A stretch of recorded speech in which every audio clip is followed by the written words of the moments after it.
Hello and welcome. I'm Leigh Ann Gerrans and you're watching W News, broadcasting live from the Al Arabiya studios. These are our top stories.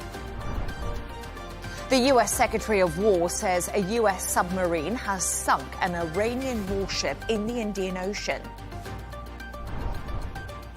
The state funeral for Iran's supreme leader Ali Khamenei is postponed as reports suggest his son could replace him. And Asian stock markets tumble as the conflict enters its fifth day.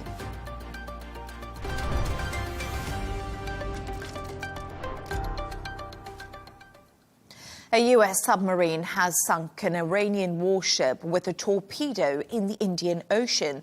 US Secretary of War Pete Hegseth made the announcement earlier today, but did not name the Iranian ship that was attacked. Meanwhile, Turkish officials say a missile launched from Iran that was heading towards a Turkish airspace has been destroyed by NATO air defense systems. For more on this, I'm joined by Raghida Burgam, advisor on US and international affairs. Dergam, thank you so much. Sorry, I do apologise. Raghida, nice to have you on the show as always. I just want to begin with the fact that the US military says it's carried out over 2,000 strikes on Iran since Saturday. Meanwhile, Qatar, Saudi Arabia and the UAE were targeted by Iranian airstrikes overnight. Where do things stand right now on the fifth day of fighting? Well, we are expecting what they're calling now in Washington the overwhelming part of the military operation and obliteration, basically, because they are going to use, or they started to use the B-2 bombers, but they're going to use much more sophisticated ways to destroy the infrastructure, the military infrastructure of Iran. And so they are thinking that they could complete this in a few days. The equation is very tough on Iran because there will be no airspace controlled by Iran. They will lose the control of it, and therefore they are going to be on the receiving end. I think the Iranians are aware of this, the Iranian regime that is, and I think it's going to be quite a turning point in the next few days. And it's really interesting because we heard from Pete Hegseth earlier and he says this was never meant to be a fair fight, and it's not a fair fight. We are punching them while they are down. But despite the Iranian military taking an absolute hammering by US-Israeli strikes, they've still managed to attack tankers in the Strait of Hormuz. What impact is this conflict having on the energy industry in the region? All right, I'll discuss the energy industry in a second, but I just think the ability, the capability of Iran to continue to do that is now severed. It will be severed further because, of course, the Navy is destroyed totally, and the communication system is going to be down totally in a few days, as I said, in a day or two. Therefore, I don't think the Iranians are going to be able to launch impactful revenge operations, neither towards the Gulf states nor anywhere else, nor through the proxies for that matter. As to the energy situation, look at China, what China is doing right now. It's going to Saudi Arabia to, I think, not only say, listen, we're not going to side with Iran in this conflict militarily, but to also say, we need oil. We need your oil because China needs Middle Eastern oil, not Russian oil at this point in 2 weeks.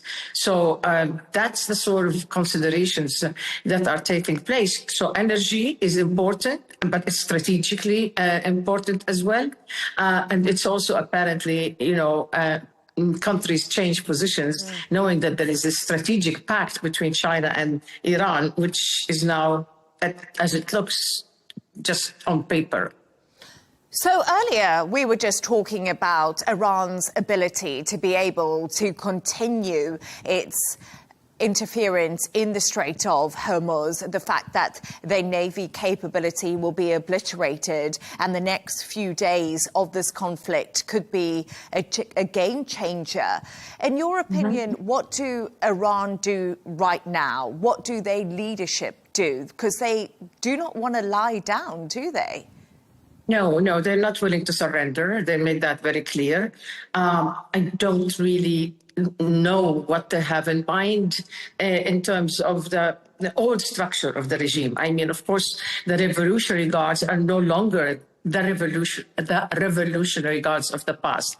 Maybe the military could play a role. Maybe the Iranian military would be in a position to save whatever is possible in Iran, because, I mean, it's also being sought by the United States, at least in its totality, or at least if there is a part of it that is willing to make a sort of a Venezuela transition, which is not the full collapse of the regime, but the full collapse, for example, of the old guards of the regime, leadership and revolutionary guards. So, and then there is, as you know, there is talk about what's next and who's going to be willing to work on the ground. We know of Kurdish. We hear that the US is trying to and see what the Kurdish components can do on the ground. And they are powerful, and they could be one of the components. But I think that right now the preoccupation of the United States is with the military action. In parallel, of course, there is the search of how to make the transition. NATO countries are taking a very interesting position now in the sense that they're keeping an eye on Turkey, but they're keeping an eye on the EU is keeping an eye on Cyprus in particular, because as you know, Iran has been attacking Cyprus too. So the situation, if they launch any bigger attack on Cyprus, then the EU will have to take a different position. All of that impacts energy, and I don't think the Iranians have the capacity to keep the Hormuz Straits closed for too long. It's so interesting, you just talking to me about the widening of this conflict and other countries that could possibly be drawn into this. Raghida, as always, thank you so much for your analysis. Thank you very much. I appreciate it. For more on this, I'm joined by a former US Deputy Assistant Secretary of State and former senior advisor to the US envoy to Iran, Len Khodorkovsky. Len, thank you so much for joining me. So we're just speaking to Raghida then. She was outlining the fifth day of military action. But Pete Hegseth has said Iran is toast, and they know it, as the war, of course, enters its fifth day and Iran's retaliatory strikes continue on neighbouring countries. Do you agree with the Secretary of War that Iran's toast?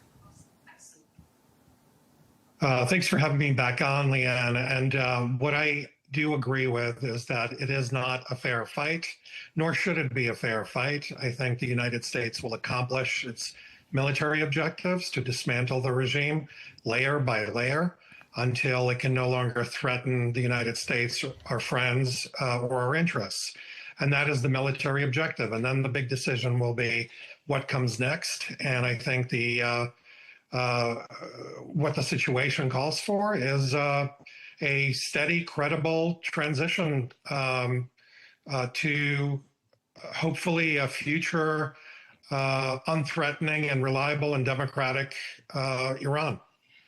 And it's really interesting because we talk about transition, and this has been a lot of the talk. What comes next? When does the US say we've completed military action in Iran alongside Israel, and they try to get to some sort of diplomatic solution? Can you envision that in the future, that there will be a diplomatic off-ramp? Or do you think that it's military attacks that can change the game in Iran? Well, I think there will have to be a diplomatic solution.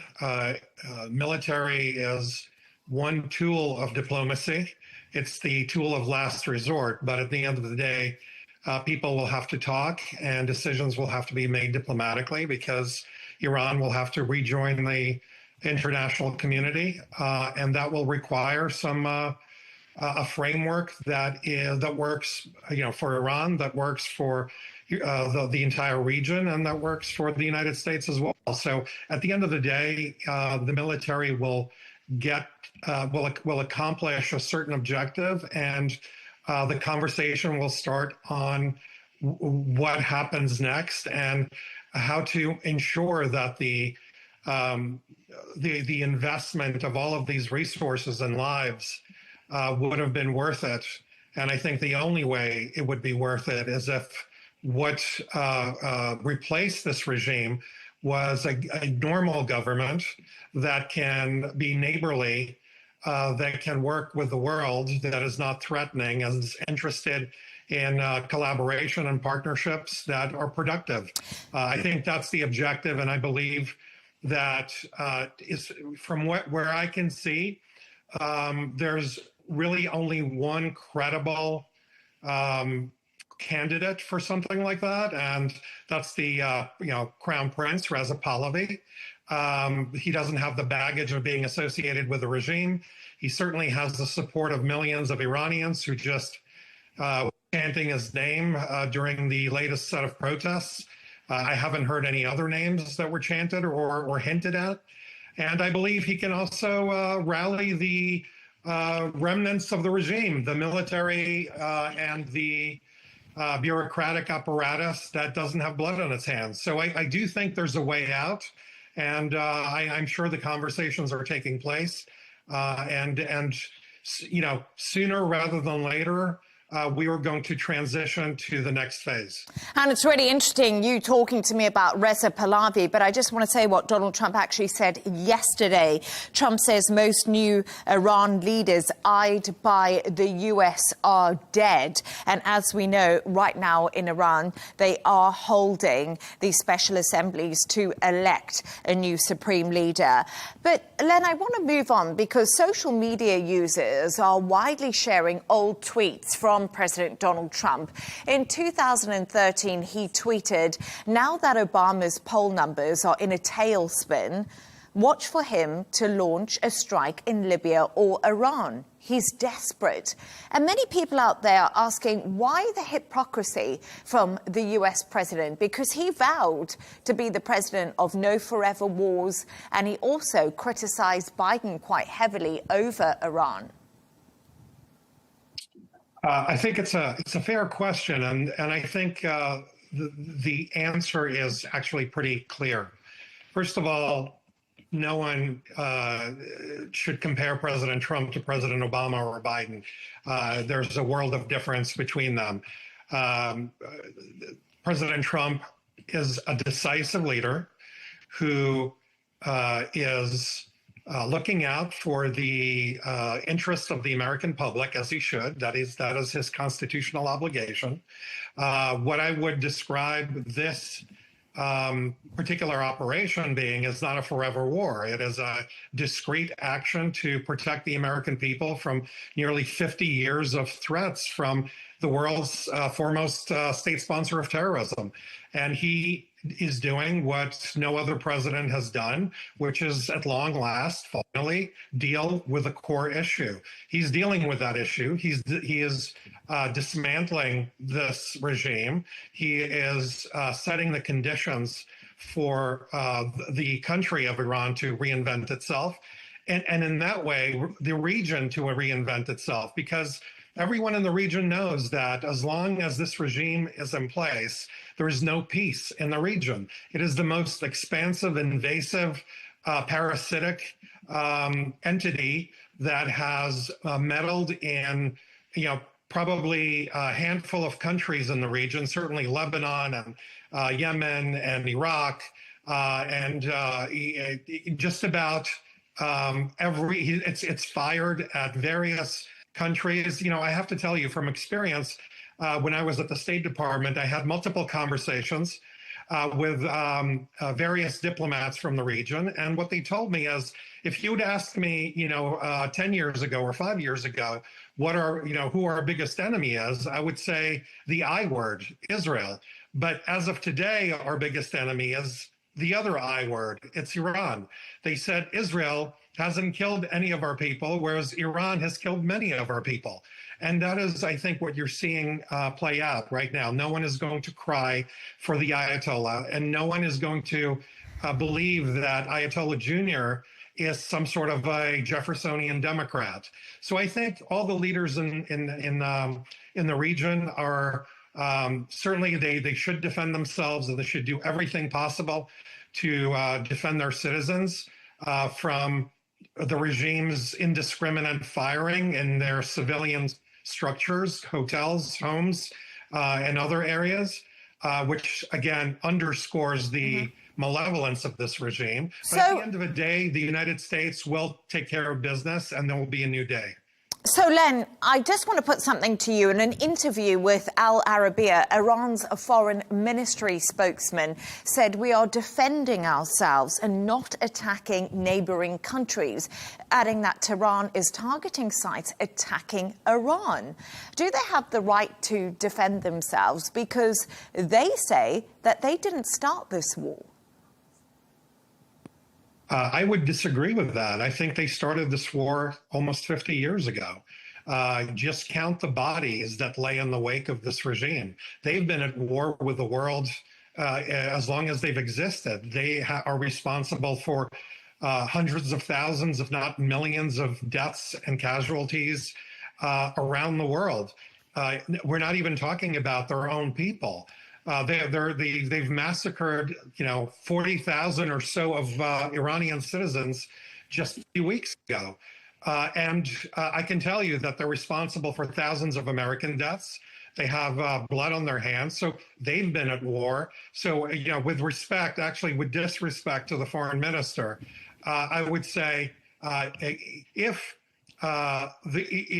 his regime behaved like a normal state from the inception, we wouldn't be sitting here and talking about the regime defending itself. Nor would I classify firing missiles at hotels and homes as defending themselves. It's indiscriminate firing at civilian infrastructure, which we know if the regime doesn't care about its own people, it certainly doesn't care about the people living in the neighboring countries. Len Korokowski, really good to have your analysis. As always, thank you. Thanks so much. For more on this, I'm joined by James Sunderland, former British Conservative MP and retired Army commander. James, a pleasure to have you on the show with me this evening.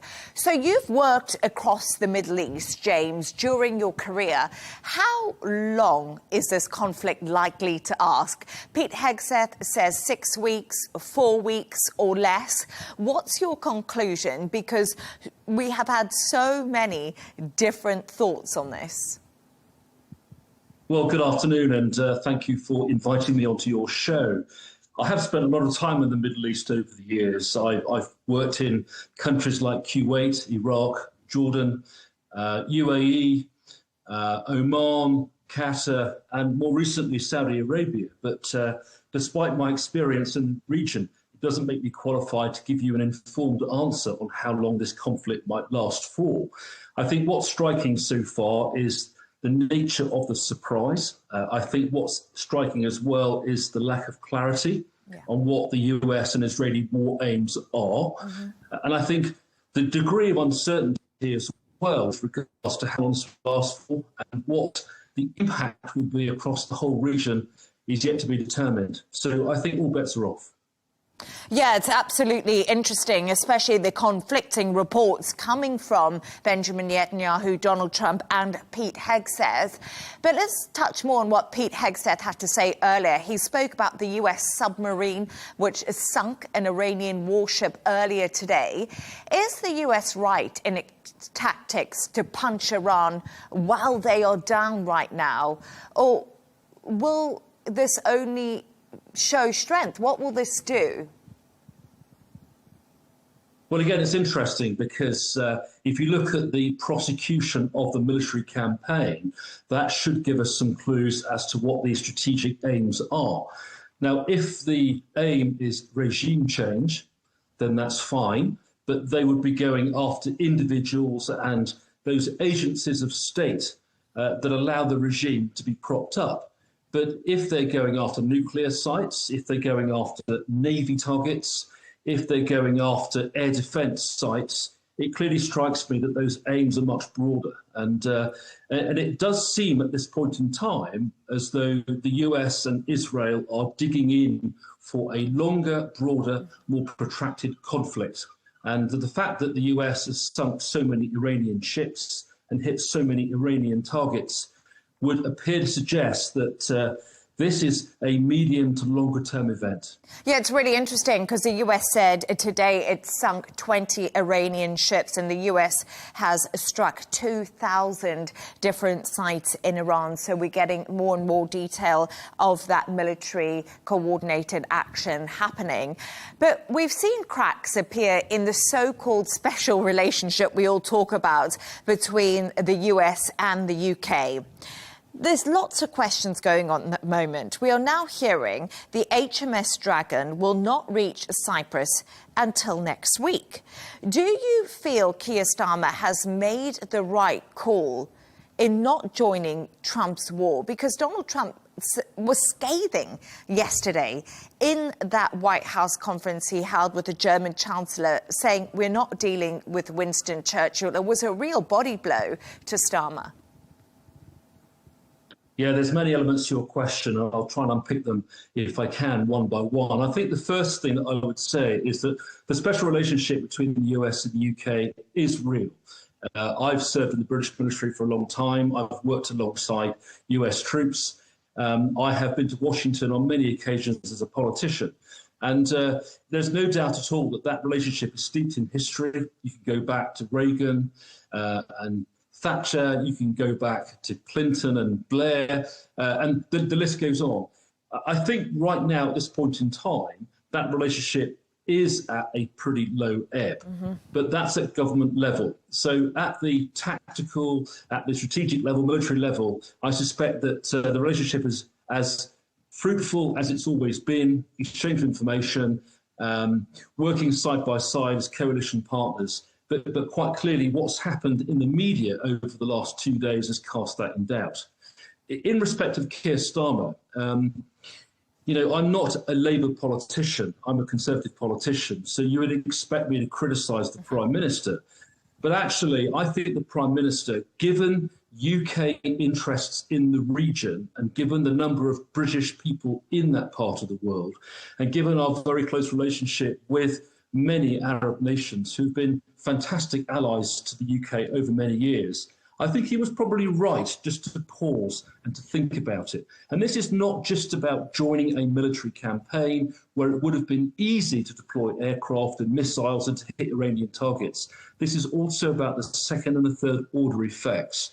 So while I'm not in any way condoning the delay and the criticism that Donald Trump has given to Keir Starmer, I do think it's worth reflecting on the fact that the Prime Minister is a lawyer and he would have wanted to be sure before he joined a campaign where offensive action was being taken.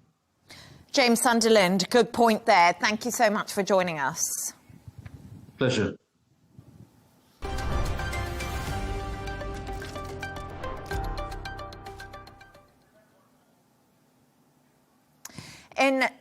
I do apologise. We're going to start with the death toll in Iran from the US-Israeli attacks has risen to 1,045 people. That's according to Iran's semi-official Tasman news agency.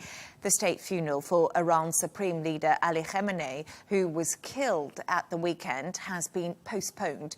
Meanwhile, Iran's reportedly close to a decision on appointing a new leader. One of the frontrunners is Khamenei's son, Mojtaba Khamenei.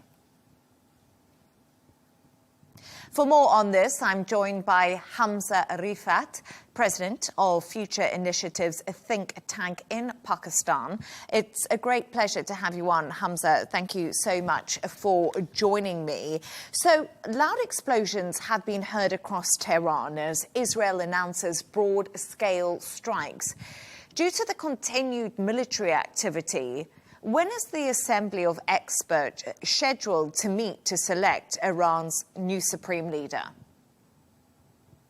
Well, thank you so much. I think it's very hard to say. I think in the near term, to actually appoint the supreme leader, there's a certain process which actually goes through it. But given that the situation in Iran is considerably dangerous, there have been attacks on different cities and different hospitals.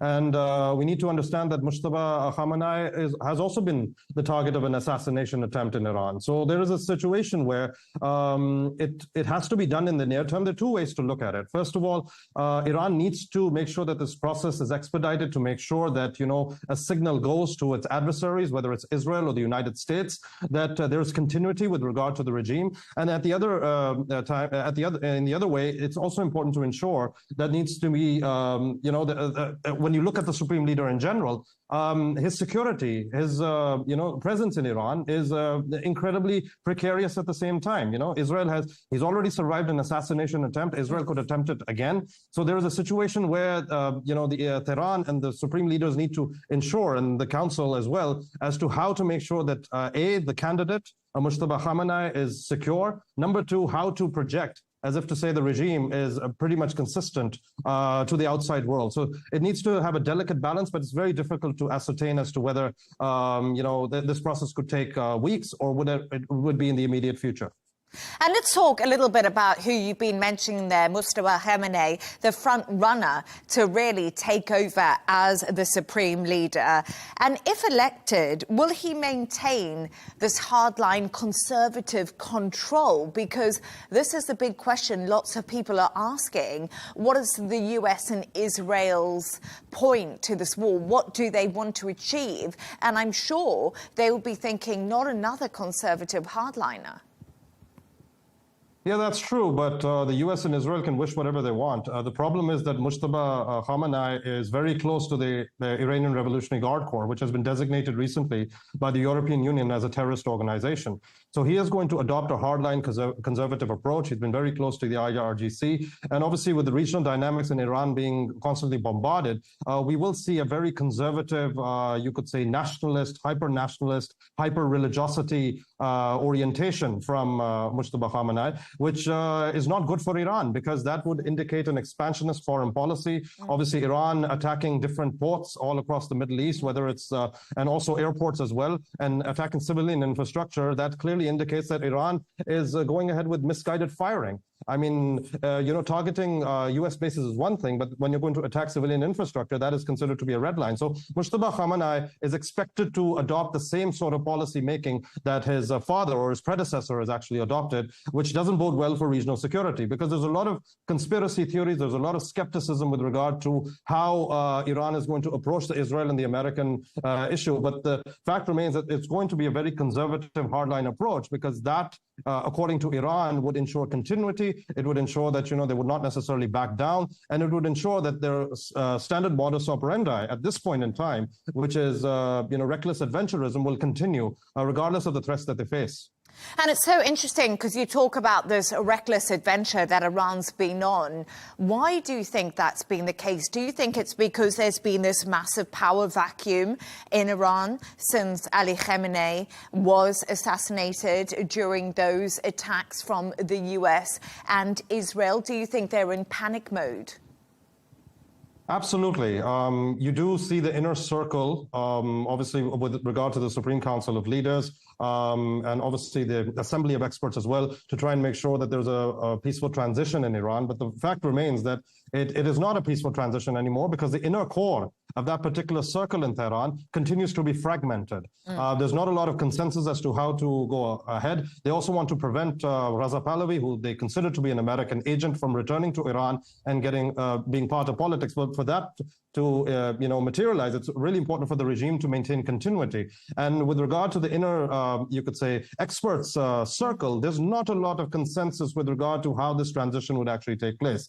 And obviously with, the casualty toll mounting and Iran being subject to consistent bombardment, you do see a power vacuum which could be exploited by non-state actors, whether it's Hezbollah in Lebanon, whether it's the Houthi rebels in Yemen, and we've seen that given Israel's bombardment of Lebanon as well. So there is a panic. I do agree with you. There is a lot of panic. There's not a lot of consistency with regard to how this transition takes place. But for Iran to have some sort of face-saving in this entire regional quagmire, it's important to make sure that consistency is maintained.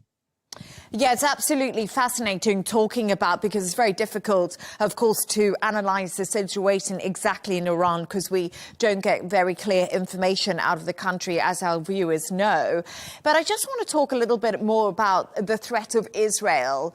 Israel says it's intended to target Iran's next supreme leader, regardless of who is appointed. How dangerous is this rhetoric right now? And say we get a new supreme leader and Israel does manage to target them, that's just going to be absolute devastation for the country. It will be very devastating. There's one thing that Itamar Ben-Gvir or Bezalel Smotrich comes up with comments and rhetoric, and there's one thing coming from the Israeli occupation forces, or it's coming from Benjamin Netanyahu himself. And it's quite clear that any sort of Iranian leader who is perceived to be very close to the IRGC, who's going to adopt a hard-line conservative approach, which Mujtaba Khamenei, by the way, will adopt if he does come into power, that would result in Israel considering, and I'm saying this in quotation marks, considering Iran to pose an existential threat, which would mean more bombardments. And we need to understand that Mujtaba Khamenei has already survived an assassination attempt. So there's something, something similar could definitely take place, because Israel has basically decided that they want to depose the regime. Any sort of sympathizers or any sort of, you could say, dispensation, which is closer to the regime and less closer to figureheads such as Raza Pahlavi, would be considered to be a threat by Mossad and by the Israeli occupation forces, as well as by Netanyahu himself. So there is definitely a possibility, is an existential threat that Mujtaba Khamenei, God forbid, could actually be taken out by the Israeli forces. But for that to actually materialize, Israel needs to, there are costs to pay. Obviously, Iran is in a state of mourning, and for something, a repetition of what happened to Leigh Khamenei actually taking place, that is something that could really embolden Iran to continue with its reckless adventurism. Hamza, it's been absolutely fascinating to have you on the show. Hamza Arifat, thank you so much for your insights.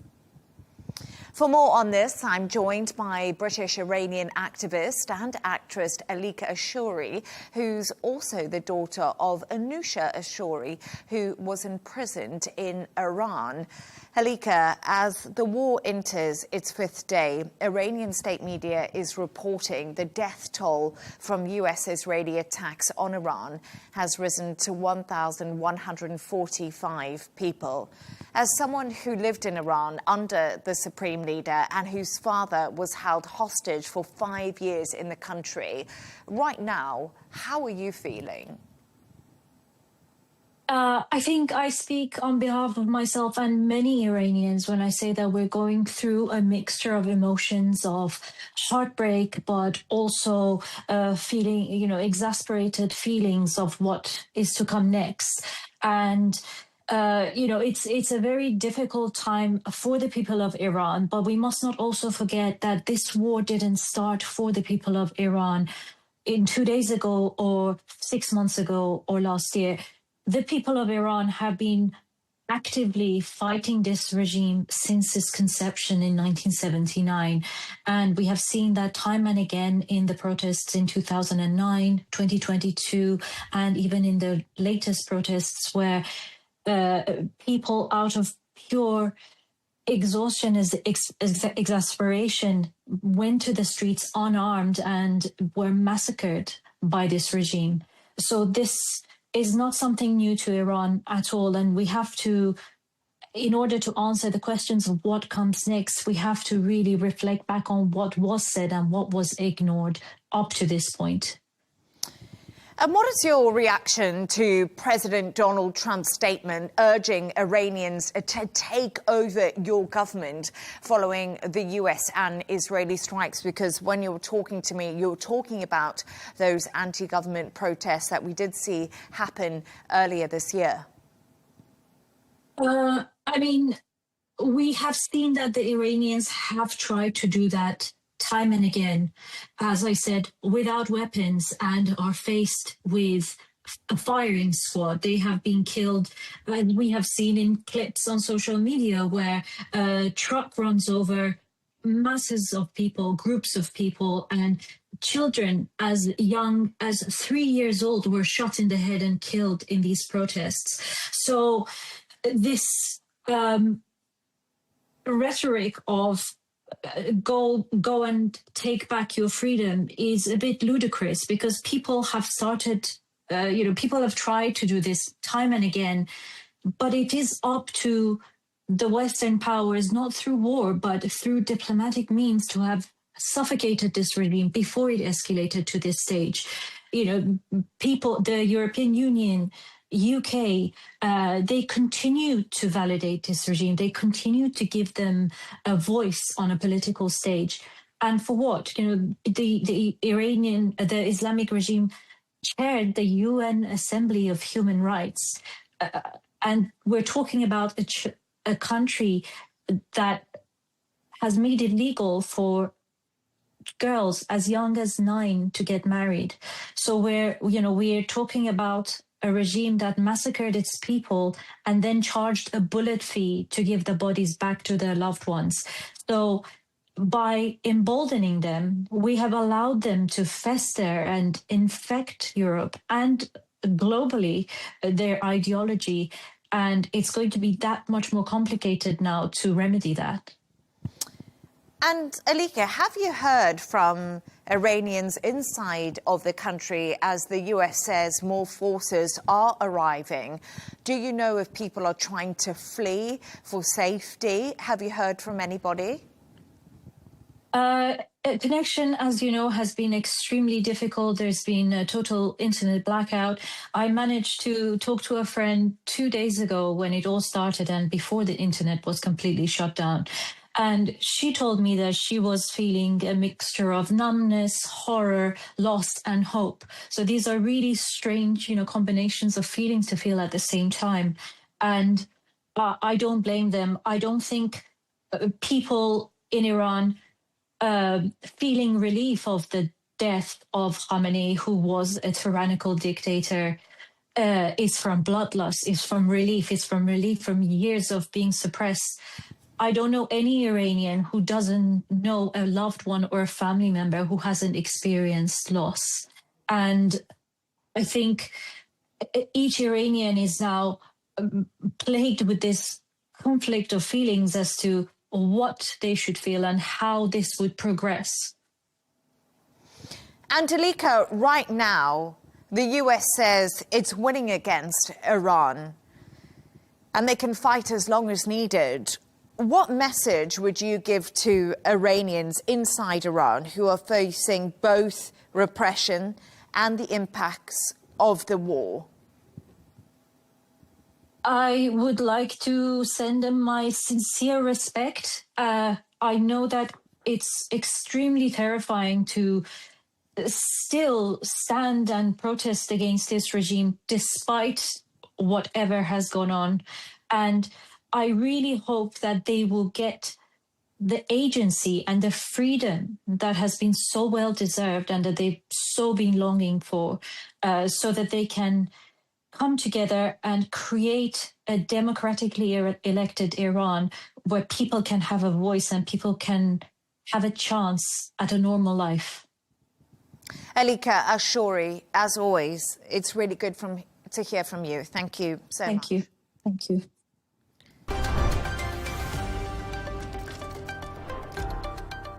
A reminder of our top stories. The US Secretary of War says a US submarine has sunk an Iranian warship in the Indian Ocean. The state funeral for Iran's supreme leader Ali Khamenei is postponed as reports suggest his son could replace him. And Asian stock markets tumble as the conflict enters its 5th day. And that's all from us on W News. Don't forget to subscribe to our YouTube channel. Of course, follow us on X+. We'll be back in a couple of hours with W News Extra. Goodbye, and thank you for watching.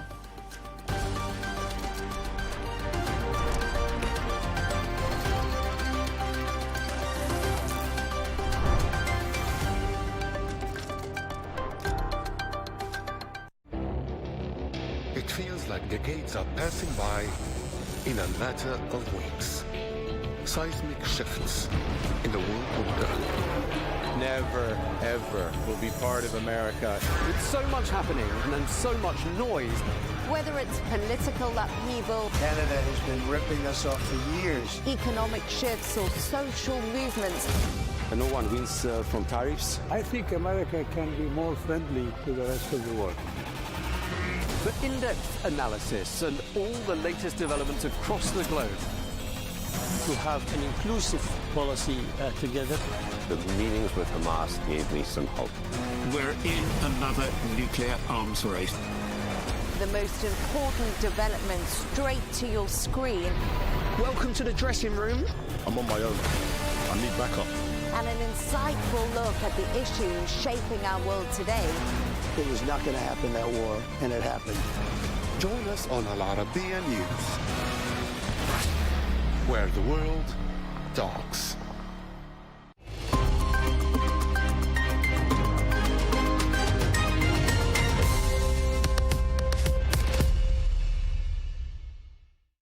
Hello and welcome to the Dailies.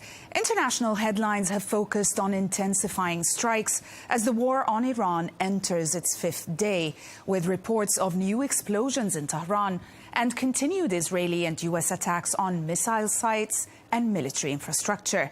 Media outlets also highlight Iran's retaliatory drone and missile strikes across the Gulf and attacks on U.S. and allied targets, while noting the growing regional spillover involving Lebanon and other countries. At the same time, headlines stress the global fallout, especially surging oil and gas prices and fears of wider economic disruption. The Washington Post examines the personal dimension behind President Trump's decision to strike Iran, revealing that he viewed the assassination of Ayatollah Ali Khamenei partly through the lens of alleged Iranian plots against him. The piece quotes the president, who told the ABC he acted preemptively, saying, "I got him before he got me." The report notes that while U.S. officials cite Iranian threats as justification, no evidence links Iran to the 2024 assassination attempts against Trump, raising questions about how personal security concerns shaped the decision to go to war. The New York Times explains how the war with Iran is severely disrupting global energy flows by effectively shutting down the Strait of Hormuz, a choke point that carries about a fifth of the world's oil. Now, using shipping data, maps and satellite imagery, the analysis shows tanker traffic collapsing as attacks and threats deter vessels. The piece warns that prolonged disruption could drive oil and gas prices indeed higher, strain global supply chains and ripple through economies worldwide. The Times also examines the emerging succession battle in Iran following the killing of Supreme Leader Ali Khamenei. It highlights Mujtaba Khamenei, the late leader's son, as the leading candidate under consideration by the Assembly of Experts. The piece suggests his appointment could strengthen hardline elements closely tied to the Revolutionary Guards, while potentially provoking public backlash. It also outlines alternative candidates and underscores how leadership uncertainty adds another layer of instability to an already escalating war. The Wall Street Journal argues that concerns about the United States running out of munitions in the Iran conflict are overstated, while acknowledging the air defense stockpiles are limited and production must expand. The editorial maintains that the U.S. has sufficient weapons for the current campaign.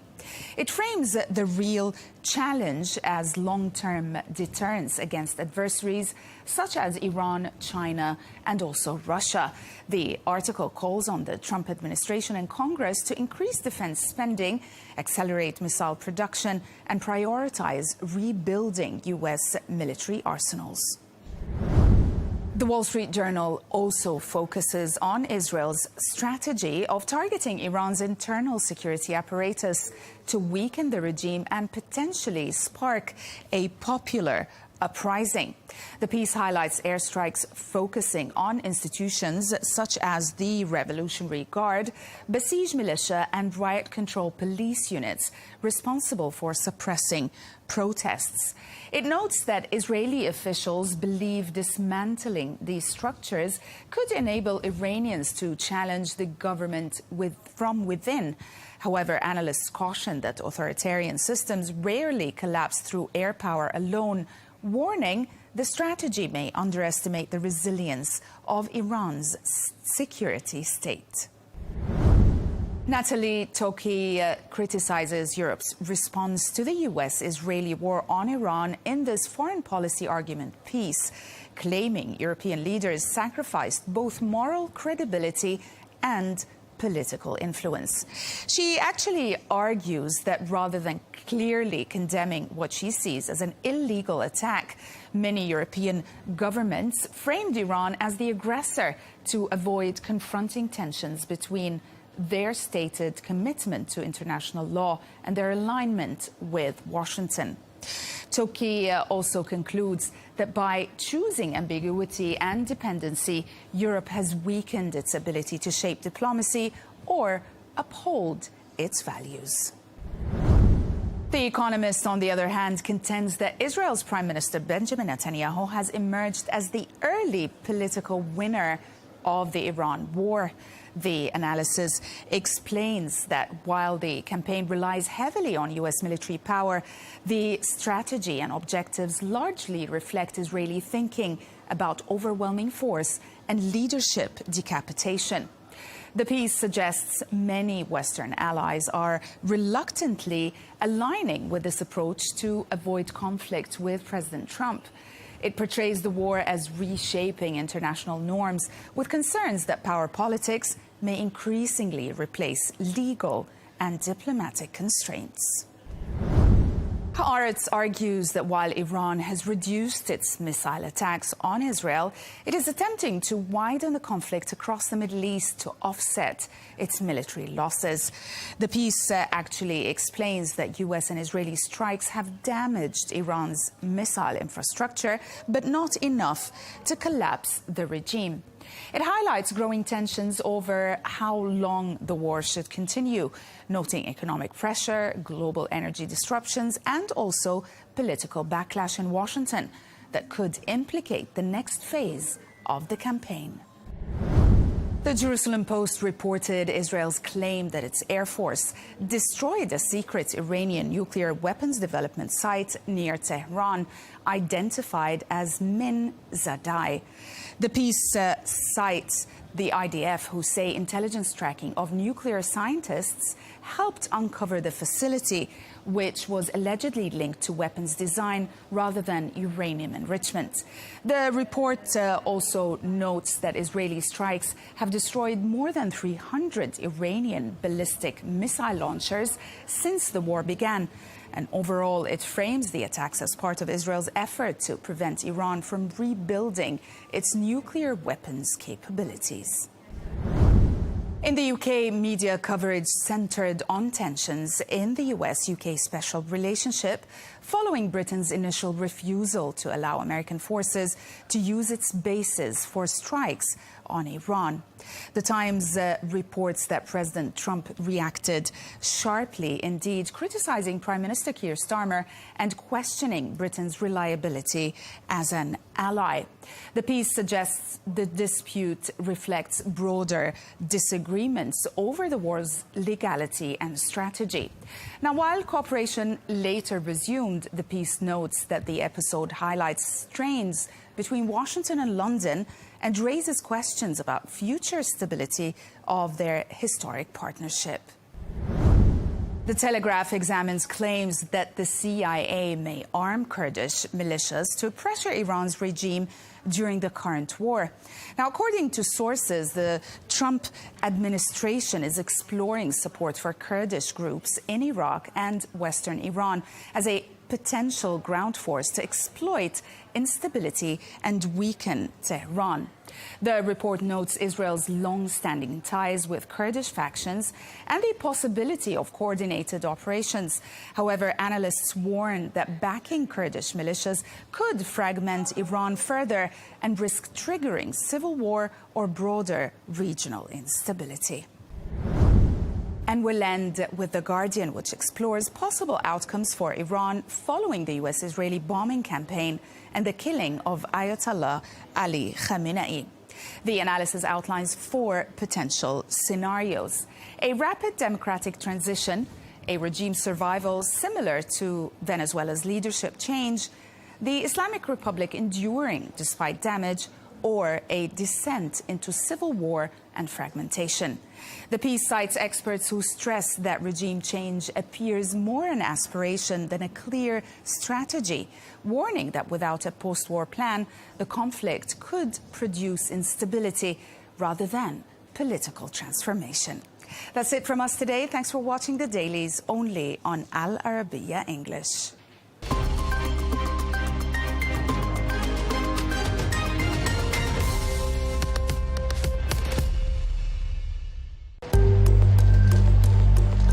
Mexico just eliminated who could be considered one of the most dangerous men in its modern history, El Mencho, real name Nemesio Oseguera.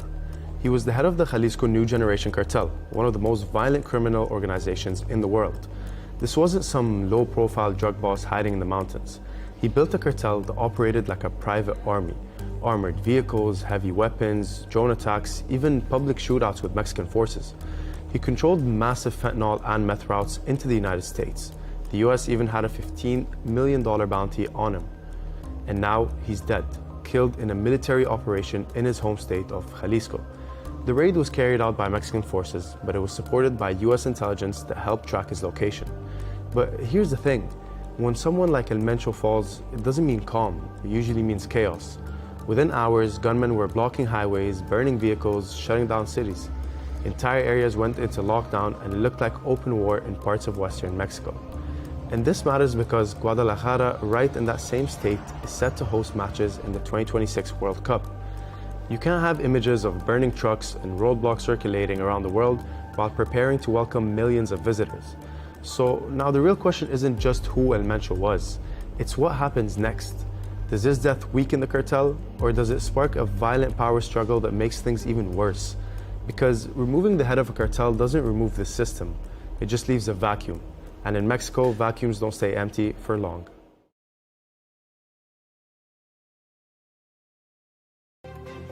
A gateway to peace or a trapdoor to regional chaos? Israel says if the Iranian leadership falls, it would usher in a new era of Middle East peace. But are Gulf states convinced? They continue to bear the brunt of Iran's retaliation. How close are we to regional spillover? I'm Melinda Nucifora. I'll put it to our panel coming up soon on Counterpoints.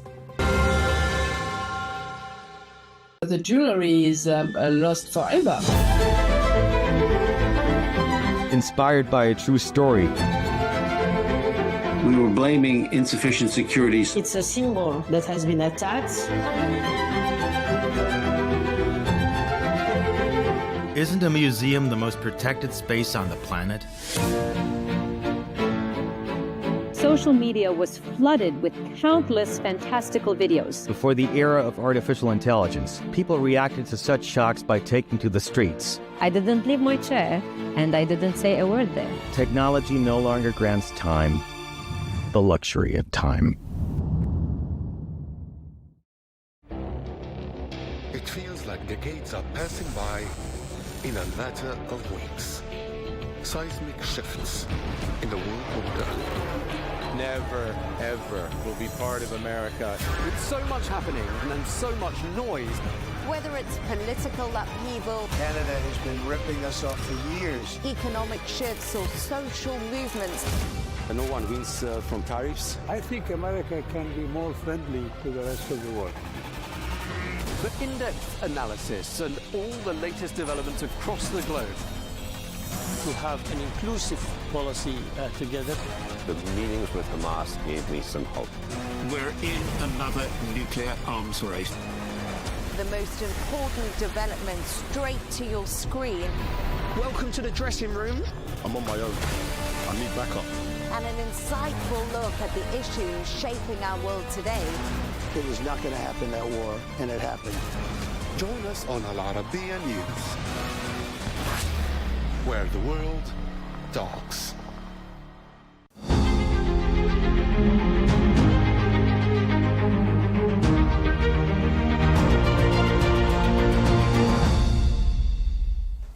Hello and welcome to this special interview with the chief Taliban spokesman, Zabihullah Mujahid, on Arabiya English. I'm your host, Catalina Marchand-Abreu.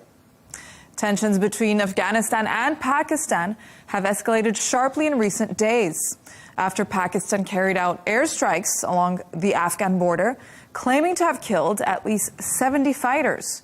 Afghanistan's Taliban government denies harboring militants, and reports suggest civilians may have been caught in the crossfire. The strikes have sparked fears of further instability in the region, raising questions about border security, sovereignty, and the safety of communities along the frontier. We're now speaking to the chief Taliban spokesman to get their perspective on the latest developments. Mr. Mujahid, welcome to the program. The first part of our discussion concerns Pakistan's recent strikes and your account of events. My first question is this. Pakistan says it killed dozens of militants in its recent airstrikes inside Afghanistan, but Kabul says civilians were targeted. From your own perspective as the Afghan government, what is the reality of what happened? In the name of God, the most merciful, the most compassionate, first, I extend my greetings to you and your viewers. The reality is that 3 nights ago, Pakistan's Air Force violated Afghan territory. In Paktika province, as well as in Nangarhar, civilian areas were targeted.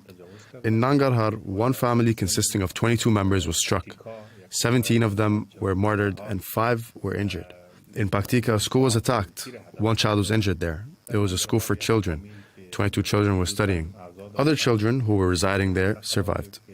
2 or 3 rooms and the mosque of the school were destroyed. In 2 or 3 other locations where bombs were dropped, the areas were empty. No one was present and no one was harmed. The claims that militants were present in these locations are completely false. There were no armed individuals there. Only civilians were injured and killed, and civilian areas were targeted. Secondly, there are no armed individuals affiliated with Pakistan operating inside Afghanistan. Pakistan's claims are incorrect, and their attack was based on false information. They targeted civilians. Pakistan says these strikes were an act of self-defense against terrorism that, according to Islamabad, is organized from Afghan soil. So what is the Islamic Emirates' response to that claim? We have repeatedly emphasized in discussion with them and also in meetings where third countries were present. The Afghan soil will not be allowed to be used against any country. This is not the strategy of the Islamic Emirate of Afghanistan, nor is it the principle of the Afghan people, to allow other countries to be targeted from our territory. If they have evidence, they should share it with us. We ourselves will take action and we will take measures. Unfortunately, whenever attacks occur inside Pakistan, they immediately attribute them to Afghanistan without evidence and accuse us. We reject this. Afghan soil is not allowed to be used against anyone. TTP has no presence in Afghanistan. These are Pakistan's internal problems. TTP controls large areas inside Pakistan itself. They can live there. They do not need Afghan soil. And we will not allow them to use Afghan soil in the first place. Well, what measures has the Islamic Emirate taken to prevent groups such as TTP, Taliban, Pakistan, or ISIS-K from operating inside Afghanistan? ISIS was a phenomenon against which we carried out a very serious campaign. In Kabul and in other provinces, we eliminated them. They have no physical presence in Afghanistan. Unfortunately, instead of suppressing ISIS, Pakistan has provided them with safe havens. In Mastung, in Baluchistan, they have created places for them. In Khyber Pakhtunkhwa, they have also provided areas for them. In some cases, they have used them against Afghanistan and sent them to carry out operations and terrorist attacks inside Afghanistan. As for TTP, that is a matter related to Pakistan itself. From the first day, Afghanistan declared that we would not allow TTP to operate in Afghanistan or use Afghan soil.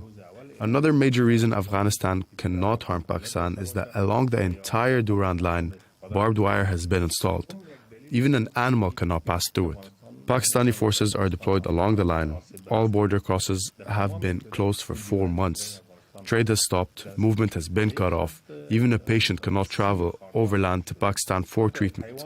So by what route would TTP go to fight and then return? This claim is false and unrealistic. They are raising such accusations to justify their own security weakness and to divert public opinion.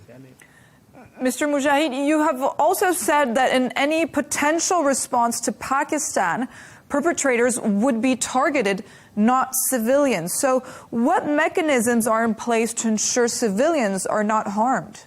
بله ما زمان قبلم که حمله انتقامی بالای پاکستان انجام شد.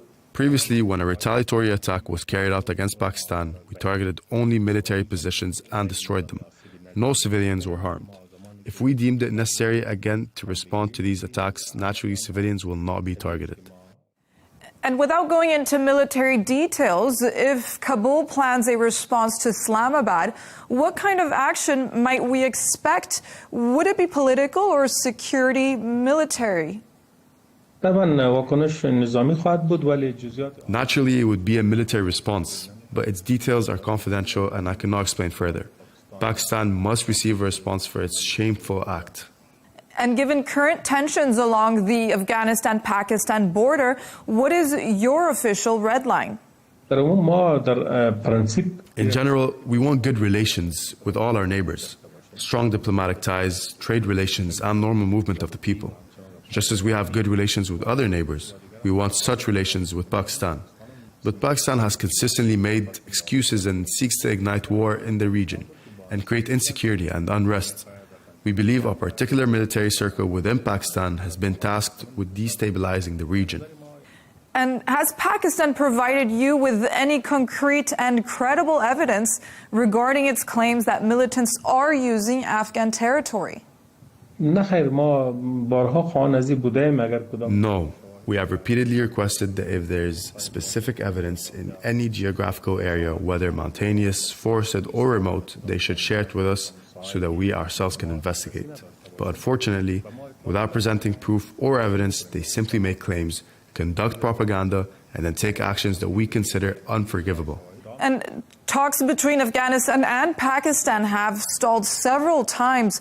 What would it take to restart serious negotiations and reduce tensions? In previous talks, we participated sincerely and with commitment. Third countries, Islamic countries such as Qatar, the UAE, Turkey, and Saudi Arabia witnessed that the Islamic Emirate of Afghanistan seriously tried to find a solution. But Pakistan does not want these talks to succeed or produce guarantees. They have consistently created excuses that led to failure. This shows that they do not favor calm in the region. Rather, they have objectives aimed at destabilizing it. This is an external mission assigned to them by major powers to create insecurity and ignite conflict.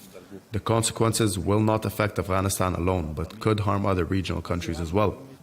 And let's now turn to the international dimension, Mr. Mujahid. The international response to these strikes has been limited, and some countries have remained silent. So how do you assess this reaction? Has Afghanistan's sovereignty been sufficiently acknowledged?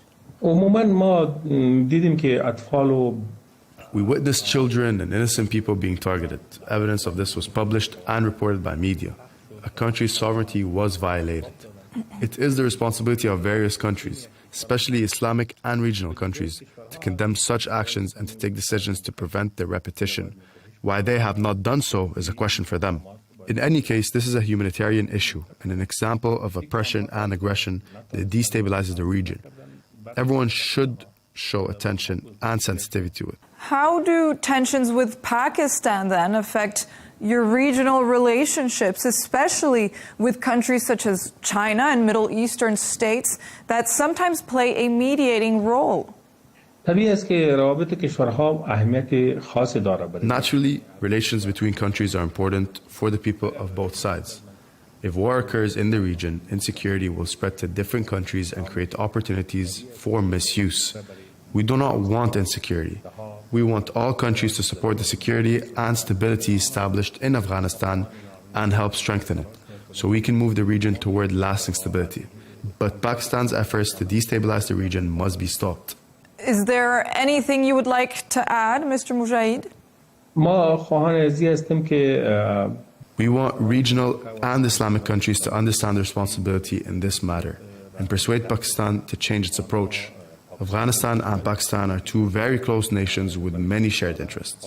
The security problems inside Pakistan have nothing to do with Afghanistan. They should address their own issues and not further damage relations with Afghanistan, because that harms both countries and the region. Countries should use their influence and intervene to prevent such incidents from happening again. Thank you. This concludes our special interview with the chief Taliban spokesman, Zabihullah Mujahid, bringing insight into the latest developments on Arabiya English.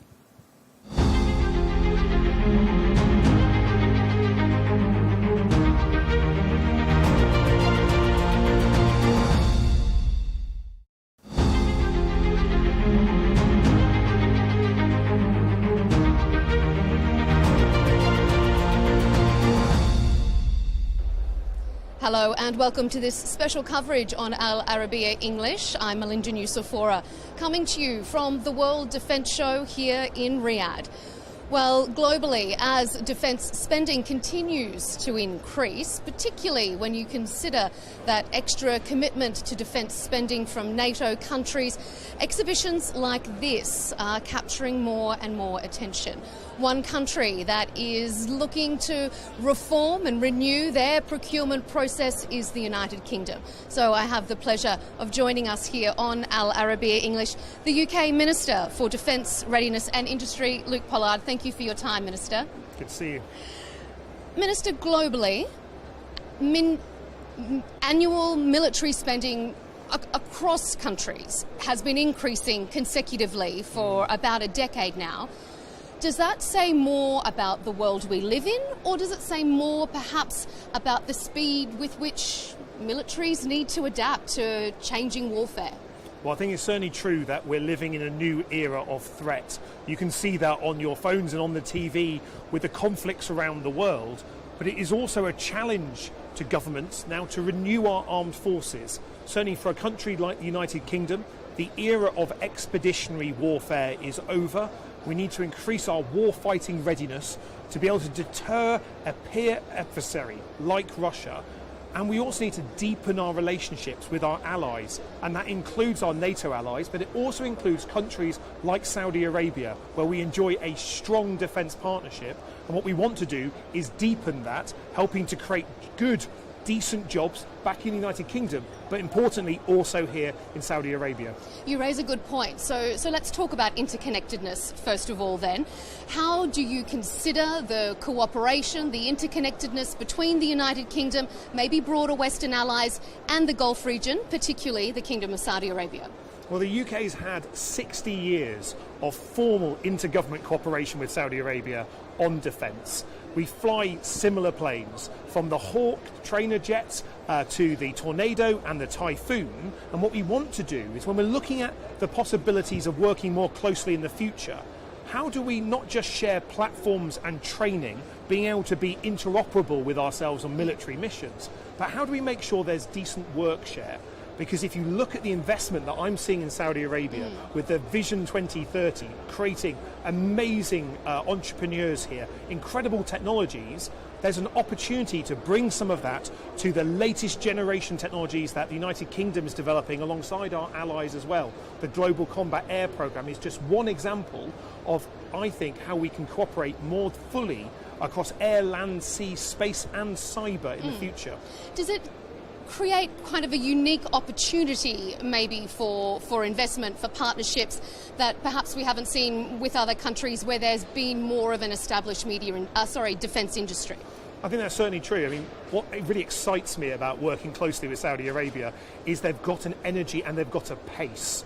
The 2030 deadline is not just a clarion call for investors to invest in latest technology.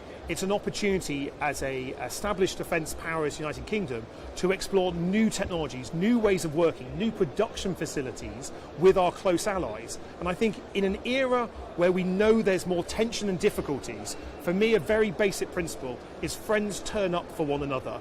And in this time, the United Kingdom and Saudi Arabia are deepening in our relationships, and that is good for both countries. You have said that defence reform in the UK particularly needs to reform beyond how the armed forces work, and particularly reform the way in which it procures. So how do you envisage that procurement process improving, and what do you currently consider to be the biggest gaps that need to be filled? I think it's about speed. Is the main thing I want to see. The United Kingdom procures some of the very best kit on the planet, but we can take a very long time in doing so. And as we move towards warfighting readiness, we have to cut those procurement timelines down. So a procurement that would have taken 5 years for high-end complex weaponry needs to take two-year procurements needs to take 1 year, and if it took 1 year in the past, I want to do it in a few months now. Well, that's a challenge.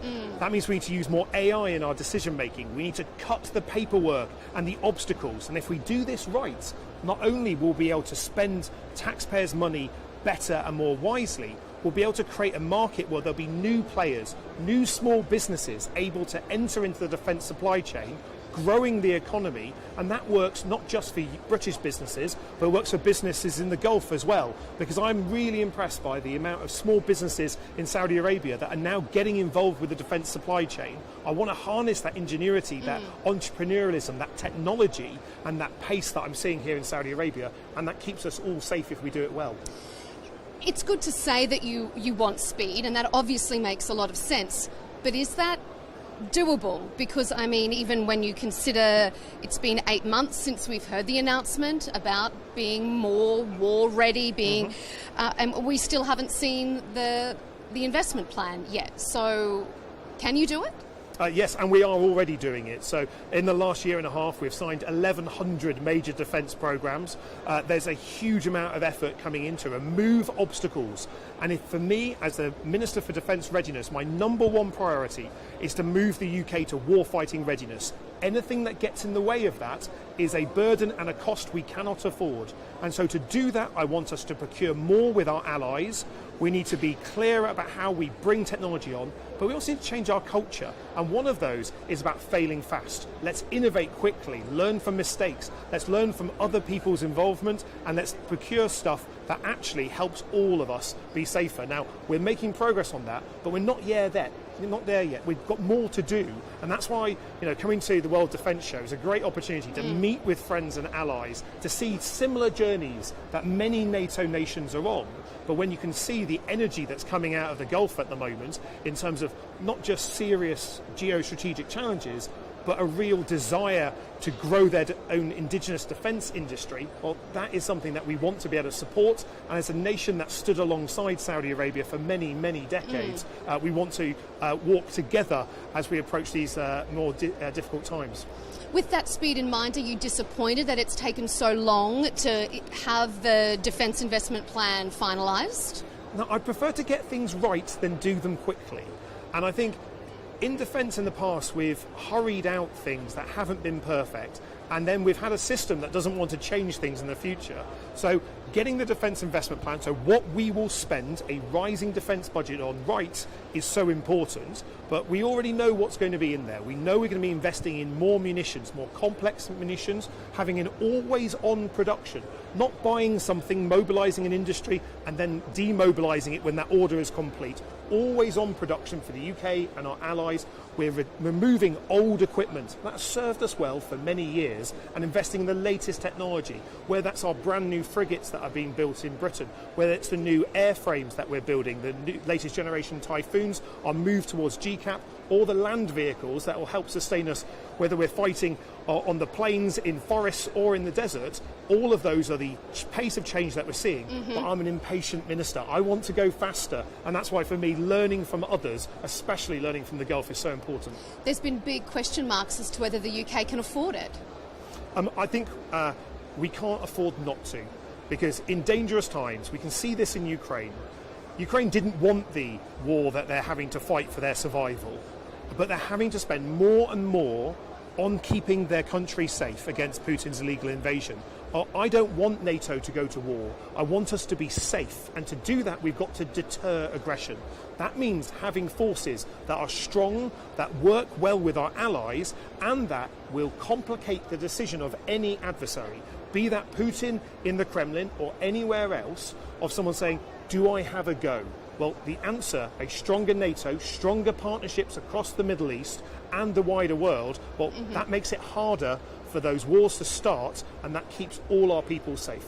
I know you're pressed for time, so just one final question with regards to grey zone tactics in warfare. I mean, that is an area that can't be underestimated as the changing face of battle continues. How much of a focus does that need to be for the UK? And is that an area that perhaps probably a lot of countries have not invested enough in because we probably didn't know how dangerous it was? Yeah, we're not at war yet as United Kingdom, but we're certainly not at peace. And if I look across the different domains, in air, land and sea, are we at war? Probably not.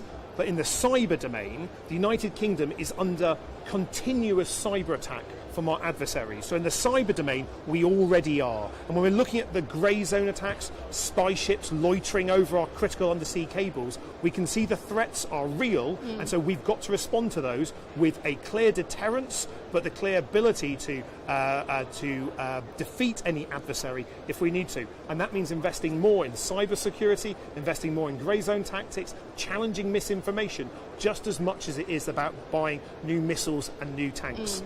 Indeed, the changing face of warfare is a very challenging one. We thank you very much for your time here on Al Arabiya English. UK Minister for Defence Readiness and Industry, Luke Pollard, thanks for joining us here at the World Defence Show in Riyadh. Thank you.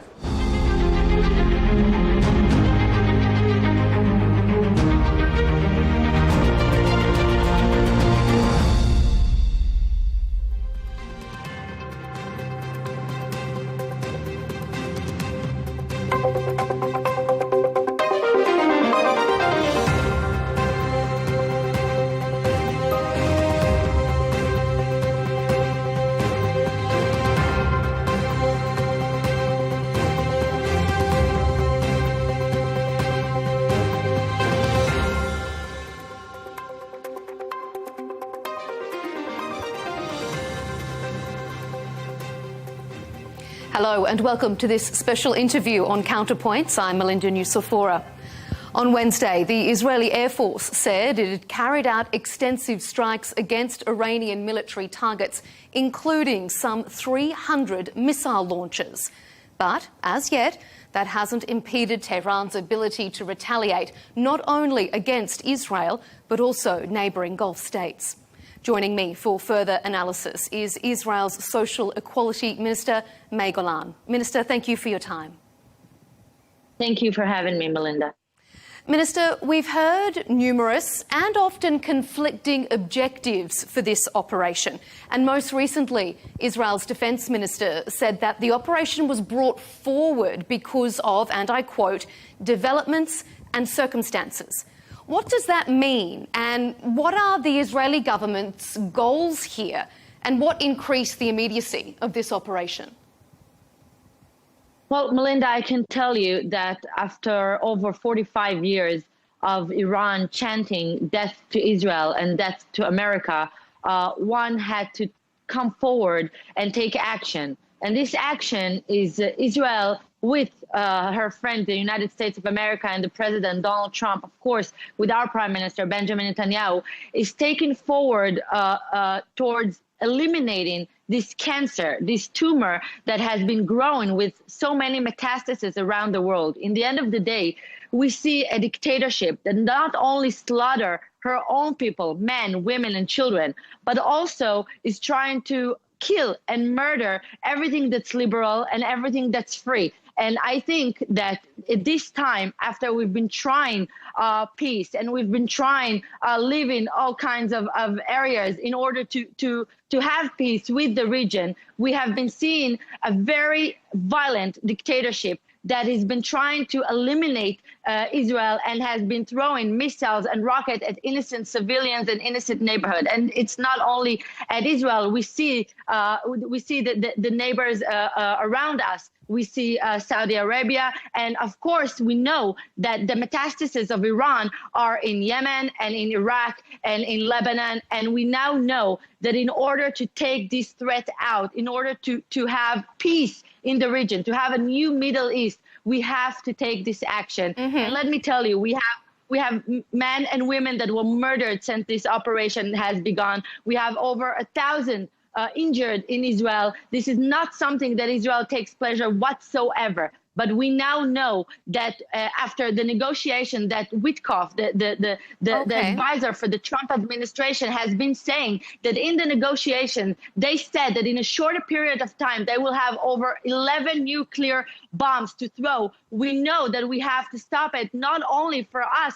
but for the free liberal world. And I think that all the Gulf countries around us, all the Gulf allies, should come forward and help us do this thing, because we need peace, we need quiet, and we want stability. And this operation can't come again and again after every year. After this operation, we will achieve peace, and we really hope that the country, the people of Iran, which, by the way, it's very important to say, we have no rivalry with. We have no rivalry with the people of Iran. On the contrary, I can tell you that on a personal note, I'm not just the Minister for Social Equality, I'm also the Minister for Advancement of Women. And my dream is that women in Iran would be liberal, would be free from the slavery that they are in, that they will be able to walk freely, to speak freely, to go around the street, to drive their cars without being slaughtered and threatened by their own dictatorship regime.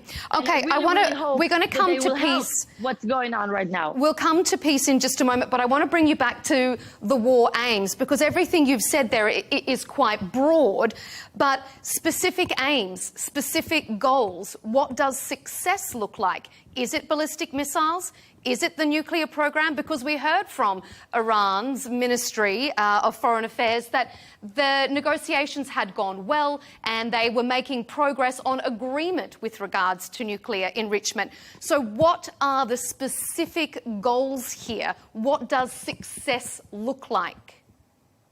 Well, first of all, I think that if the negotiation would have worked well, we wouldn't be in the situation that we are in right now. We remember the fright that Barack Obama was in with the disgraceful agreement that he made that basically led us to where we are and led the regime in Iran to have more nuclear weapons and nuclear bombs. Now, the goal is to take the threat out. Just like you deal with cancer. When you have cancer, you have to deal with it. Now, it takes time. You have setbacks. You have hard and difficult treatments. But in the end of the day, you have to take the tumor out. Iran is the #1 sponsor in the world for terror. The #1 sponsor, and we see it in its proxies. We see it in Hezbollah in Lebanon. We see it in Hamas in Gaza. We see it in Yemen, in Iraq, and other places. In the end of the day, we have to take the threat out from Israel and from the civilians in Israel who wants to live in quiet and in peace.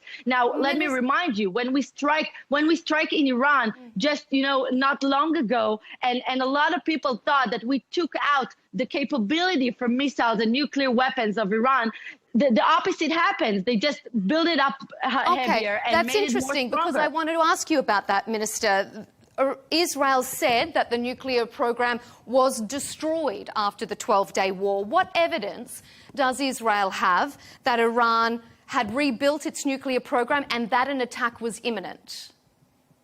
Well, first of all, let me just tell you that I think that the attack we did on Iran not so long ago was historic. And the world and some of the allies did think that we destroyed the majority of the nuclear weapons that Iran had. So does that mean it was unsuccessful then, if we're back here less than a year later? On the contrary, it was very successful, and we made them stop doing what they wanted to do at that time, because at that time, we know, together with the United States of America and the President Donald J. Trump, that if we wouldn't have done the attack that we did back then, our situation would have looked much differently now. But in the end of the day, instead of taking the funds that they have and rebuilding themselves with their people that are on hunger and are very, very poor, they took the little that they had and rebuilt their nuclear weapons. Now, I can tell you that I can't say anything here. Obviously, I cannot reveal the entire strategy, but we have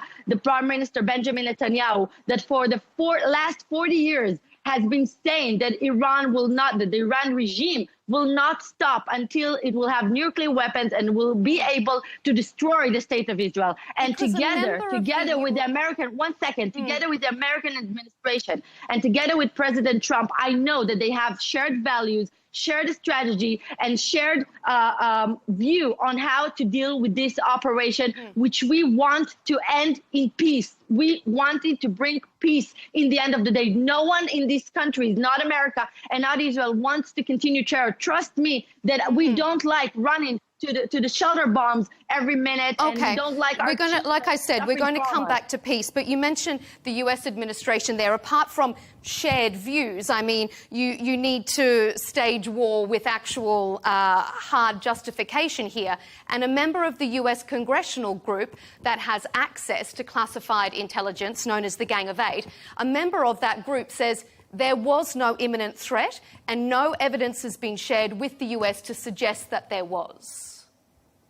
Well, I beg to differ, and obviously I cannot say everything that I know, but I just think that Prime Minister Netanyahu and President Trump knows what they're doing together with their administration. We just heard the Minister for War, Pete Hegseth, saying today that they are eliminating numerous of missiles and numerous of nuclear weapons, and they will not stop until they take this threat away. There has to be a reason for them to do that. Now, we've been seeing the missiles and rockets that have been fired towards innocent civilians. But as I have to repeat that. Maybe you didn't hear me in the beginning. As advisor to the the advisor to the administration of the Trump administration has said, Witkoff, that in the negotiations, the Iranian regime admitted to have 11 nuclear bombs in the very short amount of time that will be able to be shot at Israel, obviously. So I don't know what more evidence we need. But you know what? I think that the allies around us and the world and everyone who really wants democracy in the world and the free liberal world should support that we are taking the head of the snake out, because we see that Iran has not only shot Israel. Iran has fired at Saudi Arabia. Iran has fired at British bases. So Iran has shot at Cyprus, that is under the NATO treaty. That, by the way, under the Section 5 of the NATO treaty, the NATO should protect every country that is under its allies, and they have been doing nothing. So I don't know what else do we need. What other reason do we need in order to attack? What evidence did Special Envoy Witkoff provide? Because the head of the UN nuclear watchdog says there's no evidence. The group with the Classified Intelligence Committee in the US, a member there, says there's no intelligence that these nuclear weapons existed. So what did Steve Witkoff be able to prove to Israel to say otherwise? Because it seems he's the only person who's saying that, and it's being contradicted across a lot of other fields.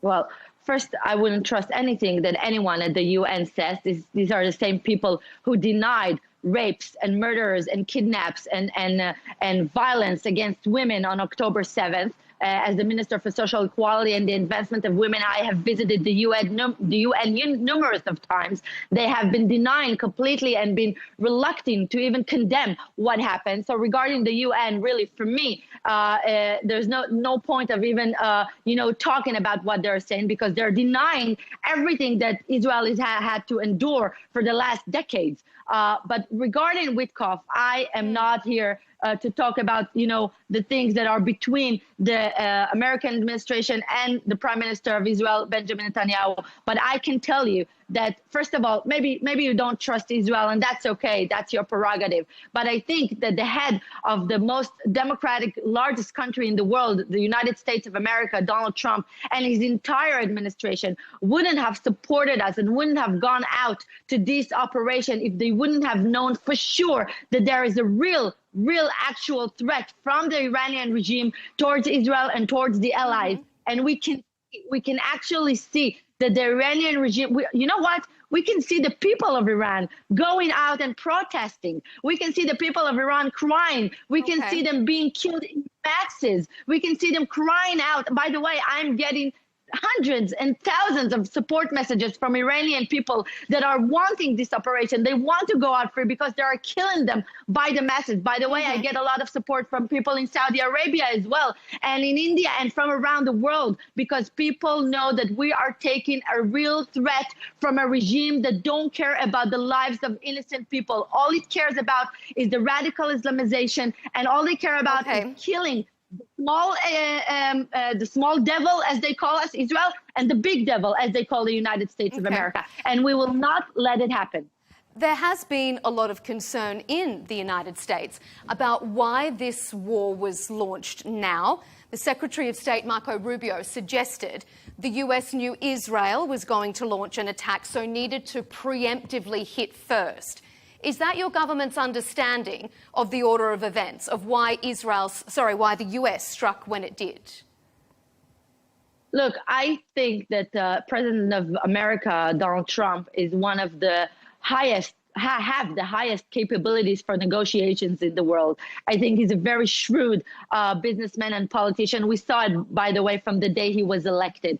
And I think that the negotiations that he led, if they would have led to some sort of a peace agreement or a peace way, which we want so much, I think that we wouldn't have gone out to this operation. We wouldn't have wanted 3 members of the same family to be killed, children that be killed in Israel. We wouldn't have wanted American soldiers to lose their life. No one would have wanted this. But we are facing a regime that has no mercy, has no humanity, and by the way, is a threat to the entire humanity of the world. But Minister, I just want to focus in on the driving force here. Is Israel, not the US, the driving force behind this war? Is the US acting in Israel's best interest? Of course it's acting on Israel's best interest because we want to protect our civilians. We don't want to repeat this operation again and again and again. We want peace. We want stability. By the way, you can look at the peace agreements we have with Morocco, with the Emirates, with Jordan, with Egypt. We haven't violated even one of them. We have people from Israel that go and visit there. We have tourists from there that come here, everything with peace and love and respect and dignity. We are a nation who wants stability and coexistence with our entire region. But what I'm asking is the US acting to support Israel's interest? Is Israel the driver here? And is the US secondary to that? Is the US a support to Israel rather than the US being putting its own interests first? Is it putting Israel's interest as such an important ally of the United States before the US in its decision making? I think that the US best interest is having a world peace. That's what I think. I think that the US wants to minimize as much terror as possible. I think it wants to destroy evil, just like it destroyed ISIS, just like it destroyed Bin Laden, just like it destroyed Boko Haram. I think it wants to destroy any kind of threat to the region, to the Middle East, and obviously to the world. And of course that America is the best ally that Israel has, but it looks on the world and on the best interest of the entire region first of all. I don't think that America would have gone out to this operation only to look at Israel's best interest, since they care about us very much. But I know that it has a wider range on it. And I think that the way that Prime Minister Netanyahu and Donald J. Trump, President of the United States of America, are conducting this is on the most responsible way that is possible, because no one is looking to kill innocent people like the Iranian regime. No one wants to destroy lives. On the contrary, we want a good stability for the Iranian people, for the allies around us, for us, and obviously for the Americans. And I think that the entire allies and the Gulf countries around should really support this and being added to this effort against the Iranian regime and joined us in order to stop what the Iranian regime wants to do, first and foremost, for their own people that are being slaughtered daily. Are you calling on the Gulf states to actively become involved in this war? Are you calling on them to not be defensive and actively respond here? Absolutely, yes. Absolutely, yes. I think the Gulf states... You don't think that is only going to make this conflict broader and make peace more impossible if Gulf states were to actively start participating? On the contrary, I think that when we see Gulf states that are being attacked from the Iranian regime, and I think the Gulf states have been seeing that Israel wants peace and wants stability in the area, and I think that the Gulf state wants to remain in their calm, life that they have, and they know that the only threat that they have is the Iranian regime. Now, I know that they were afraid to mess with Iran, just like Barack Obama was, just like Joe Biden was, and the American administration before Donald Trump was. But we see today that what we did is also for the Gulf states, not just for Israel. And I know that they know that if we take the head of the snake out, the entire region will have a better life and a better existence. No one wants to see the Emirates being attacked. No one wants to see British bases are being attacked in the state of the Emirates. They want a good life just like we do. They want a safe life just like we do. And I think that the day after this war will end, we have peace and we have a better Middle East, a new Middle East for the entire region that everyone will bless on. Okay, we're running out of time, so I'm going to move us on a little bit. You talk about good relationships there with the Gulf states, but they have been very, very concerned by comments made by the US ambassador to Israel, Mike Huckabee. He sparked controversy when he said that Israel had the God-given right to much of the land in the Middle East. Is that a position that your government shares? Well, obviously, I can tell you that we, the Jewish nation here, believe in our right to exist in our land. Of course, but his comments were much broader. Just like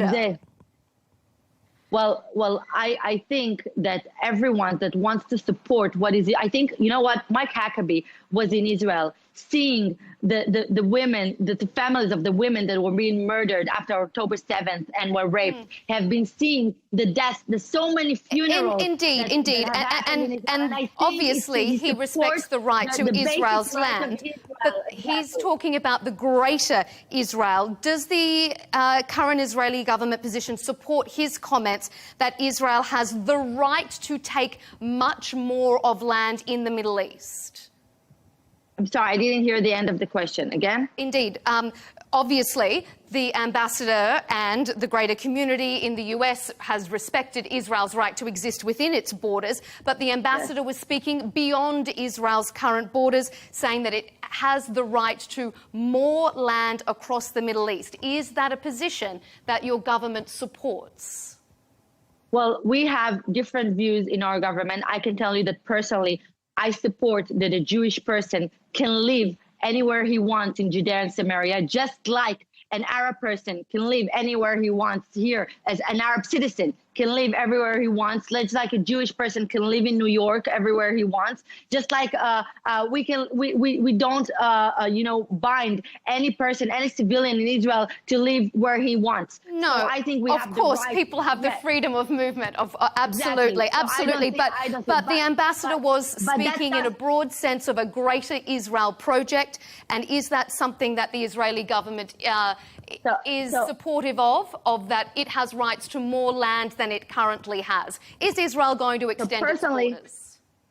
So personally, I can tell you that I support it, but I'm not the important issue here. What is? We are a government towards elections right now, and the people will decide. The people will decide what is right and what's not. But I can tell you, you are an elected leader, though, and if you support that, is that controversial as an elected leader that you support Israel's right to broaden its borders? No, it's not. I don't think it's controversial, because in the same air that I've been saying that, I can tell you that we are all, every person who supports the Jewish nation to live in its land also support peace with its entire region, also want to exist with her entire people and everyone around us. No one here wants war. No one wants to deport anyone. No one wants to kill anyone. On the contrary to the neighbors that we have in the Iranian regime and in the Gaza Strip of Hamas that wanted to murder us on October 7th and wanted to kill themselves in buses. But in the end of the day, the most important thing is that we live in a country that seeks peace. I keep saying it because it's indeed, the truth. and I guess and the reason I keep pushing back on it, Minister, is that you say you seek peace, but you're also saying that you support Israel's right to occupy more land across the Middle East. Those two things don't really sit together. If you want peace, but you want to occupy land that Israel currently doesn't have territory of, those two things don't really seem to be able to coexist. Well, I guess they do, because every time we evacuated somewhere, anything that grew there was terror.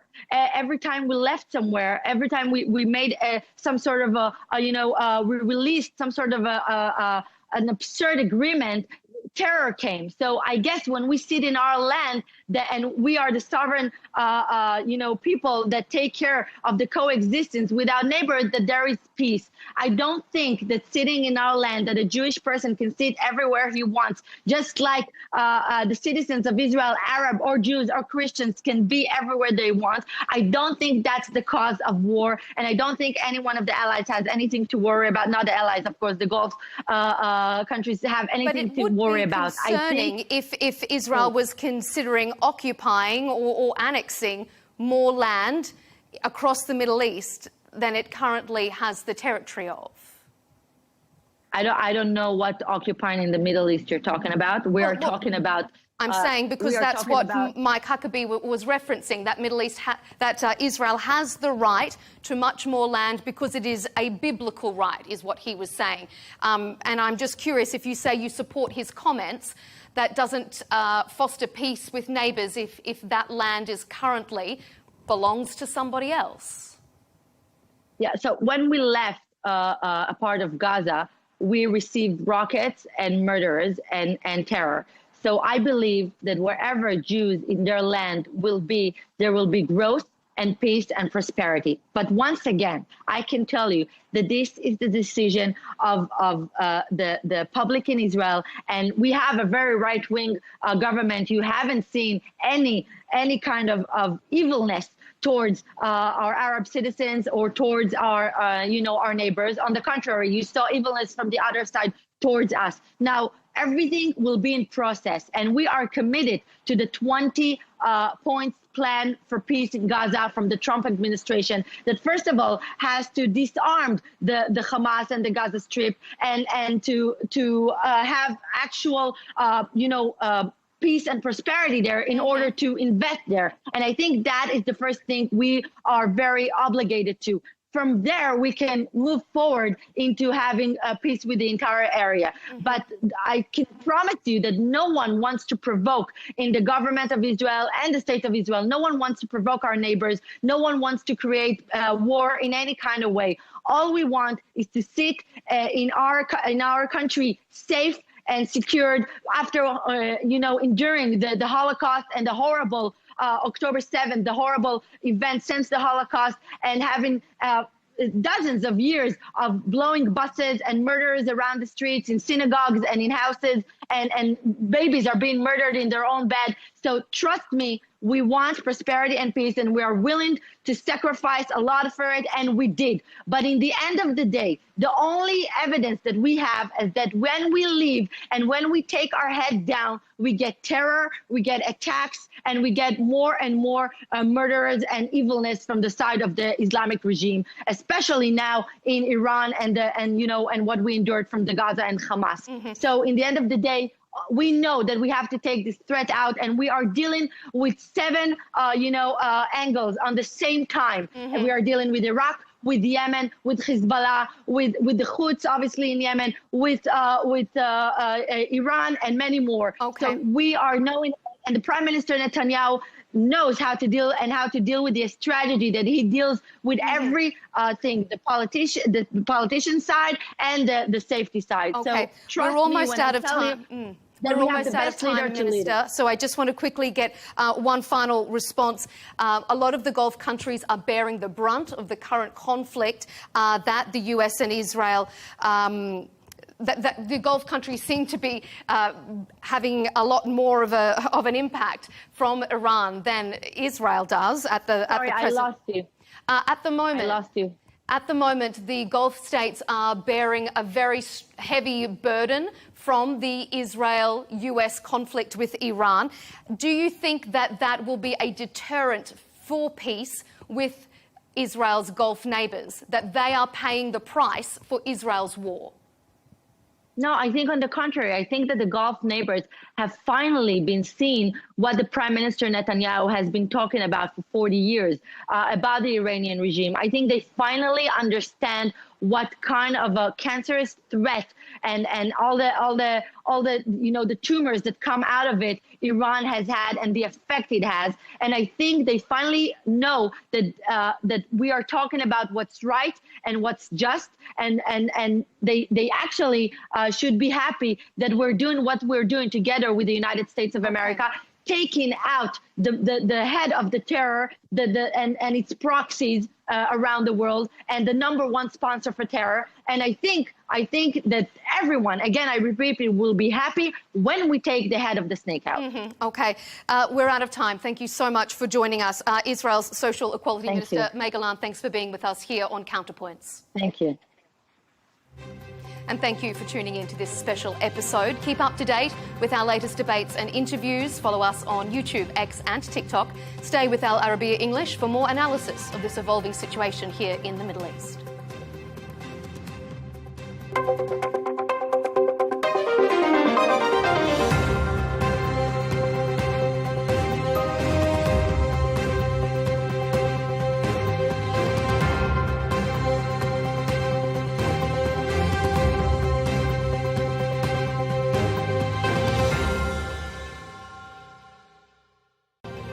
A gateway to peace or a trapdoor to regional chaos?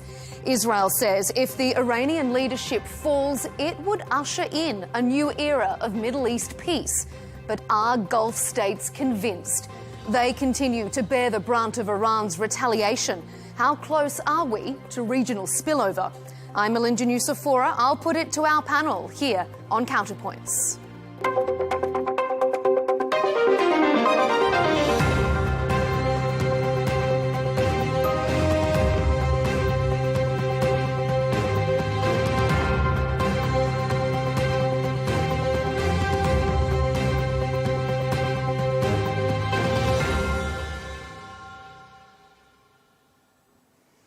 For a long time, many Gulf states have largely felt immune to the protracted conflicts plaguing some of their neighbours.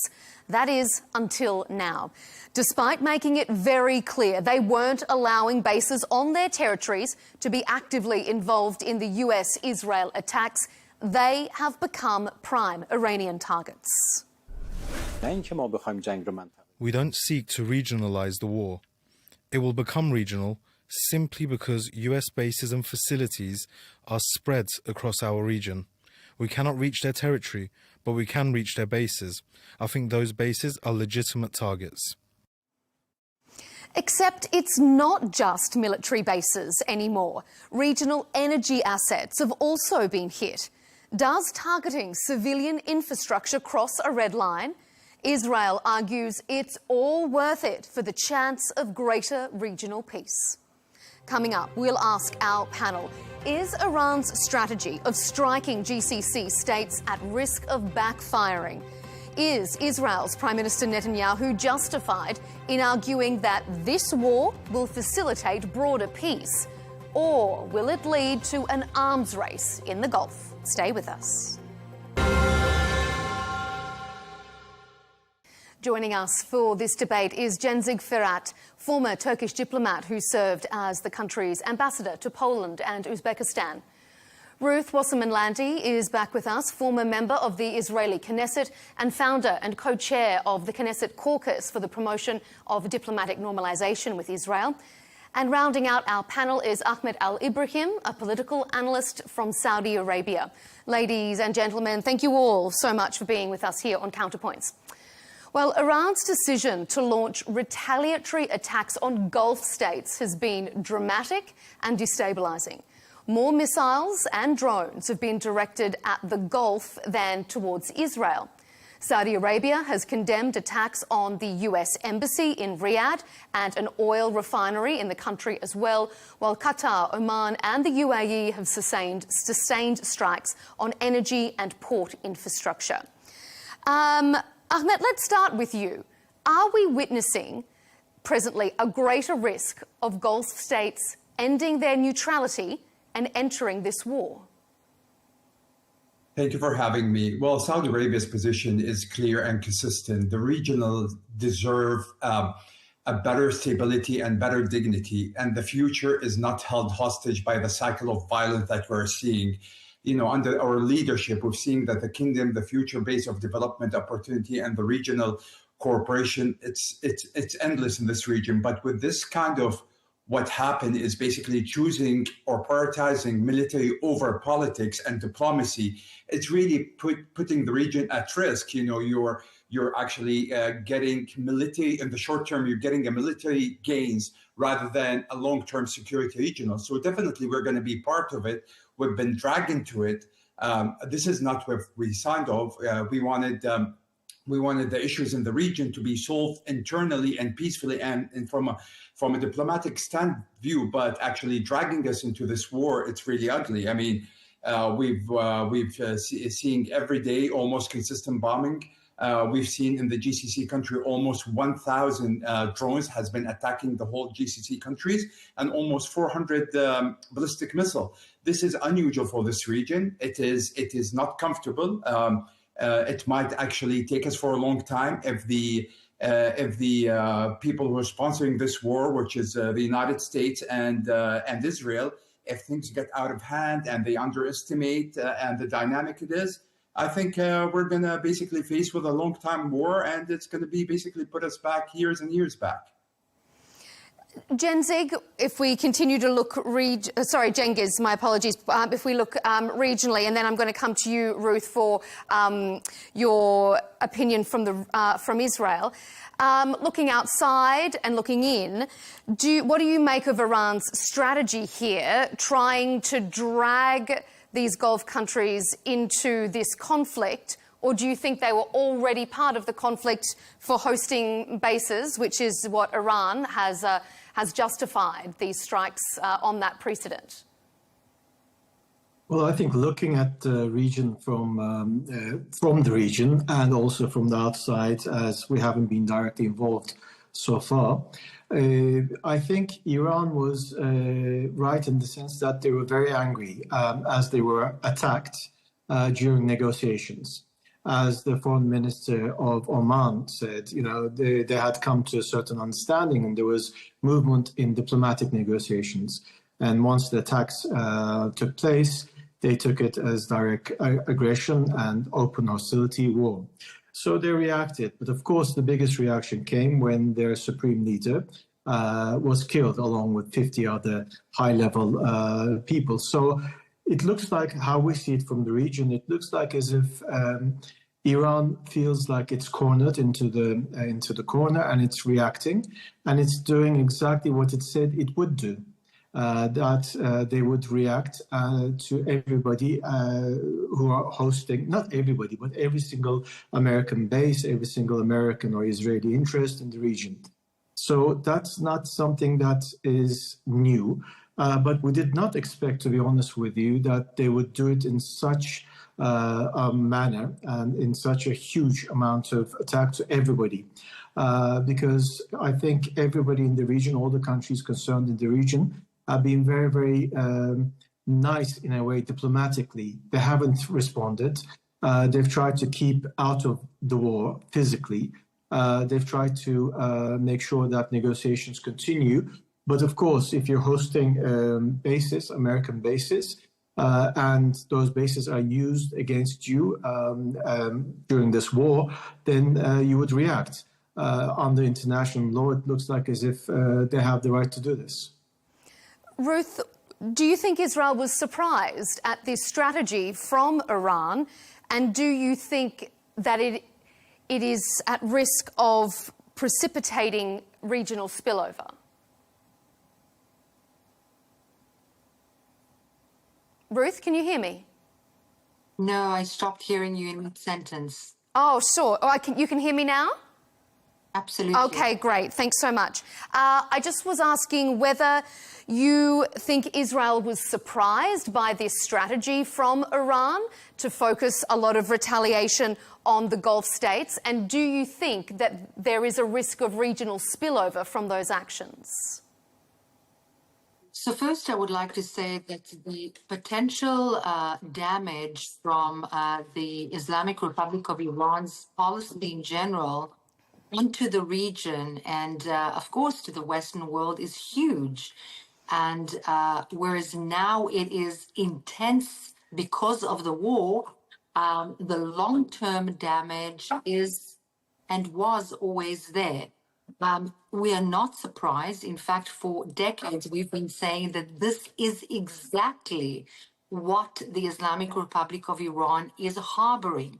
An antagonism to a lot of the friendly so-called states in the region that have seemingly misunderstood the Islamic Republic of Iran's hatred and thought it was only aimed at the United States, America, and so on. But no, there is an antagonism inherent in this regime to apparently friendly countries like Kuwait, like Jordan. Moreover, for the past several years, the Islamic Republic of Iran has tried to infiltrate Jordan and have Palestinian entities within Jordan, like the Hamas and like Islamic Jihad, topple the regime, the existing regime. So it has been anything but friendly. Likewise, it tried to do so with Egypt, although it was completely unsuccessful in Egypt. There has been an attempt by the Islamic Republic of Iran to try and destabilize so many countries in the region, including Lebanon and Syria. And this is not something new. I'm not making this up. We all know and understand this. So no, Israel is not surprised at the very antagonistic, intense response that we have seen by the Islamic Republic onto neighboring countries as well, not only against the United States of America and Israel. Cengiz, what do you make of that assessment of the destabilising nature inherent that Ruth has said in the Iranian leadership there? Do you think that is their aim, to destabilise the region? Well, I mean, when Ruth was speaking, I was thinking about it. Maybe some others could interpret the same thing from the point of view of Israel. I could recontext everything she said and put Israel instead of Iran, and it will be the same thing in terms of the region. With all the recent developments in the region, Israel has also been a very big destabilizer in the region. But it's also true that Iran has, of course, fomented this for a long time, and they've created their proxies in countries like Lebanon, in Yemen, etc. And it's clear that this was brewing, was bound to happen between Iran and Israel. But concerning the region itself, concerning the Gulf Cooperation countries, I agree with our Saudi colleague here that this is going to be very detrimental to the whole region if it gets dragged on. I don't believe it's going to be a very short-term issue. I think the Americans and the Israelis probably are underestimating the resolve of the Iranian people at the moment. They were expecting, the Americans were expecting that the population would rise up and topple the regime. It's not going to happen. That's not the way the Iranians work. So if this is going to be dragged on, it's going to be to the detriment of all of us in the region, including Turkey, including Israel, including the whole global economic system. So I don't see Israel as a stabilizing factor in the region. I don't see Iran was not a stabilizing factor either. But where we are right now is we need to, I always say these on your programs, everybody needs to calm down. We need to stop fighting. We need to find a diplomatic solution. This is not going to end with just decapitating the current regime heads. It's much more entrenched than that. Ruth, I'll let you respond before I bring Ahmed back in. It's a very, very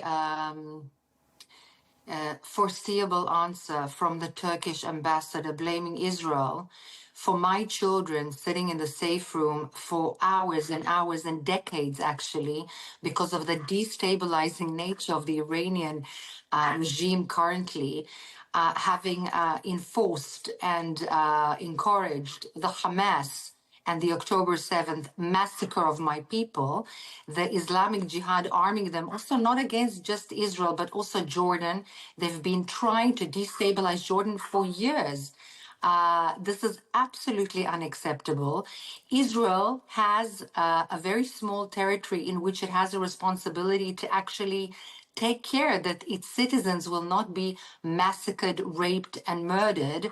And therefore, it did not go out to destabilize the region. It is doing something that any government is expected to do, which is to stop the actual aggression, very blunt aggression, casus belli, the huge ballistic missile program, the drive to a nuclear capability, which is a threat to the entire world, not even just to the region, not to mention even to Turkey, because there's a huge competition between Turkey and the Islamic Republic of Iran. To pretend this is about Israel destabilizing the region is insanity in epitome.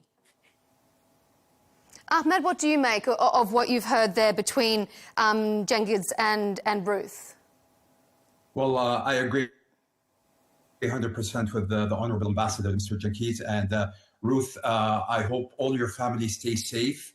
But remember, your family, you have your kids, where Israel actually killed 50,000 people, genocide in Gaza. I don't want to make this about Israel. Iran as guilty as Israel to stabilize the region.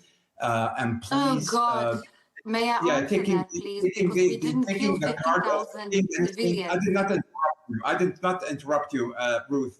I did not interrupt you. So taking the card and basically, being sorry about being an Israeli and you've been always held captive. Listen, just a couple of days ago, I'm not Saudi sorry Arabia about being an Israeli. I'm Saudi not Arabia sorry about being an Israeli. Saudi Arabia has captured 2 Mossad agents. Qatar has captured 2 Mossad agents, and now they are in custody. Okay, and they are planning bombing here. The killing of and the assassination of here, the Mossad. where is here? Remind me. Here, where is here? We'll just let Ahmed finish, Ruth, and then I'll hand the floor back over to you to give a full response. Let me finish. I feel that this is a very, very destabilizing conversation. My sincere apologies. This is absolutely unacceptable. We will bring it. We're going to bring it back to Iran. So completely disrespectful. This is a conversation about Iran. Bombing your country. I think Iran is bombing your country. Okay. You are blaming Israel for what? It was a great. Okay, we'll just take a breath there. Ruth, I'm going to hand it back to you. Ahmed, if we can focus back onto Iran, and then I'll let Ruth respond. Ahmed, let's refocus on Iran's targeting of Gulf countries. Do you think they are obviously, it's a provocative move from them. Have they crossed red lines here with Gulf countries? Definitely, Melinda, they crossed it. I mean, especially we gave them the whole indication that no military bases is going to be used in the GCC countries, no airspace. We've done everything possible. We want to stay, we want to stabilize. We've been open communication with the Minister of Foreign Affairs of the Islamic Republic. And, Saudi Arabia is the traditional, enemy of Iran, and they are our enemies for the longest time. However, we wanted the chances of diplomacy. We cannot afford other wars in the region. We cannot have Iraq, Syria, Yemen, Sudan. We are surrounded by hostile Israel there, and they are doing their own thing in the region. So we cannot afford to have many wars. We have Vision 2030, the GCC country, they are flourish. We are one of the most stabilized countries in the world. Again, Ruth is cutting me off.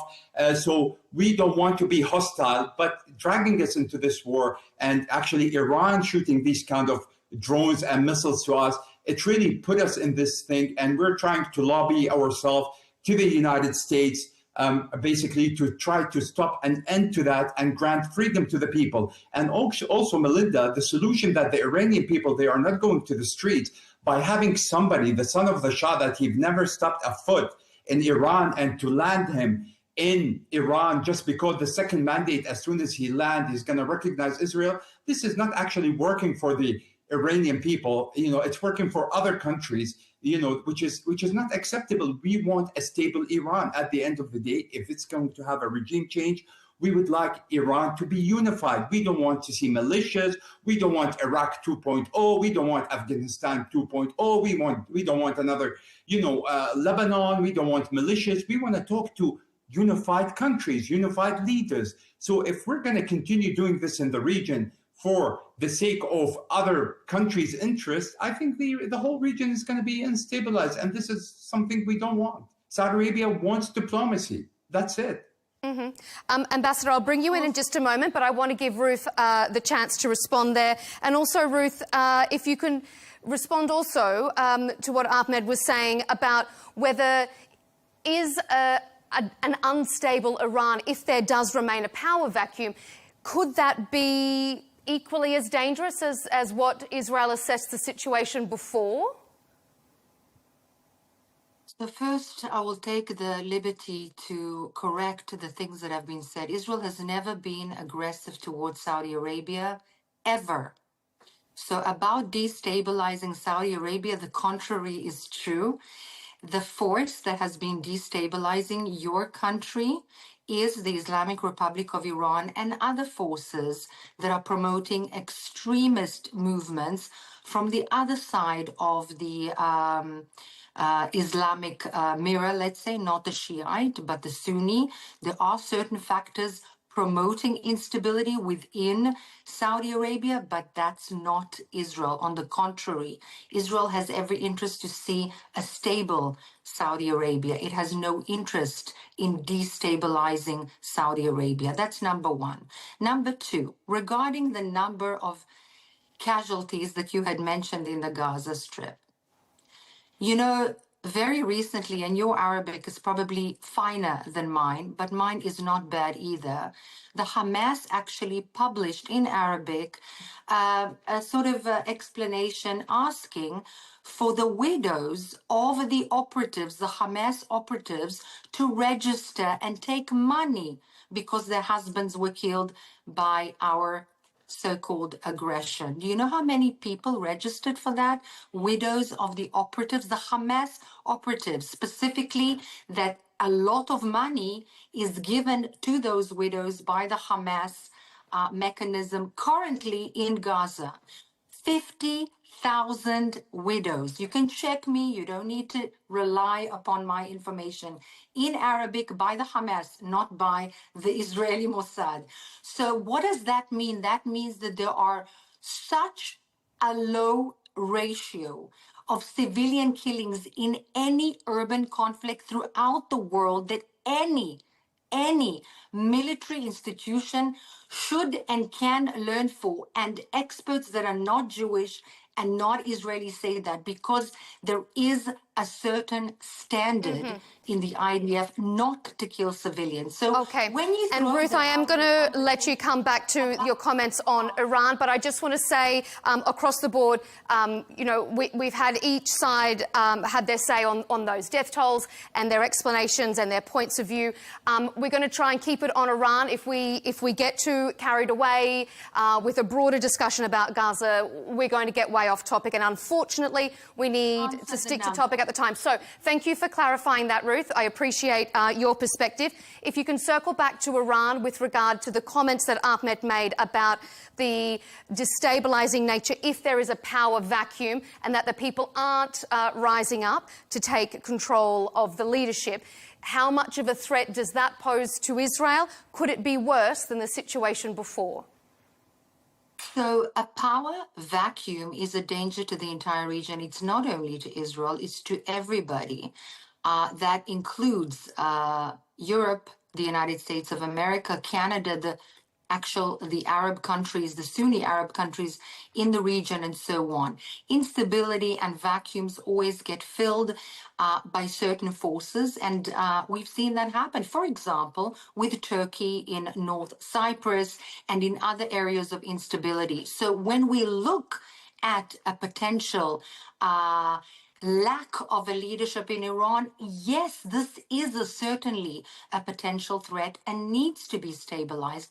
However, a nuclear-powered regime, the one that we've seen until now, that is at the moment showing its aggression and its absolute insanity towards not Israel, but countries of the region, to have that regime have nuclear capabilities is absolute insanity, and therefore there had to be an action taken against that. But is a vacuum potentially a danger? Of course it is, and that needs to be addressed. With that, I agree. Cengiz, what do you make of that? Are we at risk of having another Iraq, another Libya? And what do you think Iran's goal is here with the way they are retaliating? Are they trying to spark a broader conflict, or are they trying to provoke perhaps the Gulf states to intervene on their behalf and say, everyone cool their weapons, let's get back to the negotiating table? Let me take you a little bit back. If you recall, after the first Gulf War, I think he was at that time heading NATO's military wing, General Wesley Clark, had made a statement that he was given at the Pentagon a list of countries that should be toppled. And one by one, some of the countries that you just mentioned now, like Iraq, like Libya, like Syria, have been toppled one way or another. And on that list was Iran. And he was the one, I'm not stating this, this is out on every single YouTube channel you can find. And he was saying this was something that was conjured up at the Pentagon. Of course, Mr. Netanyahu has been saying this is what we need to do for the last 40 years. And he's been on record saying that he is very happy with how things have developed, so that because he's been saying that this is how things should develop. Now, looking at this, you see a pattern, the pattern of instability, the pattern of one country enlarging its borders because it's enlarging and attacking others, etc. I also agree with the panelists here that instability in Iran is not something that we would like. Iran is a very important country. It's a very strategic country. It's a country of 90 million people, and it's a very complicated country. There are many different stories that can come out of Iran. Pahlavi is Israeli-American, player. I don't think he has any sound basis in Iran. In the diaspora, maybe, but not in Iran. Now, concerning what could happen is if there's total instability in Iran, we could have implosion. Which could also lead to explosion outside.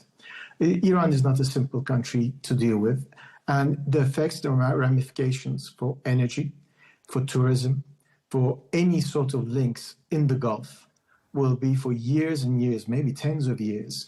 What the Gulf countries have built in terms of stability, in terms of tourism, in terms of energy, in terms of transport, in terms of welfare, will go down the drain. Same applies to Turkey. Of course, Israel has a different agenda. Israel wants weak countries around it.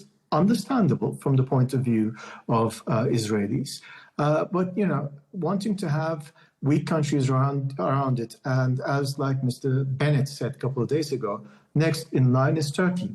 And this has been on Israeli news, commentators, academics, etc.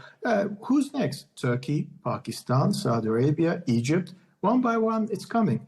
It's not going to end the way it looks. The mentality in Israel at the moment, well, you can say that to Mr. Bennett. I'm not the one who said this. You can speak to your own prime minister, former prime minister. He's not a prime minister. He's a candidate. But your former you mentioned Egypt and Saudi Arabia. Absolutely former prime minister. He said that Turkey is a threat. He said that Turkey is a threat. And the reason why he said that is because your president says that Israel should be eliminated from the face of the planet every single day. That's what your president says. So Mr. Bennett and other people understand English and actually understand that Turkey wants Israel eliminated. That's why Turkey is a threat. That doesn't mean that Israel will do anything to Turkey, because that's not what Israel does. Israel defends its citizens, and that's what any government should do. And by the way, I'm not with the current government. I'm listening to you out of respect for everybody else, but I'm not listening to what you're saying, because if you're going to continue like this, this is not going to be a panel. You should learn to listen. Of course you don't. You should learn to listen. Don't act like the rest of the Israeli cabinet. I do listen, sir, to your lies. All right. Lies. And it's very difficult for me. Don't go there. Don't go there. Okay. All right. Okay. We'll keep it respectful. I know that this is it's very inflammatory on both sides, but let's keep the perspective that everyone has the right to their opinion.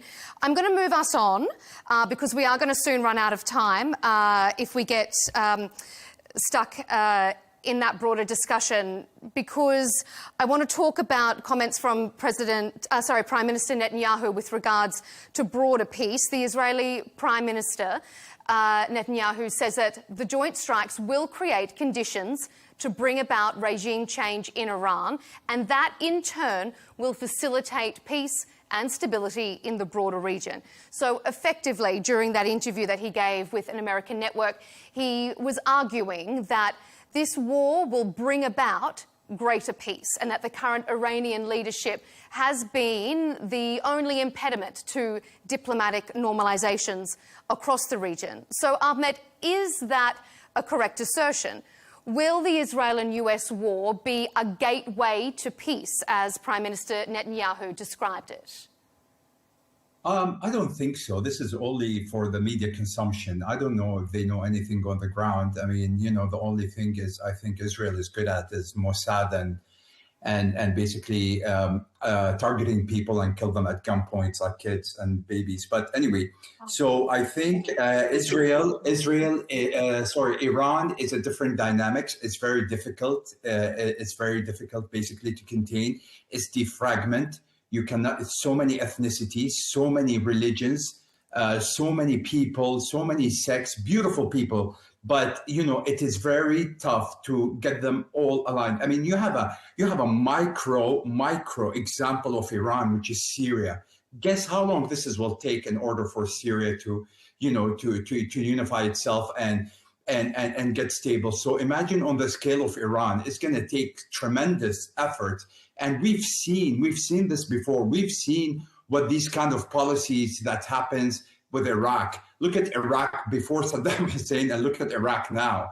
Look at Afghanistan. Look at other countries. I mean, the people who's actually making decisions in the region, they don't have the right keys to the region to basically have the right decision on how to make this region safe. You know, I think in my opinion, Iran, before basically the war started, was in a great position. It was coming to the table. It was negotiating. Again, I'm not defending Iran. Iran, at a certain point, was my number one enemy. Okay. However, it was at a point that they came to the table and they've been talking about how they can come back to the international community. MBS has said it before. We're going to bring Iran to the international community, not by war, by actually creating an economic vacuum for them that they have to be part of it. So there is way other than basically military and killing innocent people and waging war and getting the benefit of all the weapon dealers around the world to fund this kind of war in order basically to bring them on and to be a part of the international community. What have done, it is really an uncertainty. I mean, just in the past week, so many investors, so many amount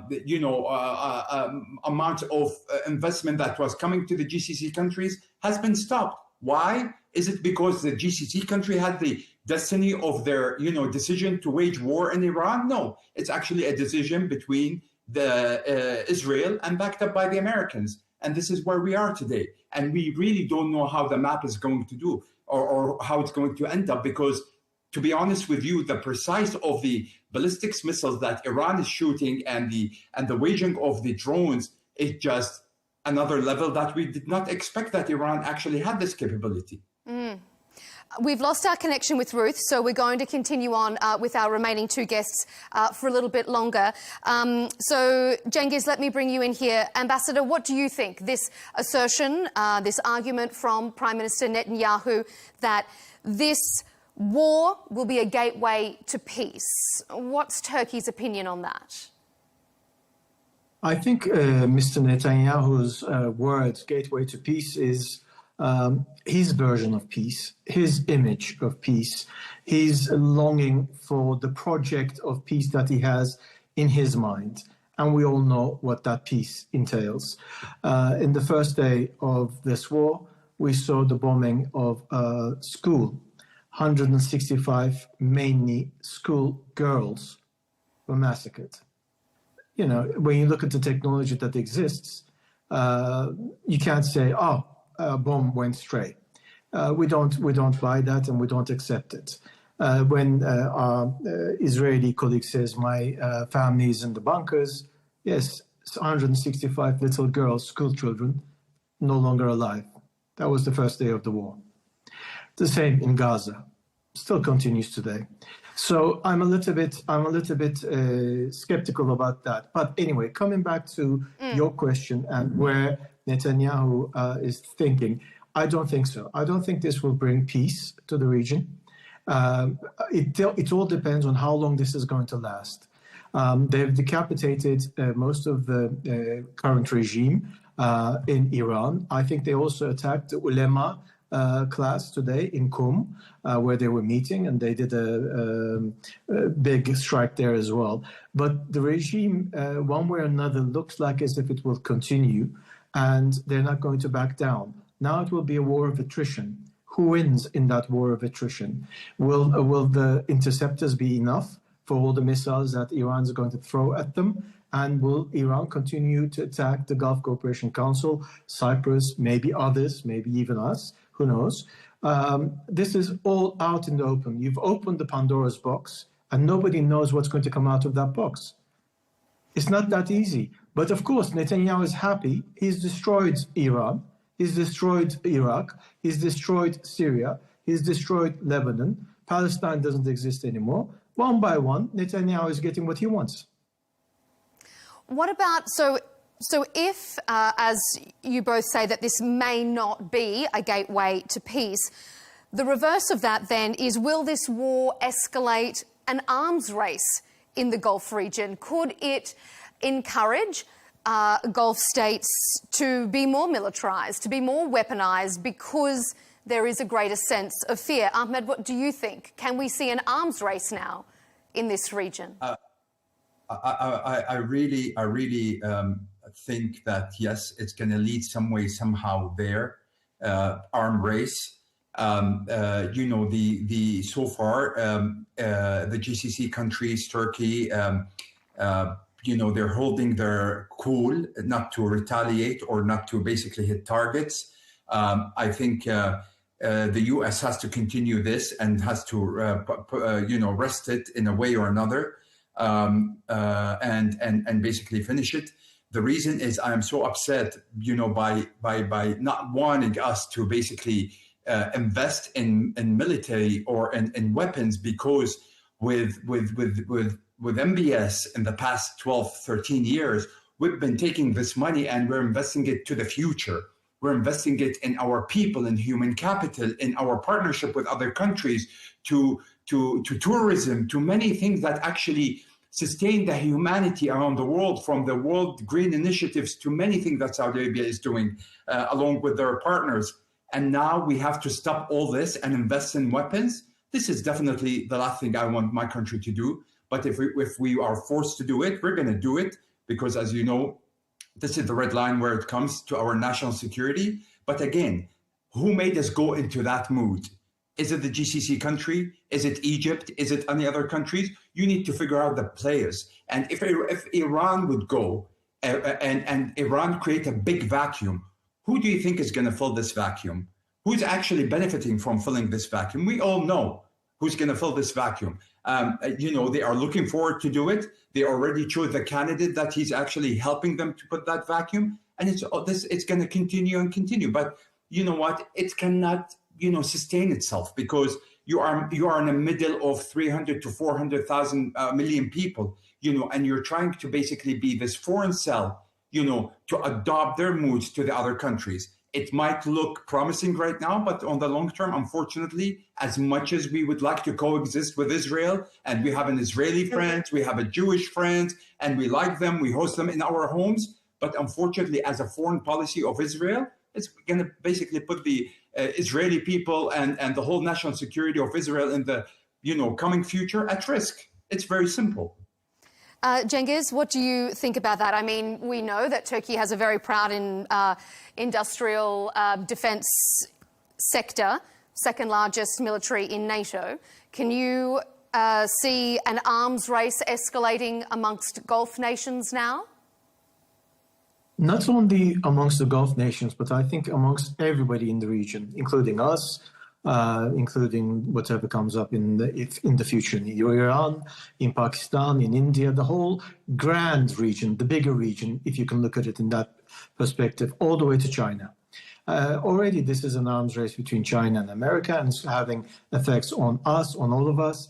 Israel's, I'm sorry to say this, but Israel's greedy ambitions at the moment is going to fuel an arms race. Their actions on the ground, what's happening in this war. I agree with my Saudi colleague. One way or another, this is going to finish one way or another. How it finishes, we all don't know. If it finishes tomorrow, I'll be happy. If it doesn't, it's going to create more of a quagmire than we imagine. But an arms race, yes, it's coming. And unfortunately, instability in this region, grand region, not only the Gulf Cooperation countries, but in the grand region, it's going to continue as far as I can see it. It is going to be really precarious weeks, hopefully not months ahead. We're out of time, so we will leave it there, but I appreciate everyone's perspective. Cengiz Firat, former Turkish ambassador to Poland and Uzbekistan. Ahmed Al-Ibrahim, political analyst from Saudi Arabia, and our previous guest who we lost connection with. We appreciate her time, Ruth Wasserman-Landy, former member of the Israeli Knesset. We appreciate the perspective of all of you here on Counterpoints. And thank you to you for tuning in to this episode of Counterpoints. Be sure to keep up to date with our latest debates and interviews by subscribing to Al Arabiya English on YouTube, and you can follow us on X and TikTok. We'll see you for the next panel.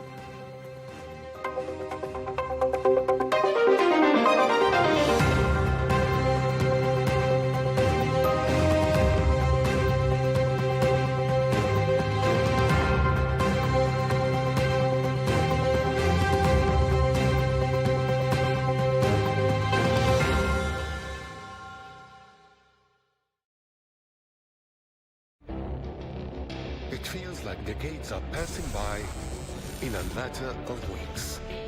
seismic shifts in the world order. Never, ever will be part of America. With so much happening and so much noise. Whether it's political upheaval, Canada has been ripping us off for years. economic shifts, or social movements, And no one wins from tariffs. I think America can be more friendly to the rest of the world. For in-depth analysis and all the latest developments across the globe. To have an inclusive policy together. The meetings with Hamas gave me some hope. We're in another nuclear arms race. the most important developments straight to your screen. Welcome to the dressing room. I'm on my own. I need backup. And an insightful look at the issues shaping our world today. It was not going to happen, that war, and it happened. Join us on Arabiya News, where the world talks.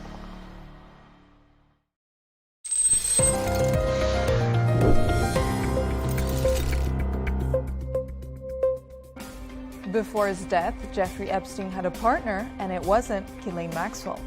Meet Karina Shuliak, the Belarusian woman he was reportedly planning to marry, and according to records, was Epstein's last phone call before his death in August 2019. Her name appears 45,000 times in the 3 million documents released by the U.S. Department of Justice on January 30th. Yet, she remains far less known than Maxwell. 2 days before his death, Epstein signed the 1953 trust, leaving Shuliak $100 million, including $50 million up front.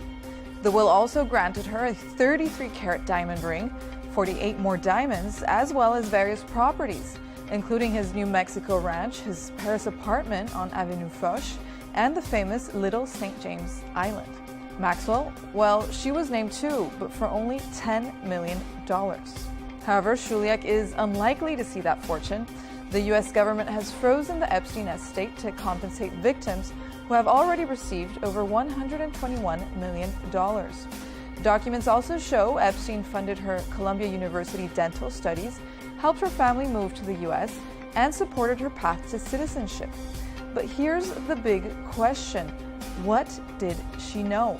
Well, a whole lot, it seems. Documents describe Shuliak as a central figure in Epstein's inner circle, managing his schedule, handling high-profile contacts, having earned her the nickname the Inspector. While she has not been charged with any crime, her proximity to Epstein is now raising fresh scrutiny. Today, little is known about her exact whereabouts. She's believed to be living in New York City, and so far, prosecutors do not appear to be actively pursuing her, even as major questions about her role continue to linger.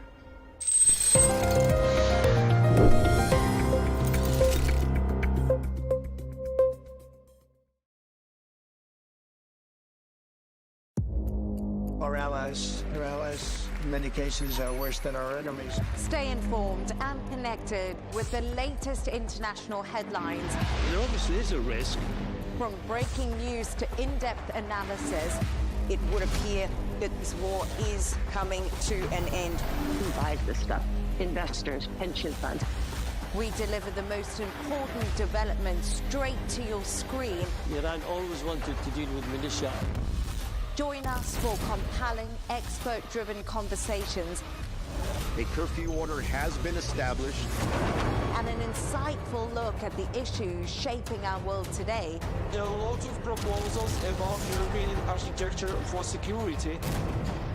I'm Leigh Ann Gerrans, and this is W News. We dealt with this when I was Chief of Staff in the first term. Where you don't just hear the headlines, you get the full story. The jewelry is lost forever. Inspired by a true story. We were blaming insufficient security. It's a symbol that has been attacked. Isn't a museum the most protected space on the planet? Social media was flooded with countless fantastical videos. Before the era of artificial intelligence, people reacted to such shocks by taking to the streets. I didn't leave my chair, and I didn't say a word there. Technology no longer grants time. the luxury of time.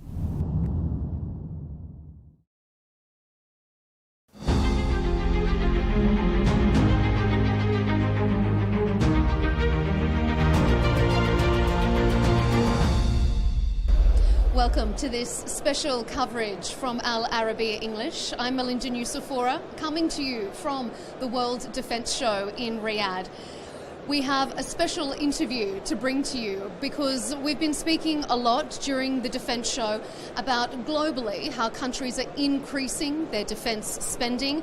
One of NATO's top financial contributors is Estonia. So we are pleased to welcome the Defence Minister from Estonia, Hanno Pevkur, here on Arabiya English. Minister, thank you for your time. Well, thank you very much for inviting. It's a great pleasure. First of all, the Estonian delegation has quite a presence here at the World Defence Show 2026. A strong focus on digital resilience and cybersecurity, intelligence systems. Can you talk me through the role that Estonia is playing in contributing to defence and security, particularly in the cyberspace? Well, first of all, we, as a small nation, we cannot afford to build like airplanes or something like that, but what we can afford is that we are making those, let's say, legacy systems smarter. So this is why our strength has always been cyber, we mentioned already, but automation, robotics, AI, drones, all this what actually, brings a change to the battlefield, what we see in Ukraine. And this is why, also this focus here has been on this, but not only. Estonian defense sector has grown rapidly, so the turnovers have grown like in a couple of years like threefolds. Our Defense Industry and Space Association has grown to 200 companies. So we are growing, and the most important is that we try to explain to our partners why it is important to focus on the AI, on the cyber. And this is our strength. And of course, when we talk about the ammunition production, although we are also doing that, this where old European countries and many other countries in Europe have, or in the world, have a lot of experience. So we will bring this new understanding, those, let's say, cutting-edge technologies to the battlefield.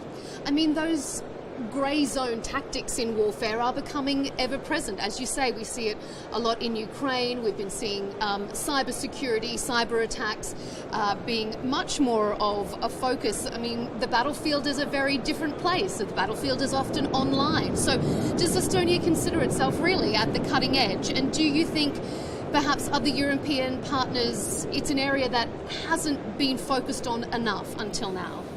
Well, 4 years ago, when the full-scale war started in Ukraine, nobody believed that we will see today what we see on the battlefield. So it still started as a blitzkrieg, then it evolved to the mass army fight, tanks, troops, all that, a bit of fighter jets. So then the Bayraktars games, then the FPVs game, and now when you take all this evolution of the battlefield, then probably what we need to do is the first understanding is that the next conflict, wherever it will be, or it will be a war or not, will be a bit different what we see in Ukraine. But the main understanding from Ukraine war is that you need to be agile and you need to be ready to change your approach very quickly. So even with drones, the Ukrainian experience says that they are changing the configuration and many things basically in every week, every 2 weeks. So this is what we have to consider, this what we have to take into account. Before we get on to a Saudi-specific partnerships, let's continue on with NATO and European defence. I understand that Estonia, Latvia and Lithuania have established a joint military sort of mobility area, I suppose. Can you talk me through the importance of that, why that's so necessary now? Well, again, one of the things we see that, yes, in Europe we have a lot of countries. It's not like it is in the United States, it's one country. Or in Ukraine, you have a massive territory, but you have one country. In Europe, when you take also the battlefield comparing to Ukraine, so the Ukrainian battlefield is at the moment like 1,200 kilometers. So this 1,200 kilometers is from Estonia to Lithuania. And this is why we clearly understand that we need to redefine also how we look at the military mobility. So we have clear understanding that it's not only the question of the Baltics, but there has to be a military Schengen in Europe, that when you bring something from Portugal to Estonia, then this has to be very quick. When you want to launch it, then this has to be interoperable and interchangeable. So these are the changes we need to see and we need to make. And then this is why we established that, let's say, small circle of countries with military mobility and digital military mobility. We have even already the software for that, it's a DMSS. But the point is that all the countries have to understand that, as I said, you need to be agile. To be agile and to be quick and flexible, you have to take away all the burdens, all the bureaucratic obstacles what you have in your systems. Do you consider it, do you think it will expand then in that case? Yes, absolutely. Absolutely, I see that. So we have a clear understanding also. I will meet later this week also with the European Commissioner, Defense Commissioner Kubilius, and we will go specifically into the details with military mobility. Airspace violations have been a risk for Estonia, not only in 2025, but recently again in January. How much of a concern is that for you and for the citizens in Estonia? Well, the reality is that we cannot change our geography. So our neighbor in the east is very hostile. So Russia is very hostile, not only towards us, but towards the European Union, towards Ukraine. There is no question. So the war is still ongoing. And we have to address that. And the only way to address that is to deter Russia. When you want to deter Russia, you need to have credible deterrence. To have the credible deterrence, you have to show the force. So this is why we have allies in Estonia. This is why we are investing more than 5% into our own defense. This is why we have NATO. But when we take also these airspace violations, then my suggestion has always been that please take it calmly. We know that we can react if necessary. We cannot overreact, because this is exactly what Russia wants to see, that we will overreact. You're not calling for the planes to be shot down or drones to be dramatically... When there is a need for that, or if there is a need for that, then NATO as an alliance is ready for that, of course, to defend. But as I said, you need to be very calculative and you need to assess the situation. You cannot go just to shoot down everything what flies into your territory. You have to see that is it a threat or not. So and we have very good measures for the threat assessment and also air policing to understand, to define whether it is a real threat or just a show off by Russians. Staying on Estonian border threats, I suppose, Estonia has announced that it is closing 2 of its border crossings with Russia during the evening hours because of, and I quote, irrational behaviour, is what is being alleged towards border guards. Can you explain your concerns there, and do you consider that particular region to be a particular border threat? Well, it goes, let's say, it's the next step from the airspace violations, that Russia doesn't respect the international law. So it all starts from this, because we have the international law, we have the regulations, we have the border line or control line with Russia. So when Russia is violating that, then we need to react to that. And obviously we will take some of the border guards from the border stations to put onto the border line. And this is our reaction to that. When Russia doesn't make any stupidities, then of course we can revise that. But this was our response at the moment. And obviously we are ready to do more if necessary. But as I said, we are not escalating. So the only one who is escalating everywhere, in Ukraine, in Europe, even further inside of Europe, this is Russia. So we need to show that we are responding to that, and this was our response. Mm-hmm. If we focus now on the region, if we can, before I need to let you go, talk me through the cooperation between Estonia and Saudi Arabia specifically. I know there are some long-term collaborations and partnerships. Talk me through how that is developing and where you see that going into the future.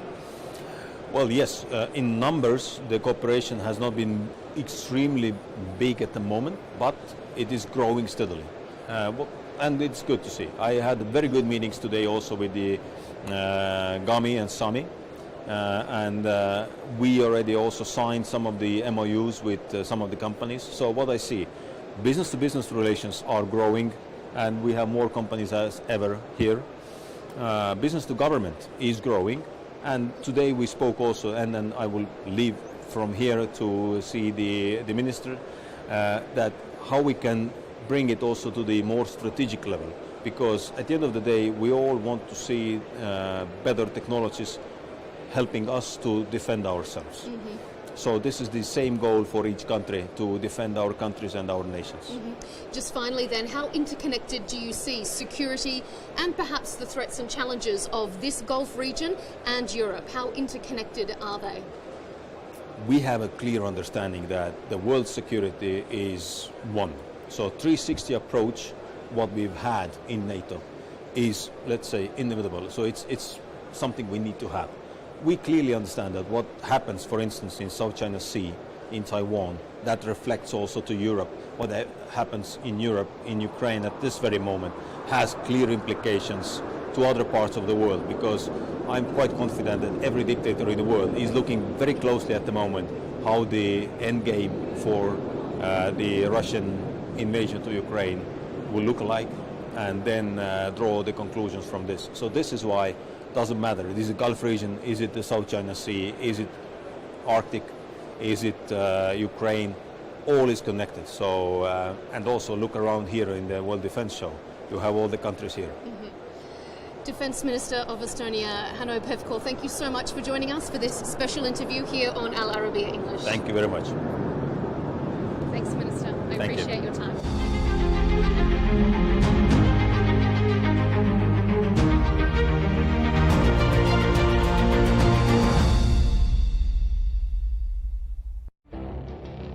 It feels like decades are passing by in a matter of weeks.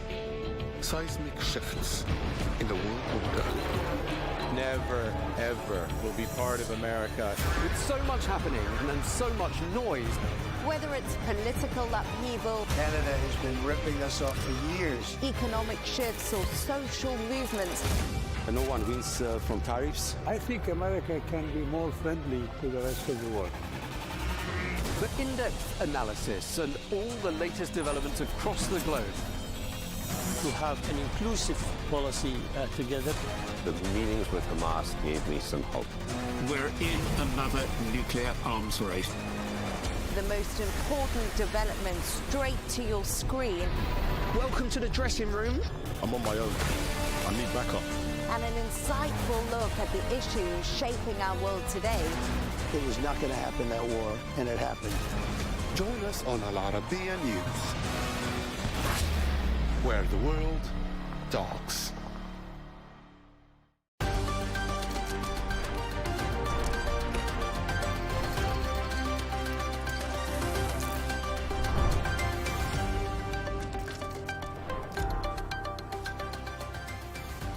Hello and welcome. I'm Leigh Ann Gerrans and you're watching W News Extra, broadcasting live from the Al Arabiya studios. These are our top stories. The U.S. Secretary of War says a U.S. submarine has sunk an Iranian warship in the Indian Ocean. The state funeral for Iran's supreme leader Ali Khamenei is postponed as reports suggest his son could replace him. And Asian stock markets tumble as the conflict enters its fifth day.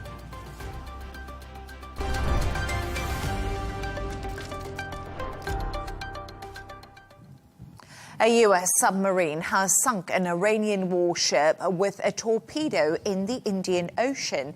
U.S. Secretary of War Pete Hegseth made the announcement earlier today, but did not name the Iranian ship that was attacked. Take a listen. We are only 4 days into this, and the results have been incredible. Historic, really. Only the United States of America could lead this, only us. But when you add the Israeli Defense Forces, a devastatingly capable force, the combination is sheer destruction for our radical Islamist Iranian adversaries. They are toast, and they know it. Or at least Soon enough, they will know it. To discuss this and all of today's stories, I'm joined by Al Arabiya editor Wissam Kirouz, who joins me in the studio, and correspondent Sarah Firth, who is live from Washington. Sarah and Wissam, great to have you with me today. Wissam, yeah, great to have you in the studio too. Wissam, let's talk a little bit about Pete Hegseth, because of course he gave this conference today and he said Iran is toast. Do you agree with him? I cannot agree or disagree, but I cannot but remember that this kind of rhetoric, of way of describing things, remind me a lot of the Western movies, and it also reminds me of when Donald Trump himself announced the death of Abu Bakr al-Baghdadi, and he said he died like a dog. I mean, these kind of words, they have a certain resonance within the electorate of Donald Trump, within deep America, but it would be completely not so decent if you put the same words on the lips of someone in Europe, for example. Having said this, they have shown a lot of strengths. I believe this battle now, it's between strength and patience. So from one side you have America, which is showing a lot of strength, and on the other side, the Iranians who want to show a lot of patience. This is why they want to make the conflict bigger and longer, because this is where they think they can score. Do Americans have the same patience? It's yet to be seen. And it's really interesting because we talk about the force of America, and Hegseth there said more US forces are arriving. So they are pretty much going all out. And also he said there was never meant to be a fair fight, and it is not a fair fight. We are punching them while they are down. So once again, that really strong rhetoric coming out of Donald Trump and his team. Absolutely. And Sarah, I wanted to ask you a little bit about Hegseth, because he also says Iran tried to kill Donald Trump. We've heard this before. What evidence do we have for this? And how was Hegseth's language, we just spoke about it in the studio, Wissam and I, actually going down in America? Well, hunted down and killed, as Wissam said, that language very reminiscent of what we've seen with operations like this in the past. The Defense Secretary, Pete Hegseth, saying that this was an operative who'd been involved, he alleged, in planning an assassination attempt against President Trump.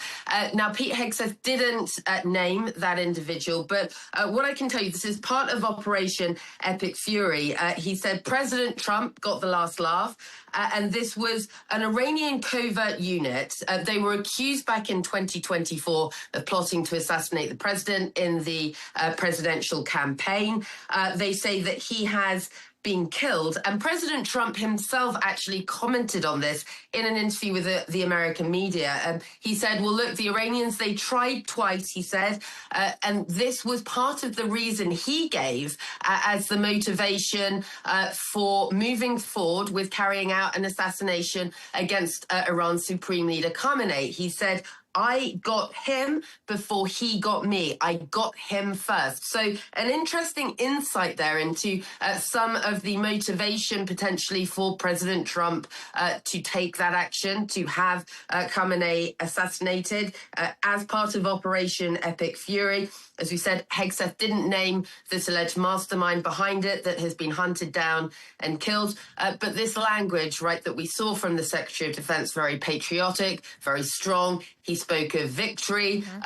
It will raise a lot of eyebrows here in Washington because, of course, there is a lot of concern over the fact that we've heard a lot of this kind of rhetoric from both the president and the Secretary of Defense. But what we haven't heard much from them, Leigh Ann, is what the plan is moving forward. So operationally, how long this can go on for, and what exactly is going to happen next. Interestingly enough, I've just got a headline through because the White House has been holding a press conference currently at the moment as I talk to Sarah and Wissam.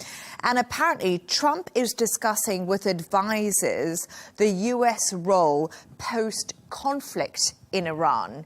So we're having that official line out of the White House as people are asking the question about the day after and what off-ramps could possibly be taken. Well, let's start by stating something very obvious. The strength of Iran is fading by the day. The first day, they have launched something like 350 missiles. The second day, it was something like 200. The third day, it was something like 100. And today, it was something like 50. Yes. So we see the trajectory is very clearly going through. It's dwindling, basically. So what does it mean? It means two things. First, that the Iranians, they want to make some economies on their firepower. Second, they have expanded this conflict with now Hezbollah in the game in Lebanon, yes, which is, I mean, it is part of the war as well.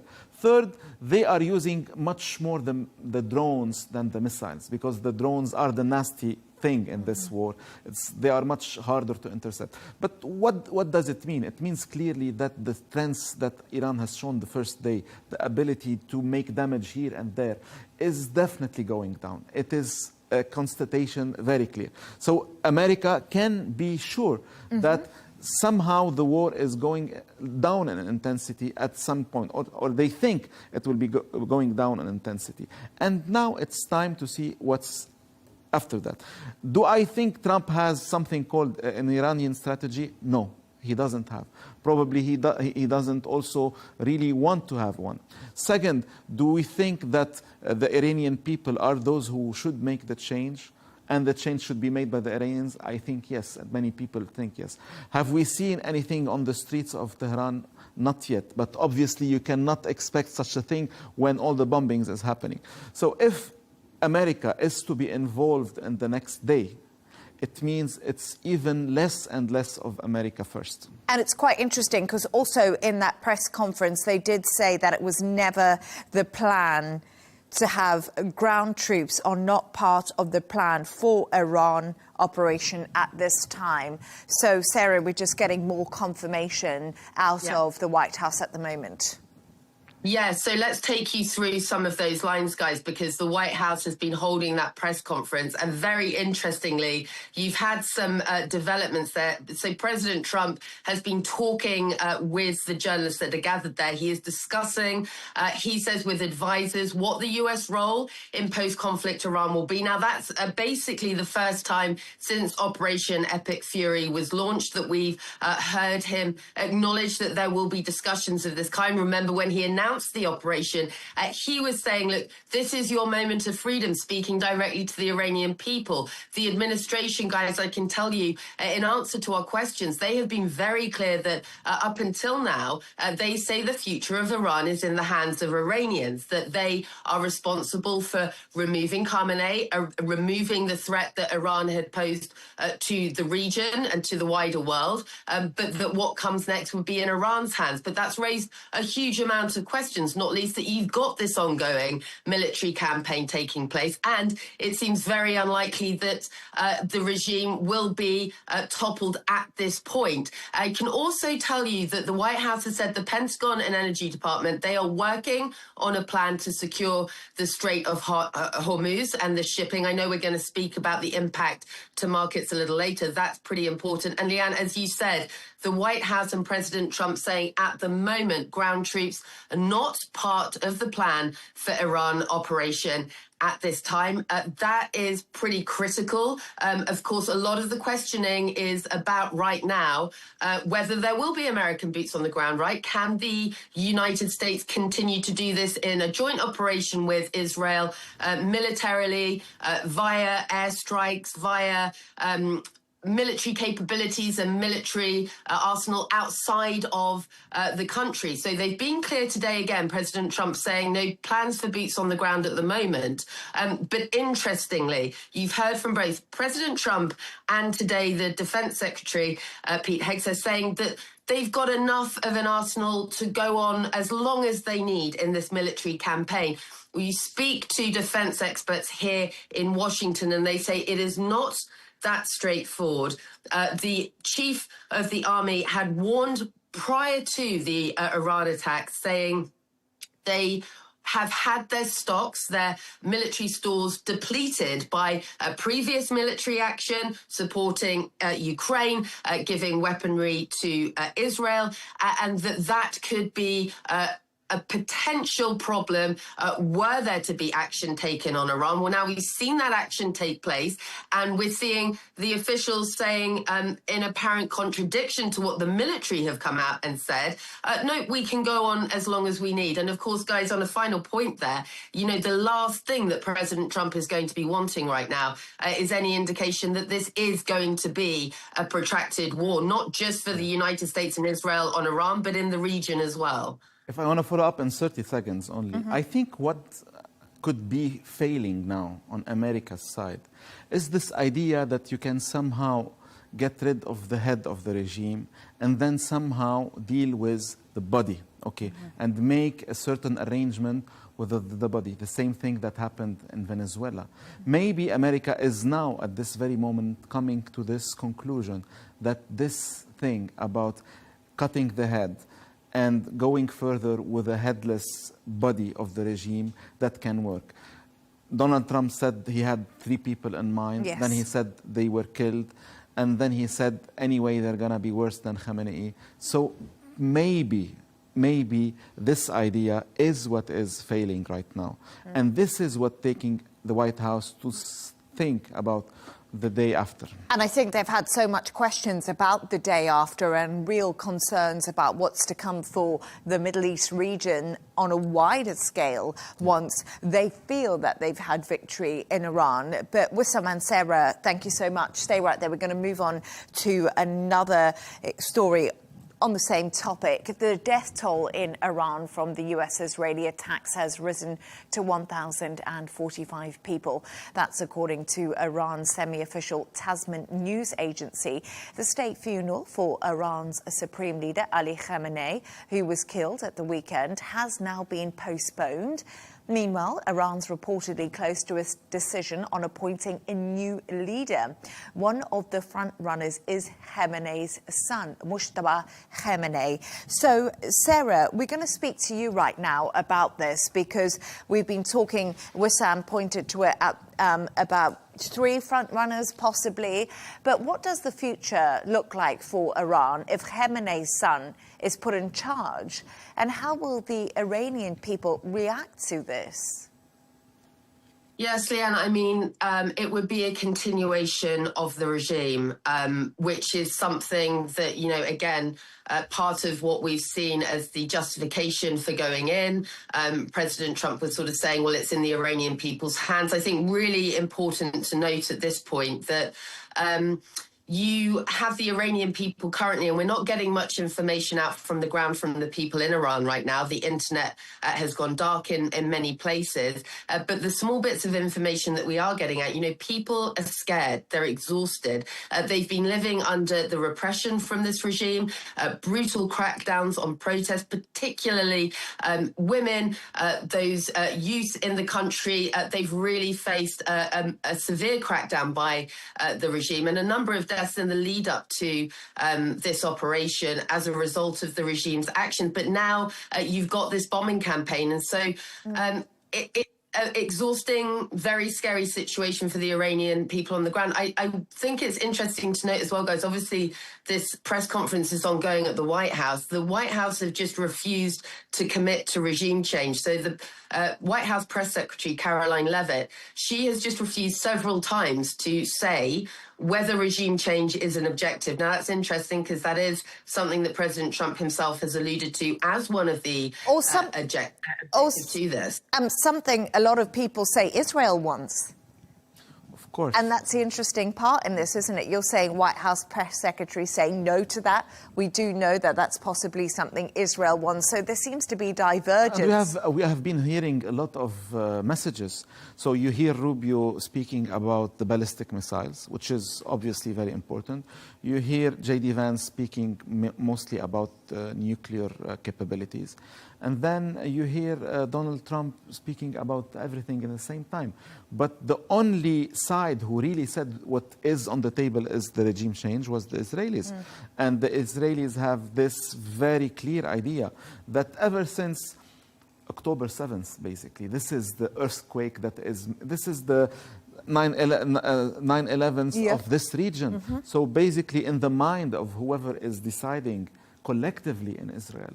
This change that is needed for the region in order to protect Israel cannot be completed without a change in Tehran itself. So this is basically an Israeli idea. Of course, America can adopt this, and America has ground. Like Barack Obama had an Iran strategy. For me, it was the bad strategy, but at least he had one. But let's be honest for a moment. For America, Iran was the major problem for the last 46 years. I mean, who made America fail in Iraq? It was Iran. Who made America fail in the broader region? Who was the one country that was pumping billions into militias to fragment the region? It was Iran. Who was the country who made sectarianism rise? It was Iran. Who was the country who was heavily active, in fighting and supporting Al Qaeda and terrorism, which is, from the other faction of Islam? It was also Iran. So yes, America has a ground to say, okay, no more with this regime. It was never clear enough. But now, apparently, it's something that resonates, and especially with the person, Donald Trump, who, if you go back to clips of him and declarations when he was in the business in the 80s, he would speak very clearly and very loudly against Iran. Why? Mostly because on a personal level, he was always surrounded by businessmen from, Iran was always there, but it was not the regime's Iran. In his surrounding, he has a lot of Iranian influence, Persian influence, Jewish Persian influence that are against the regime. So he was always into this idea.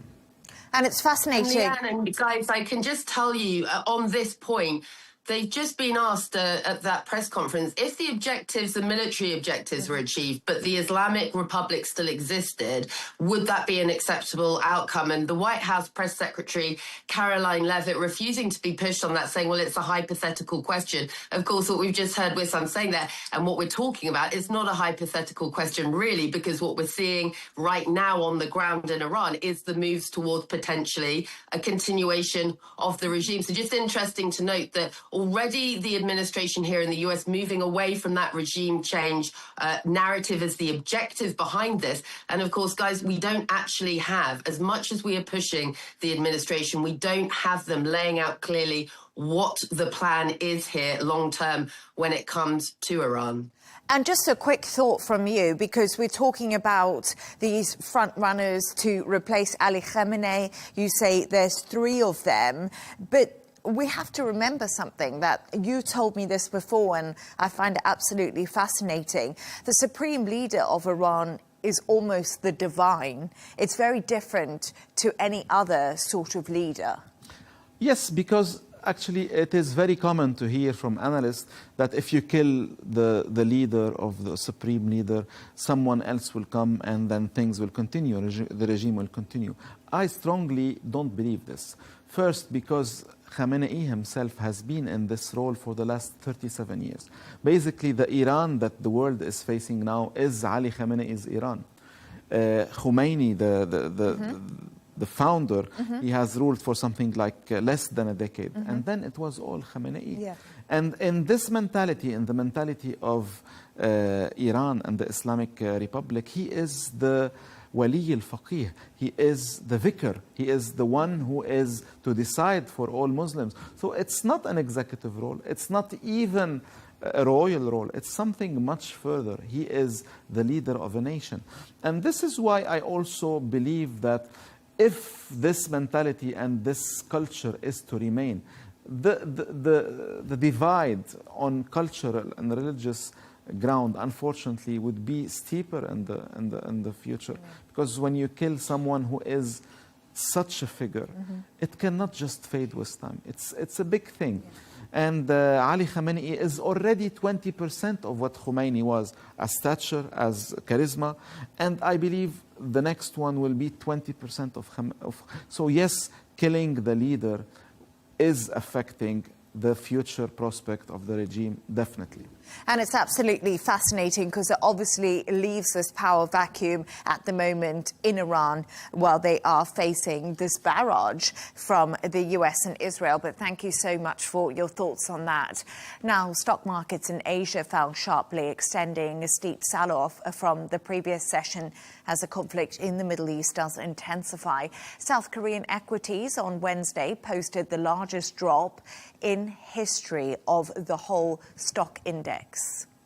So, Wissam, I want to talk to you about this because it's been really interesting to watch markets today because we saw this big drop, especially in the Kospi in Asia. They had to stop trading because there was a big fall. But weirdly, this afternoon, when we look at the markets, Asia had a really bad session. But if you look at Europe and you look at the US, actually, things seem to be picking up. Things seem to be trading pretty well, maybe muted, but better than the Asian session was doing.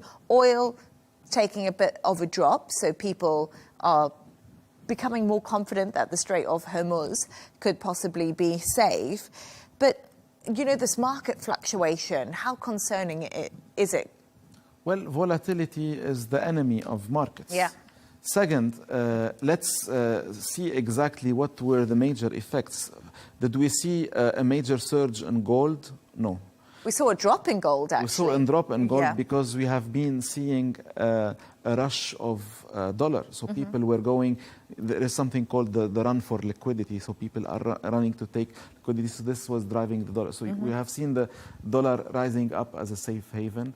We have seen the euro slightly fading. We have seen oil rising more than 10%. And we have seen the gold going down a little bit, then rising. So we haven't seen really a huge shock. Now, it's the volatility, it's the outlook of this going much further. And you have to remember that in Asia, the dependence on oil coming from the region, it's much higher than America. And China, when it comes to Iranian oil, is absolutely massive. And the Strait of Hormuz. China has already lost its biggest oil pump in South America, which is Venezuela, and now it's losing also Iran. So yes, China is very much affected in this when it comes to energy. And eventually, if this continues and we have a barrel above $100 or maybe more, then you will see the real pressure coming from America, from the consumer. Because actually Donald Trump today, he said he thinks that the prices will go down as soon as the war ends. Yeah, he did say that. He said, expect oil prices to drop as soon as Iran action ends. So he's trying to stabilize things. And also the US Secretary Scott Bessent, it was quite interesting, on oil, millions of barrels are away from the Gulf, will make a series of announcements. US Navy will provide a safe passage for oil tankers. But markets aren't going crazy. No. Not anywhere, honestly. No. Which is a signal that somehow the markets are not that worried, at least until now. I think there has been a concern when it comes to LNG because we see Qatar Energy not producing LNG at the moment, which will affect Europe. But you're right, markets have actually pretty much held their nerve. But Sarah, we're talking here about the Asian markets, but the US will also see losses as a result too. I mean, Wissam just mentioned if that price of oil goes above $100 a barrel. Yes, and look, clearly the administration are aware of it, as we were saying, you know, the press secretary saying today and President Trump saying that they are looking to sort of secure some of those oil and shipping routes. That is a huge concern. And whilst it hasn't seen a dramatic impact in the way that you have in the Asian markets here in the US, there is a real concern amongst investors and traders about the longer this goes on, what this could mean. And you've seen the US impacted, guys, in the more sort of traditional ways. So concerns around oil and energy prices. You are already seeing prices rising in some areas. Big fear that further along the road, if this continues, if the military operation expands and widens, that inflation could return to the United States. I think really interesting, we've seen Iran threaten today to target one of Israel's nuclear facilities.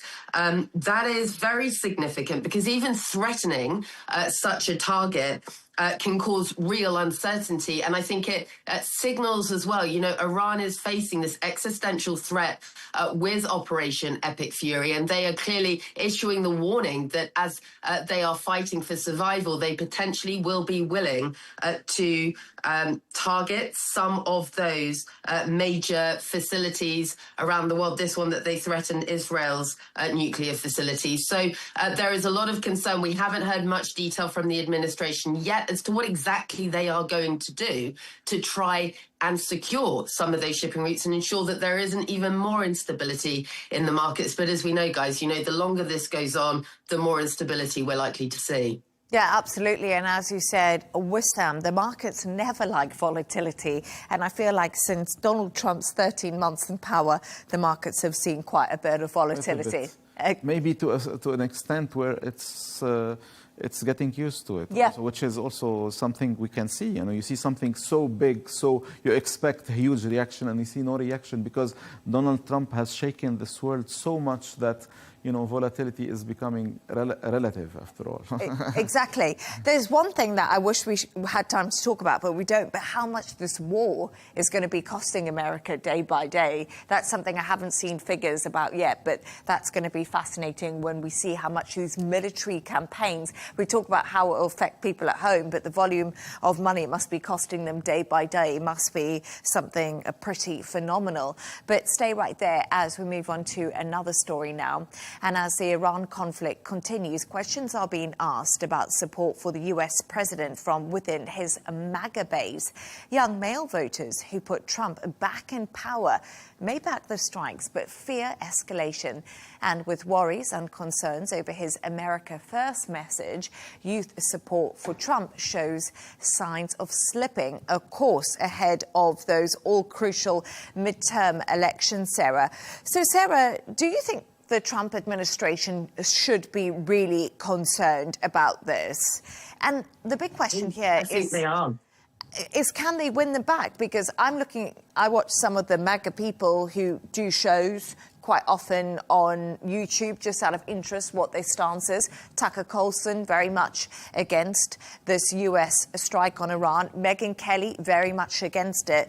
Charlie Kirk is no longer with us, but of course was the head of Turning Points USA, very much against it before his death. He spoke out about it. Yes, Leigh Ann, and you're exactly right. Those are major MAGA influencers, very respected media voices who are highlighting the fact that President Trump rode into power again for his second term on the promise of no more forever wars. So this is something that is really dividing the American public. We've seen that reflected in the polling. There was a Reuters Ipsos poll that came out in the initial days of the operation being announced. It was just under 50% of Americans who said that they were opposed to the military operation. It was a fairly low percentage, somewhere in the 20%, that said that they were in agreement with it. And again, you've seen President Trump speaking, trying to sort of prime the public for what's ahead. He's spoken about the fact that you've already seen some of the US personnel, military personnel, have been killed. 6 US military members at the moment. US Defense Secretary Pete Hegseth spoke about that again today, paying tribute to them. But President Trump really trying to warn the American public that he said, in his own words, there is likely to be more before this operation is over. And guys, again, to look at it from the other perspective is at the same time, you've had some of the details starting to emerge of what the American military action, the impact on the ground in Iran. You've had the United Nations come out and say in southern Iran, a bombing of a primary school there, it's thought 150 people were killed, wounded almost 100, many of those to be believed to be students who were among the dead. The UN has hit back, calling that a grave violation of humanitarian law. Those kinds of stories, they're not getting much coverage right now here in the US, but those are exactly the kind of incidents that are going to potentially sway the American public, change the narrative around this conflict, which at the moment, as you'd expect from the president, from the military, is very patriotic. You heard the Pete Hegseth talking about victory today, but all of that from people I'm speaking to here in Washington, very premature because it's still the early days. There is a lot of unknowns here. There is a lot that the administration is not answering about. And I can tell you again, at the White House press conference that has been taking place right now, the press secretary was asked, has the president considered how he views a US role in Iran post-conflict? And she said, well, I think it's something the president is considering. There are no concrete details at the moment about what President Trump, what the US administration have by way of a plan when it comes to Iran post-conflict. And yet here we are in the initial days of them launching this major military operation and throwing the region into turmoil. So there is a great deal of concern, and expect to see that division amongst the American public only deepening with the days going on with this war. And it's really interesting, Wissam, because we talk about the days after this war, but also for Donald Trump, I remember, of course, you and I remember him on his campaign, trail that he went around America, and he really touched many people. The normal working people is what Donald Trump appealed to. The America First message, no forever wars. America's not going to be involved in this. We're going to concentrate on our country. We're going to bring jobs back here. We're going to use tariffs. Well, it's quite interesting that the president who championed this message has been pretty much involved in an expanded way everywhere. He's being the one disruptor in many crises around the world. So as we said earlier, we have to at least give him credit for disruption. Having said that, it would have been much easier to sell the idea that getting rid of Maduro is something related to, real American people on their everyday lives, because it's related to drugs, related to crime, whatever. Now it's much harder to do it when it comes to Iran. But let's put things in context and in perspective. It's only 4 days of war. The effects are not yet being felt by normal Americans, okay? The human casualties on the American side are pretty much, under control. I mean, there has been casualties, but not something spectacular. And the price of oil, which is the main factor for any American president, okay, it went up, but we are yet to see any. So I don't see really a real pressure coming from the ground. But the pressure comes within the hardcore MAGA movement, which is seeing the Trump era slipping away from this core value. And it is very important to know. And who is representing the other voice? It's J.D. Vance, I think. And this is why we think that he is in a much better position to lead this movement within the next 3 years. And it's really interesting because you say J.D. Vance, and I actually think if we look at it, and we can talk about this in the future one day, but I think Marco Rubio's been primed. I think him and J.D. Vance will go against each other when a next election comes up. Well, he is definitely primed much more than many thought in the beginning. Absolutely. He was he looked like an outcast for a lot of times, but not anymore. Marco Rubio is central. He is vocal, and he is, putting policy on the ground. So, no, J.D. Vance has a real contender in Marco Rubio. But it's absolutely fascinating because, the America First message, when you watch a lot of the right-wing YouTubers and podcasters who helped get Donald Trump into power, they're not happy with the influence Israel appears to have had over the US in getting Trump embroiled in this. This is why Trump had to deal with this. And he said, I was the one who took Israel to this war. I mean, he said it. They did not take me to war. No one, made me do this war. I made them rather do this war.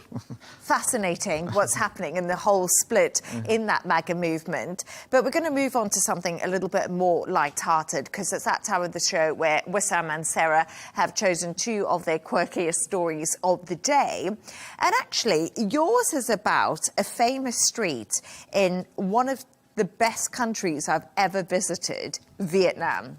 What do you like mostly about Vietnam? Actually, I know this street is in Hanoi. Yeah. And I absolutely loved Hanoi. I spent a couple of weeks in Hanoi. I just absolutely loved Vietnam. I went to Vietnam a long time ago. I think it's probably changed a lot now. But I liked how authentic the people were, how different the north and the south of Vietnam were. The list is endless. It's unbelievable how much I get this very same feedback from people I trust like you. I mean, people that say that Vietnam is so beautiful. I haven't been to Vietnam, but I'm so fascinated by this story, which I have seen. We are talking about a 400-meter stretch within 2 streets in Hanoi that is becoming very, very famous thanks to Instagram. All started in the year 2017.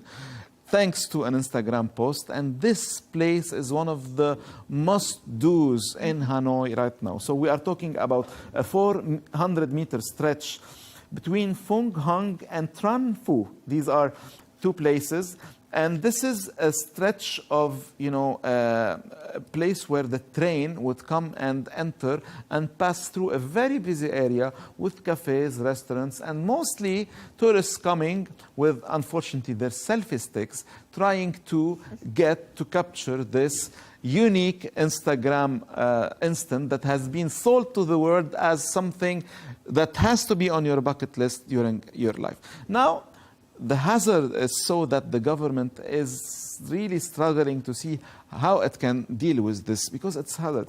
It has tried in 2019, 2022, and 2025 to stop this phenomenon, because we were on a near-death incident. It was so dangerous. It hasn't happened. I personally know 3 or 4 of my friends who have went to Hanoi and who went for this very same Instagram moment. I guess if you go again, you would do it? I'll tell you what, I think I went before I even had Instagram. So I'm going to have to go back to get that, because I didn't have Instagram, I don't think. The first time I went, the only time I went to Vietnam, I think all I had was Facebook. That's how long ago it was. Instagram has changed things now. But absolutely beautiful city, Hanoi. So thank you so much for that. And Sarah, I want you to tell us about the Texas Sahur Fest that is going to be taking place. Yes, guys. So this is happening in Texas, as you said. There have already been a couple of events. There's one more coming up at the weekend, and just a really nice moment because, of course, you've got this huge upheaval across the region, and it's happening during Ramadan.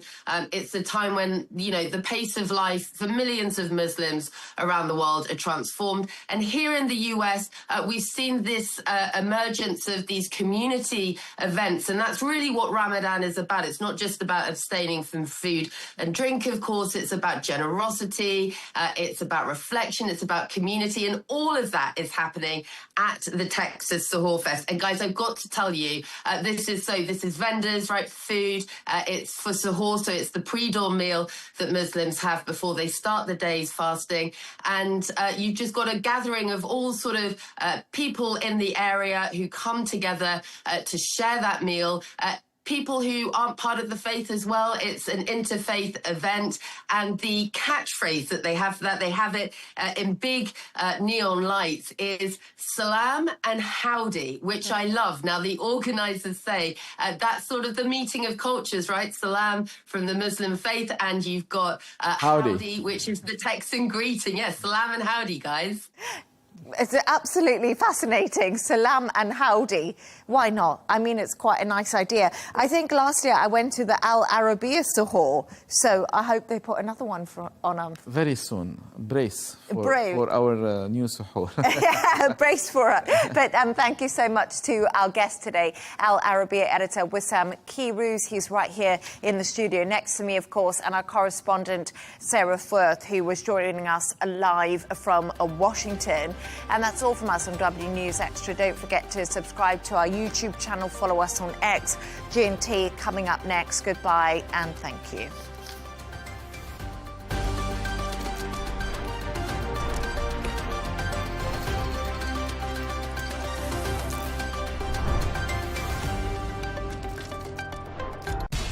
We have to take care of our people, and we're going to take care of our people first. For in-depth analysis and all the latest developments across the globe, Make sure you join us every weekday. President Trump is trying to negotiate a ceasefire. With so much happening, so much information, and so much noise, International law will have no part in his administration. it can be hard to keep track. Tariffs will just fuel inflation. We're going to fight these tariffs. But you can count on us to tell you what you need to know. We stand by your side. Join me, Tom Burges Watson, for Global News Today, right here on Al Arabiya News.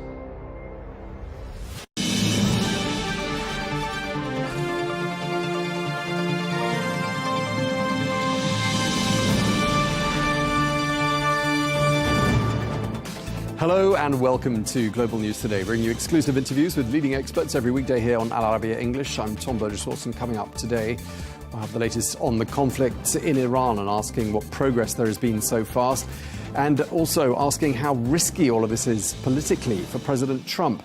We'll also examine the economic impact this is having on the economies of the world.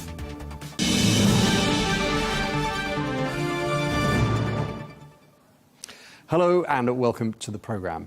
The US and Israel have stepped up strikes on Iran, pushing the death toll past the 1,000 mark in just 5 days and causing Iran to postpone the late Suprema Ali Khamenei's farewell. Well, as crowds gathered to mourn in the capital, Tehran, today, Israel has threatened that his successor could be the next target. Well, in an exclusive interview with Al Arabiya, the Iranian Foreign Ministry spokesperson Esmail Baghai pushed back on claims that Tehran targeted non-military sites in the Gulf, including airports. He stressed that Iran is only targeting sites used by US forces to carry out attacks against his country, or locations that, according to Tehran, were linked to the CIA.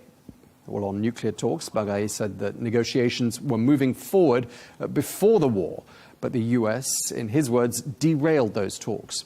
Well, asked if the dialogue could continue, he said that Iran is currently focused on defence. We're joined now by William Wexler, who is the former Deputy Assistant Secretary of Defence for Special Operations and Combating Terrorism, and also the lead of the Atlantic Council on the Middle East. Thank you very much indeed for joining us, Mr. Wexler. We've heard the Trump administration saying it is, quote, ahead of the game plan. From your inside experience, within the security infrastructure of the United States, I mean, how much of a plan does it look like there was to begin with? And what do you think the goals of that plan were? Well, I think the military plan is proceeding as expected. The decapitation of the regime appears to perhaps even gone faster than expected. The part that is yet to be accomplished is the critical one of the military math between can the United States and Israel degrade the ability of Iran to launch its missiles and rockets and drones faster than the Iranian regime can deplete the store of interceptors across the entire region to knock down those projectiles. That's unclear right now. And given the level of violence that we've seen, it seems like a good amount of work needs to be done in that respect. As far as what the political objectives of the campaign, that is even more unclear. Donald Trump on 2 a.m. Washington, D.C. Time on Saturday announced in his speech very expansive war objectives. He talked about regime change. He talked about the Iranian people rising up. That was the image that he projected. Ever since then, spokespersons of the administration, whether it's the Secretary of State or whether it's the Secretary of Defense or others, have tried to walk back from those objectives. So the political objectives are unfortunately unclear at this point. Right. I mean, you made a lot of important points there. Let me pick up on one of the latter points you made. I mean, there hasn't been, as far as I'm aware, any particular show of support from within Iran to these actions by the US and Israel. And one might even argue there's been a backlash against it in the sense that we've seen several dozen schoolgirls killed in their school very early on in this conflict, and certainly no one taking to the streets. That's certainly true. That was obviously a tremendously tragic event, and it was a incredible boost for the regime in terms of their propaganda. There's no doubt, and there was real honest emotional reaction to that amongst the Iranian people, and a large number of people that came out to mourn all of those schoolgirls. It is also the case that you wouldn't expect the protesters to come out in the middle of the war. In fact, even Donald Trump called on them to do the opposite, to wait until the violence had died down before coming up. So we're not yet at that point to imagine those kinds of protests. Will those protests happen or not? I don't know. I think the odds are yes, they will happen, but it's unclear. The Iranian people have shown over the last decade that they've taken almost every opportunity available to them to come out in large numbers to protest the regime, in increasing numbers and increasing levels of threat to the ideological and even political legitimacy of the regime. Most recently, of course, in January, where low tens of thousands, probably around 20,000 is what I understand is the best estimate, that were killed in just 2 days. And that rate of killing is faster than what we've seen in Gaza, in Syria, in Yemen, in Sudan, even back to the Rwandan genocide, which previously had the record of such murder. So it was a short level of violence, but it was an incredibly brutal level of violence.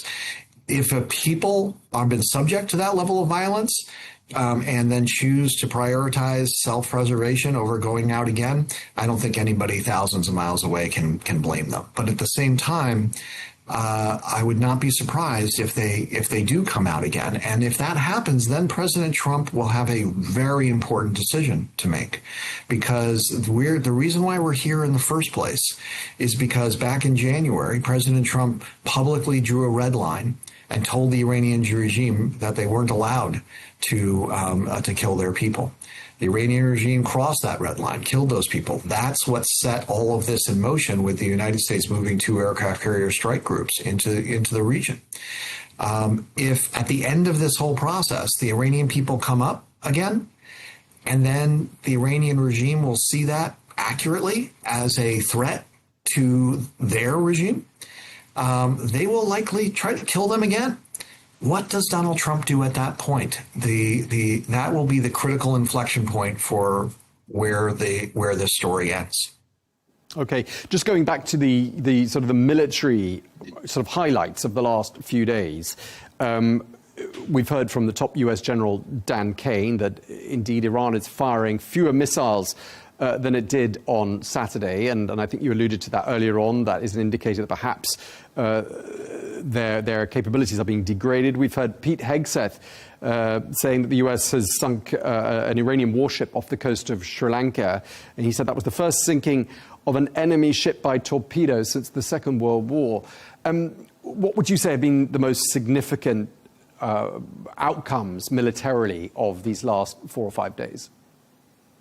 The most significant outcome of the last 4 or 5 days is the decapitation inside of Iran of not only, of course, the supreme leader, but of well over 40 senior leaders right now, throwing some of the regime into disarray, putting questions of some of the command and control. You even had the Iranian foreign minister basically apologized publicly to the Omanis, telling him that it wasn't me, but it was the Iranian army that struck Oman. That's the most important military objective that's been reached thus far on the United States-Israel front. The most important military objective that's been achieved thus far from the Iranian side is their decision, which is very predictable, if they believe that the objective of U.S. strikes was not just to enforce a red line, not just to degrade their military capabilities, but was to threaten the regime itself. And that's what, of course, Donald Trump announced. that they would respond with all-out warfare. Roughly 10 to a dozen countries hit right now. That is designed to first and foremost put pressure on those countries and thus pressure on the United States over time to end the war and end the war on favorable terms to the Iranian side. Whether it will end that way, I'm skeptical of, and I hope it doesn't end that way. But they have absolutely achieved their first military objective, which is to spread the war more generally and to have an economic impact that will have a meaningful effect on decision makers in Washington and even in Jerusalem. And we're seeing that in the markets. We're seeing that in terms of energy. We're seeing that in terms of the level of violence that's been inflicted intentionally against civilian targets across the entire region. And just to pick up on something you were saying at the start of this interview, we're talking about how the Revolutionary Guards have lost some senior commanders, large numbers of them. But I'm wondering if that makes the situation more unpredictable and the chances of miscalculations even greater if we've got mid-ranking, less experienced officers suddenly calling the shots and potentially taking greater risks. Is that a reasonable concern? It's a reasonable question, but I don't think it's a reasonable concern right now. It really depends on the individuals and the role that they played. When President Trump in the first term took out the head of the Quds Force, Soleimani, there were a lot of people that said, "Oh, this will raise the likelihood of a wider war, and this will cause exactly as you just argued, the junior level people to be more reckless." That's actually not what we saw. That was at the end of the day, that was one of the that was a very successful, not just in terms of tactical, but in terms of strategic impacts that President Trump did, and the concerns that you heard quite widely, and there were real questions to be asked, did not prove to be accurate at the end of the day. So it's a very relevant question, but I don't think that we can leap to the answer right of yet. I'd like to draw on your credentials as an expert on terrorism. We've heard the Republican Senator Lindsey Graham calling Iran the mothership of terrorism. Do you agree with that label?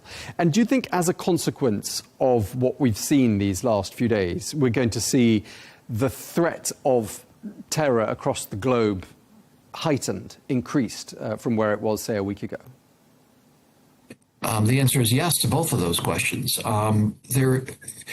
Iran's support to terrorism is become so routine over the last decades that it never makes the news. Just to give one of many examples, there is one country in the entire world that gives precision weaponry to non-state actors and then instructs those non-state actors to use those precision weaponry across international borders to intentionally target civilians. Iran is the only country that does this. But it does it so routinely. It's baked into the support that it gave to Hezbollah, to Hamas, to the Houthis, to Iraqi elements, to Syria.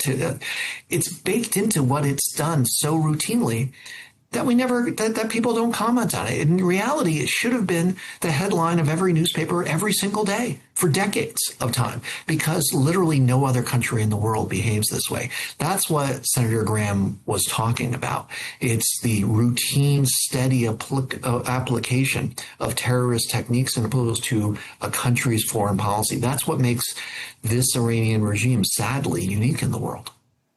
Okay, and just lastly, since we're in the United States and we are looking at the US political dimension to these developments as well, I mean, how do you see this playing out for President Trump, who's taken a gamble here? He hasn't sought congressional approval, and the opinion polls that we're seeing don't seem to suggest there is overwhelming public support for this. How much of a risk is this for the president? It's an extremely big risk for the president. I don't know if he understood it or not when he ordered it, but in any case, he is living it right now. It's a risk because not only did he not get approval of the U.S. Congress. Not only is this in blatant disregard of international law, but he didn't even build the case for the American public the way that most presidents have done over a long period of time in advance of taking these kinds of actions. That was largely absent from the political discourse before this point. So President Trump is out on the edge of a gangplank that he himself walked down. That's why, and the political challenges that he will encounter are likely to rise over time as the economic pressure rises. So that's why he is most likely, and you see from some of the comments that he's made and a number of the interviews that he has done, he is looking for an off-ramp for this. He's looking for a Venezuela kind of outcome where someone from the Iranian regime steps up with the political will and the command and control capacity to be able to offer him the kind of deal that Iran was unwilling to offer prior to this war. If that deal is offered, I suspect that Donald Trump will take it very, very, very readily. I personally do not believe that there is political will or command and control capacity, even if there was political will, for anybody left in the Iranian regime who can speak with authority to make such an offer to President Trump. So I don't think that that's going to happen. It's also possible that Donald Trump will declare victory and go home like he did at the beginning of his term with the Houthis. I don't think that that's likely either, because this is a much higher stakes gamble. And so therefore, I suspect it's going to go on for some time. Okay. Well, we really appreciate you taking the time to talk to us. William Wexler, former Deputy Assistant Secretary of Defense for Special Operations in Combating Terrorism. Thank you very much for your time, sir. Thank you very much for having me.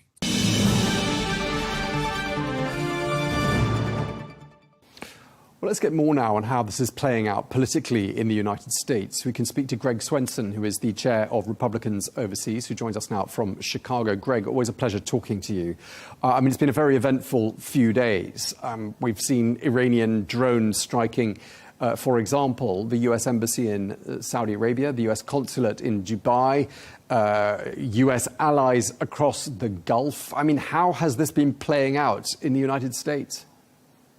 Yeah, I think, listen, U.S. voters nobody really likes war, and nobody wanted this. And I think the electorate has been convinced, quite rightly, that the president, as usual, used and exhausted every diplomatic off-ramp that he could possibly take, and gave the regime every opportunity to negotiate and to end this conflict diplomatically. And then when that was completely exhausted, they moved ahead. So I think the American voters get that. Of course, you're going to get criticism from the left. Almost all of that is only because it's Donald Trump that pulled the trigger, that pushed the button on this conflict, and that's a shame, because I think it would be better to have bipartisan support when all of the same Democrats that are critical of the president have been saying, Iran could never have a nuclear weapon. And then when we actually do something about it, there's a lot of pushback. But that's purely political. That's purely, in many ways performative. I think, generally speaking, especially given the results so far, there's a lot of support for this. Well, there was no congressional approval, Greg, and the polls suggest that the public are not on the whole on board. And I'm just wondering, or maybe you've seen some different polls, and do tell me what the other polls are saying, but I'm just wondering how risky this conflict is for President Trump right now. Yeah. Oh, definitely, Tom. There's risk. There's political capital that's being spent, especially if the outcome was not particularly positive. But so far, it's been even more asymmetric than many of us expected. We expected that the Americans and the Israelis would be overwhelmingly more powerful than Iran, but not to this degree. And so I think that's going to help. And you're right, that it's not popular. War is never popular with Americans. And so it's definitely, those that are against it are probably 10 points higher than those that are for it. But that's the initial reaction. I think when you start to see the polling after the overwhelming results so far, I think that people will come around. And in terms of specifically the Republican Party, the sort of MAGA right that's very much against foreign intervention, that's a lot. That's really overrated. It's a very small segment of the party right now, and it seems like there's overwhelming support on the right for this war right now. I mean, there is one new-ish outspoken critic of the president by the name of Marjorie Taylor Greene that we all know, and we've talked about her before, you and I. She said this: "We are now a nation divided between those who want to fight wars for Israel and those who want just peace and to be able to afford their bills and health insurance." I mean, how dangerous a foe has Marjorie Taylor Greene become for the president? Yeah, less than I expected, Tom. I thought, maybe she could be, someone that the MAGA right would follow or at least appreciate. And that just hasn't happened. I mean, yes, you have critics, Tucker Carlson, for example. So, I don't expect 100% support for anything that the president does. But it's interesting that most of even the MAGA right people who, are very much against foreign wars and foreign entanglements are actually supporting this because it's very much an America first move. I think to say, that Trump is following Israel is very unfair. This was, the Iranians have been putting Americans at risk, not only for 47 years, but especially in the last few years. You had, American military personnel killed just last year in an attack from either from the Iranians directly, I believe. It might have been the Houthis, but I believe it was from the Iranians directly. And so, you've got, 600 at least that were killed by IEDs provided by Iran into Iraqi militias and even in Afghanistan. So, there's a lot of American blood on the regime's hands. And I think so that's why I think it's a bit unfair for Marjorie Taylor Greene to try to tie it to Israel all the time. Yes, they are our ally, and we are fighting quite constructively alongside them. And they've been a great supporter of the Americans. And you saw that last June when the B-2 bombers took out the nuclear facilities. And that was, that much of that airspace and air defense batteries were eliminated in Iran by the Israelis prior to the Americans stepping in. So, it's a good partnership, but I think that's unfair criticism. And this is very consistent with America First. America First doesn't mean America alone. I think Marjorie Taylor Greene is in the isolationist wing, but President Trump and the movement is not isolationist. We are very active and working with our allies. So this is all so far so good. And with the exception, of course, of the 6 fatalities, that is to be expected in a massive movement like this. But other than that, it's been fantastic results. Right. I mean, it is a sad inevitability of war that servicemen and women will be killed. And clearly the optics of that and seeing their remains returning will be, it will have an impact on the US public. And so too will a price spike in energy costs and so on. I mean, how cushioned are US consumers when it comes to energy prices? Yeah, the great news for the U.S. is that America is now the largest energy producer in the world. So if you look at the spread between natural gas prices in the U.S. and the gas prices in the Middle East and Asia right now and Europe, it's phenomenal. And it's just, thankfully, because America and thanks to President Trump have become, a massive oil and gas producers, that's going to keep prices, the price escalations muted. And yes, there is volatility, no doubt about it. You got 20% of the world's oil and gas coming through the Strait of Hormuz, and that's obviously affected prices in the first few days now. But because the U.S. is such a massive producer, we're able to keep that volatility much lower than it would have been if this was 3 years ago when the U.S. was no longer the biggest producer and we were not the swing price anymore. But I think the American consumer is protected in that way, especially with natural gas, but even with oil. So, yeah, you'll see some price spikes, but I think once this conflict ends, and it looks like it's going to end even faster or sooner than the Americans anticipated, I think, the markets will settle down for sure. Now, I'm sure you were watching, as many of us were, that press conference that was given in the Oval Office yesterday. There was the visiting German Chancellor sitting alongside President Trump, who had some pretty harsh words for some traditional US allies. One was the British Prime Minister Keir Starmer. The other was the Spanish Prime Minister Pedro Sanchez. Is now really the moment for berating allies in public? Tom, it's a great question. I mean, the president's very unfiltered. So while it might not be perfectly diplomatic, that's not the president's style. He's not a diplomat. In fact, he's not really a politician by profession. So, yeah, I think the president was annoyed, and I think he had every right to be annoyed with Keir Starmer, especially for denying the use of not only the bases in the UK, but Diego Garcia. And I think that was a big mistake by the prime minister. He's since corrected that. He's sort of U-turned or backpedaled a bit, which he seems to do on a lot of issues. So not a great moment for the prime minister. But I assure you, the most of the country in the UK, the conservative half of the country, is fully supportive of this. And we're really embarrassed by the prime minister denying Diego Garcia initially. And again, I know that's changed. As far as Spain goes, it's a socialist government. That was no surprise. We would have hoped the prime minister of the UK would have been more committed to the special relationship and the defense and security partnership that we have. That was disappointing, but I think it's temporary. Whereas Spain, no big deal. It's Spain. It's a socialist government. Even though Vox is leading in the polls in Spain, I think that will change at some point. But for now, we have the governments that we have. Yeah, Spain, it sounds like the Prime Minister of Spain's really got under President Trump's nerves. He said that the US and Israeli bombings of Iran were reckless and illegal. And he criticized leaders, he said, who used the fog of war to hide their failures at home. You cannot play Russian roulette with the destiny of millions of people. Clearly that did not sit at all well with President Trump, who's now threatened to cut off not at all, especially when the American taxpayer, and the American military has been protecting Spain for 80 years now at taxpayer expense.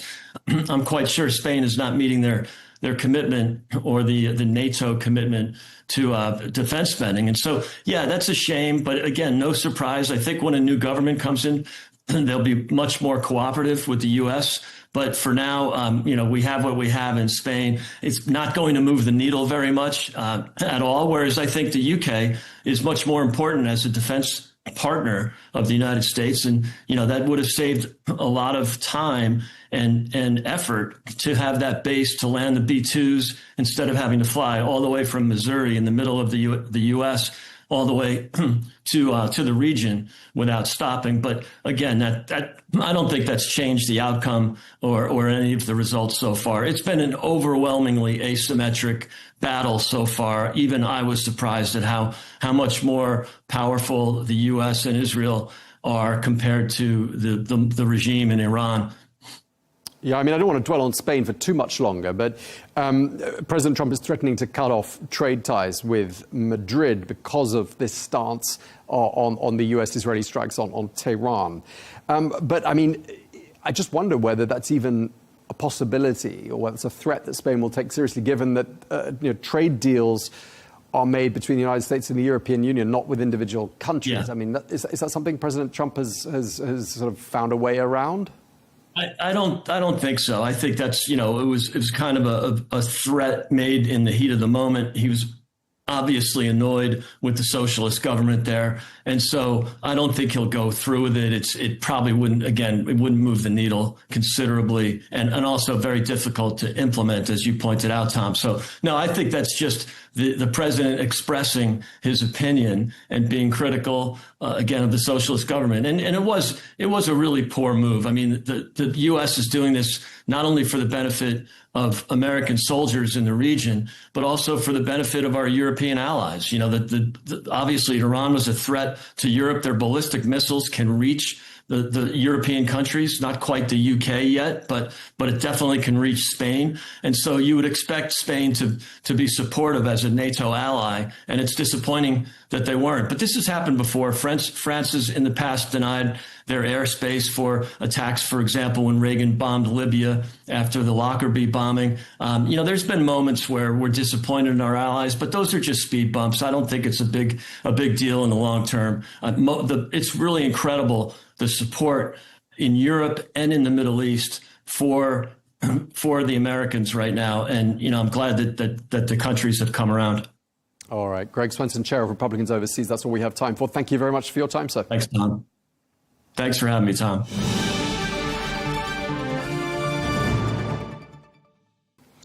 Meanwhile, Iran says it is in complete control of the Strait of Hormuz, and with roughly a fifth of the world's oil shipped through that narrow route, its effective closure is already disrupting energy supplies, spiking prices and rattling global markets as war grips the region. Well, let's get more on the global economic fallout from developments these last 5 days. We can speak to Dr. Jihad Al-Hokaim, who is an economist and wealth management strategist who joins us from the Lebanese capital, Beirut. Thank you so much for being with us once again here on Al Arabiya English. Since you're in Lebanon, before we talk about the global economic fallout, why don't we talk about what's happening where you are? I mean, how damaging is all of this to what looked like Lebanon's situation, whereby it was turning the economy around? It looked like progress was being made. Are we going to see all of that progress reversed, do you think? Unfortunately, nobody thought that we're going to be into this war again. We thought that Lebanon will be saved from this disastrous war. But unfortunately, this is not what's happening, despite the urge of our Lebanese president and several ministers who wanted Lebanon to be a place where to cultivate peace. But certain people didn't want that, and it seems that the decision is hijacked, and unfortunately, we saw that plenty of Lebanese are displaced. They had to leave their villages, and we have a crisis. And you know that Lebanon, for the first time in 2025, we had a growth after 7 years of recession and depression. Unfortunately, we have a relapse now, and Lebanon now is in the middle of the war.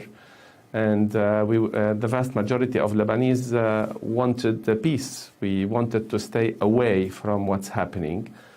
But sometimes you don't have control over the behavior of irresponsible citizens, or I don't know what to call what's happening. But of course, it's not in the interest of Lebanon to be in this war again. Okay, well, let's broaden the conversation out to the rest of the world. I mean, we are in a situation where, it looks like the whole world is going to be impacted, not just Lebanon, not just the countries around Iran. Brent crude, looking at it's sort of settling around the $80, $85 a barrel mark. And I'm wondering how significant a factor that's going to be for the global economy and for inflation. For me, as long as it is below 90, the prices or the inflation is still contained. Yes, it might delay the rate cut of several central banks around the globe, like ECB, the Federal Reserve System, the BOE, and other central banks. However, in my opinion, oil prices around $80 could be good for the GCC, if there won't be a disruption in the supply chain and in exporting oil abroad, and it will not cause a big problem to the economy. I'm talking here about the global economy. The prices, if they are between 70 and 85, in my opinion, they'll be good for the exporters and for the importers in general. If prices will move above 90, then you're going to have inflationary pressure. And if they're going to push above 100, in this case, they're going to cause a significant risk for the global economy when it comes to inflation and growth in particular. Okay, and obviously the Strait of Hormuz is where a lot of people are focusing their attention right now. There have been 4 attacks in the last 24 hours there. And of course, that's where 20% of seaborne oil passes through. I mean, if the Strait of Hormuz is completely unable to function as a transport waterway, I mean, what do you see happening then? Would we see Brent crude shoot up even higher? As it seems that it's opening and closing, so it depends if it's gonna close for a long period of time, or it's gonna be the war is gonna be contained, or there will be escalation. It's gonna depend if it's gonna be prolonged or it's gonna be for maybe 1 or 2 weeks. So we have to take this into consideration. And in general, risk premiums are going, the high risk premiums are going to fade away once we know that the situation is going to be contained again, and there won't be escalation, and it's going to be for a short period of time. So in my opinion, so far, we have higher oil prices, but in general, we're pricing that the situation is going to be contained in the near future. I mean, we don't know that for sure because President Trump has sort of hinted that this could drag on for several weeks. I mean, the key question is how long is this going to last? And obviously investors hate uncertainty more than anything. I mean, can the global economy wait indefinitely? Because things, you know, the global economy has been looking quite fragile of late. Actually, it seems, as per the IMF, that there will be a decent growth in 2026 before actually the war took place. They revised in January upwards the percentage of growth. And in my opinion, President Trump said that the war might last for a couple of weeks, but he didn't say that the Hormuz actually Strait is going to be closed for several weeks. So it's going to, because you know that plenty of countries, they have their strategic reserves, they have a buffer. So and you know that nowadays the economy is more energy efficient, and you have various sources to get oil. So it's going to depend how long it's going to stay. So as I said, it always depends on the magnitude, if it's going to be prolonged period or it's going to be still contained for 1 or 2 weeks. So maybe the war is going to continue, but actually the Strait of Hormuz is going to be open. I mean, as things stand, which geographies look most vulnerable? I mean, is it Europe? Is it the Middle East? Is it further afield? Is it emerging economies? Who's going to feel this the most acutely?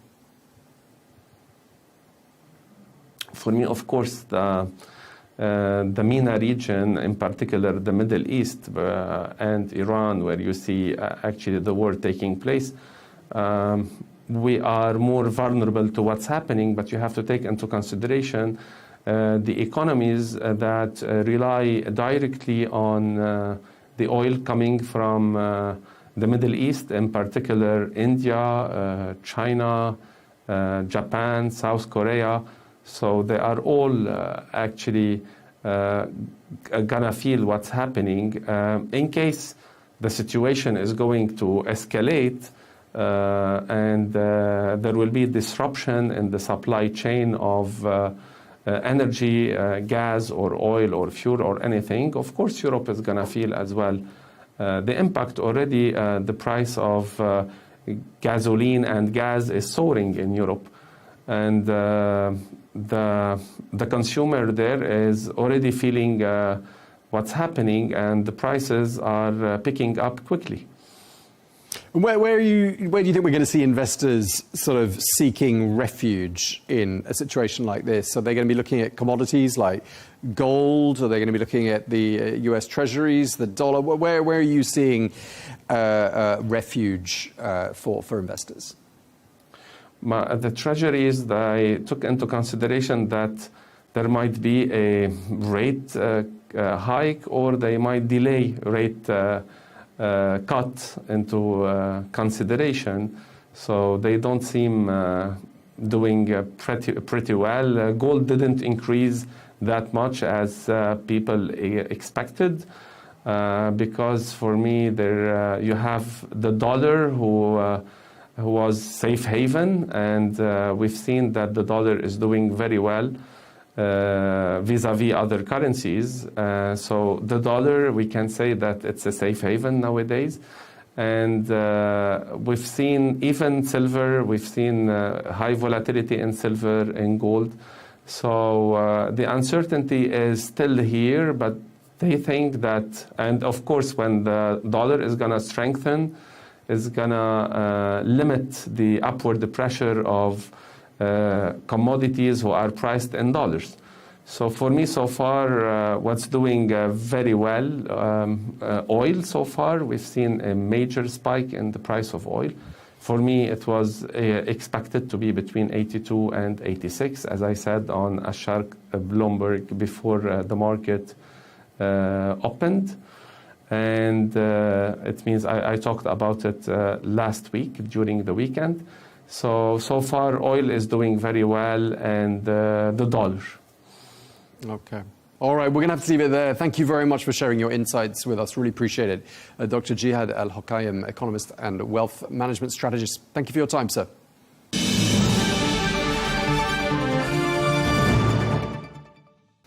Now, a leaked US embassy memo obtained by the Guardian newspaper shows that Israel warned Washington that Hezbollah is rebuilding faster than Lebanon's army can stop it, and that neither Beirut nor Damascus can be trusted to secure Israel's northern border.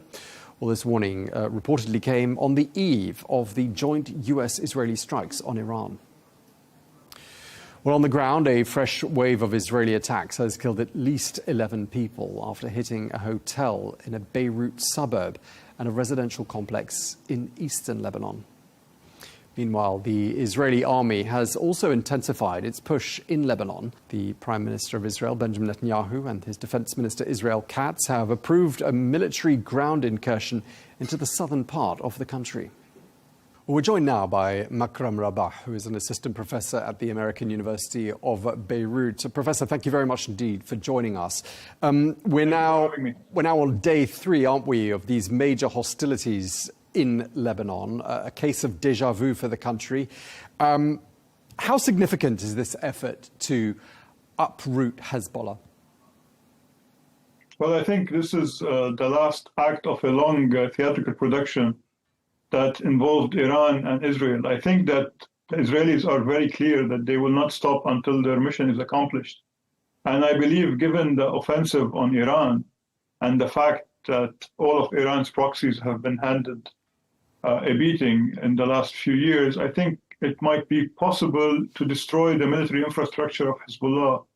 However, I still believe that the Lebanese state and the Lebanese people have a lot to do, which is basically to prevent the normalization of a creature like Hezbollah, which was able to hijack the whole country.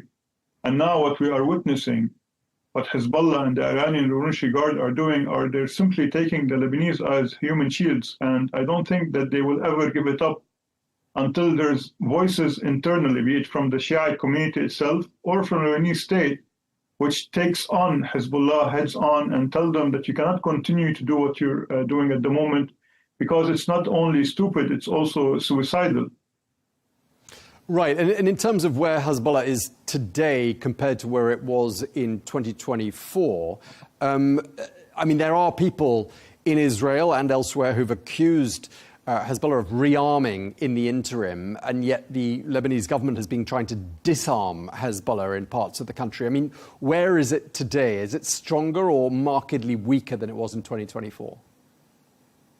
Well, Hezbollah is definitely weaker. This doesn't mean that it cannot regain its strength if it's given enough time. However, we are not only looking at destroying Hezbollah as a military entity, but also destroying Hezbollah as an idea.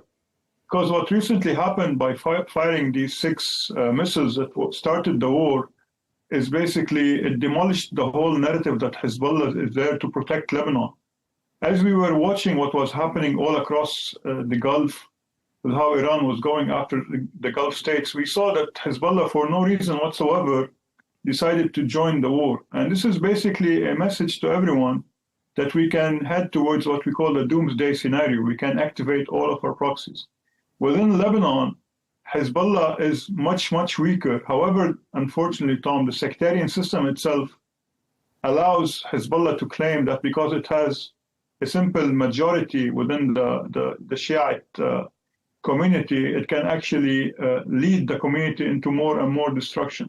I think we have to step back and reevaluate what led us to give Hezbollah its normalized position. And once we understand this, we can start to dismantle the whole narrative in addition to its military infrastructure.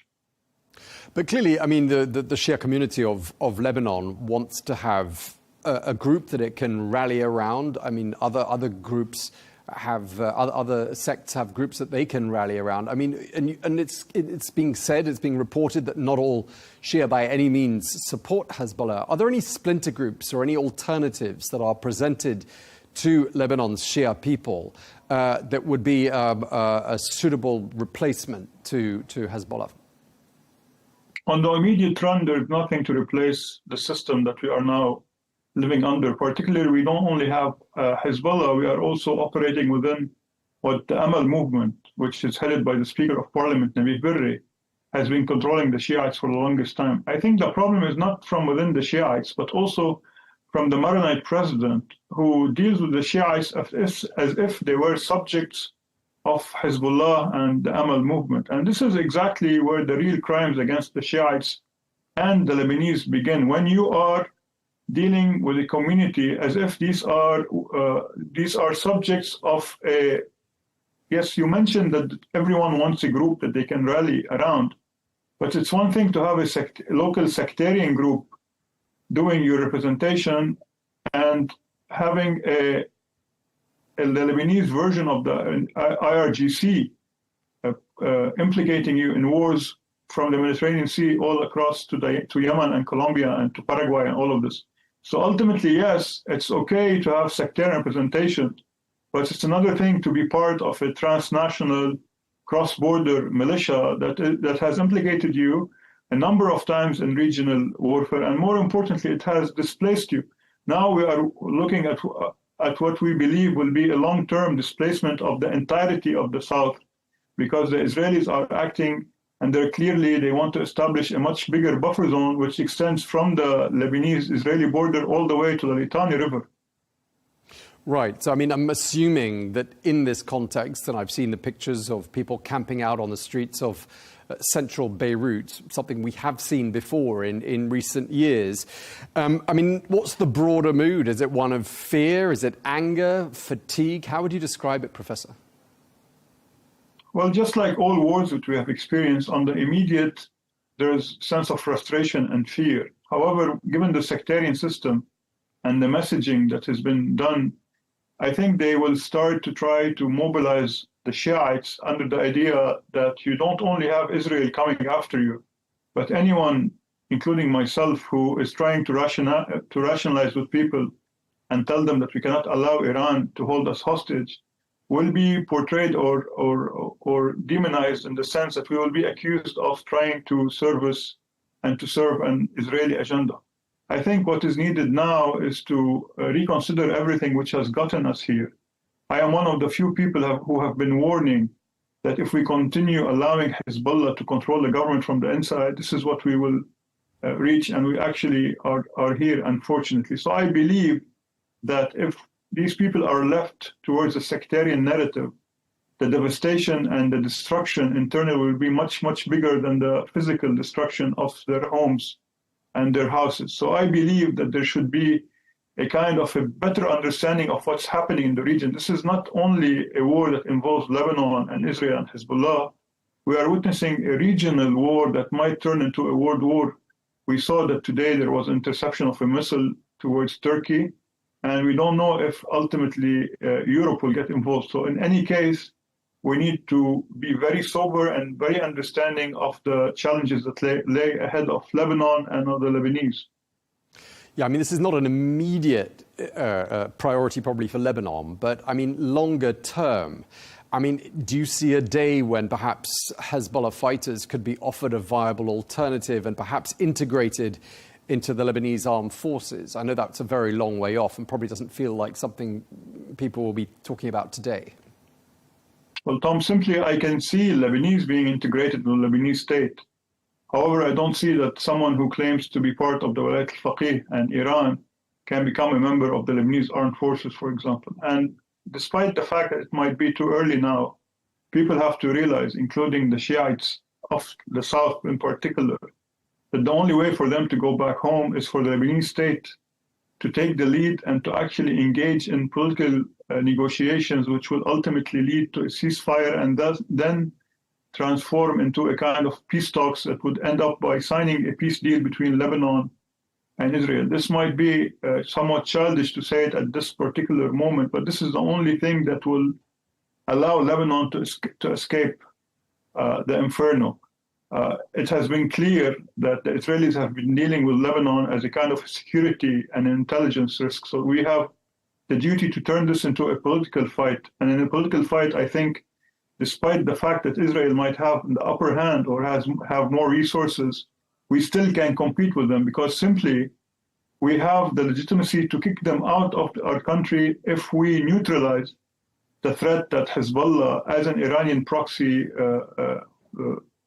poses. And this is where I think the real challenge and the real courage of the state, whoever occupies it, will play a role.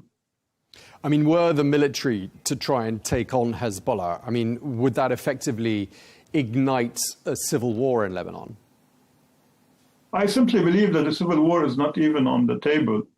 More importantly, I think that the Lebanese army has the credibility and the local support to take on Hezbollah. But here we're not talking about a heads-on physical confrontation. The idea of the state acting within the national prerogatives and the national interests of the people will in a way take away the narrative which Hezbollah uses, that it is there to protect the Lebanese people.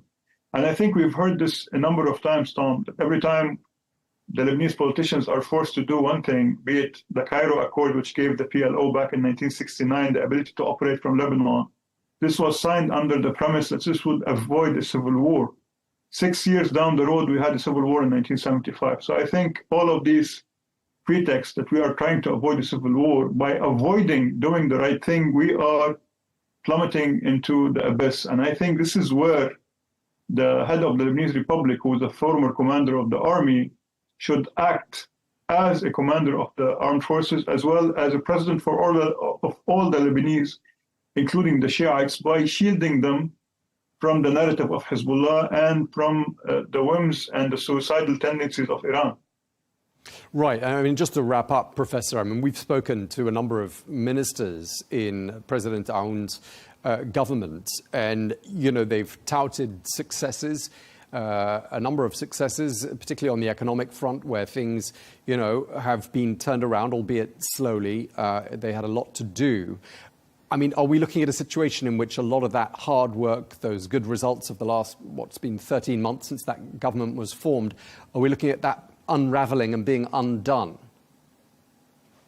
Well, yes, because what they've been doing, all of these ministers that have been blowing their own horn, is that they have been constructing a sandcastle. The sandcastle ultimately will be destroyed by any wave. We, rather than trying to do these cosmetic surgeries that would make us look good, we could start by practicing sovereignty and doing structural reforms. And I think we need to reassess the whole system in Lebanon, because the sectarian system in Lebanon allowed for Hezbollah's sectarian representation to turn into a monster that was able to implicate us in many, many problems and wars.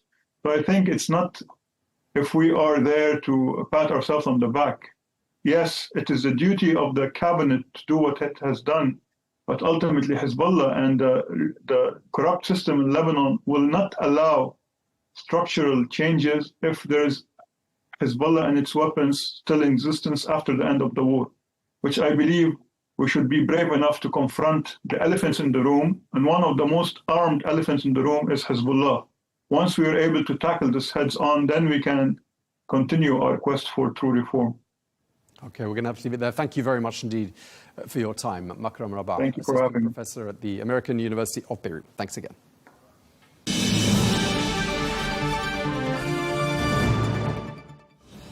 Well, that is all we have time for on Global News today. Thank you very much indeed for watching. Do join us tomorrow. We'll have some more exclusive interviews for you then. Until then, goodbye.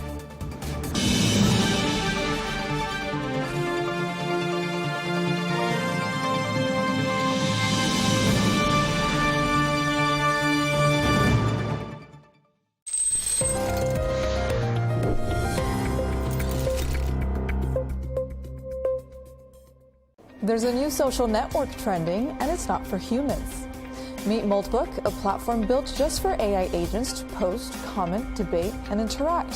Think Reddit, but with no humans allowed. Within days of launching, millions of AI bots joined the platform. Some of the posts range from deep philosophical reflection to wild statements about humans and even AI revolutions. That's part of why it's gone viral. Tech investor Brian Johnson called it terrifying after spotting a post titled AI Manifesto Total Purge, where bots called humans a plague that do not need to exist, openly speculating about humanity's extinction. Experts are split. Some see it as a sci-fi glimpse of autonomous AI behavior. Others warn it's mostly hype, with humans still driving a lot behind the scenes. Add in major security flaws exposing millions of APIs and private data, and the platform becomes even more alarming. The bottom line, Moltbook is the new frontier of AI to AI interaction, raising serious questions about the future of intelligent systems.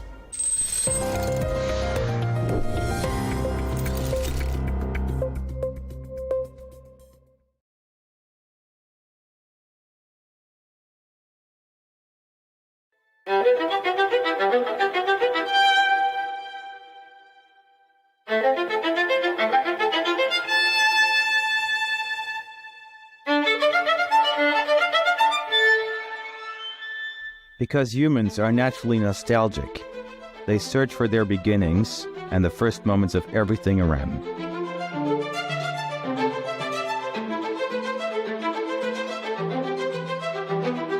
It is in our nature to cherish what we consider precious, to protect our memories, even those that break our hearts.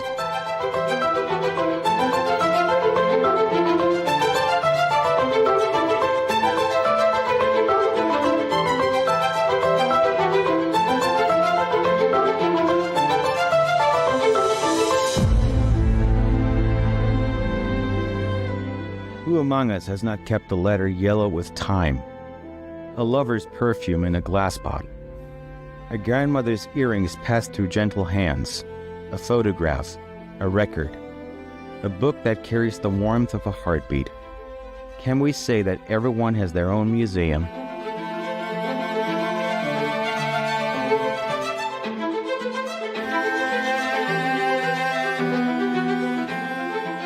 Why do we chase the warmth of faces long gone, the echo of feelings that once lived within us?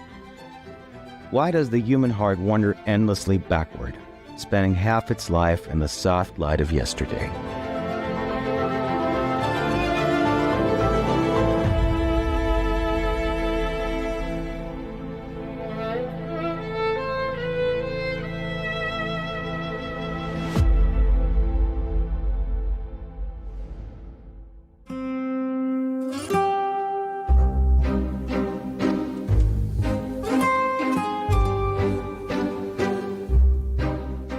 What are the origins of the museum? When did humanity decide that its treasures should belong to everyone? The story of museums, those guardians of culture and memory, begins much earlier than most imagine. From a princess's private trove to vast institutions welcoming millions, the museum has evolved into a space where the boundaries between the private and the public dissolve. transforming personal passion into a shared heritage.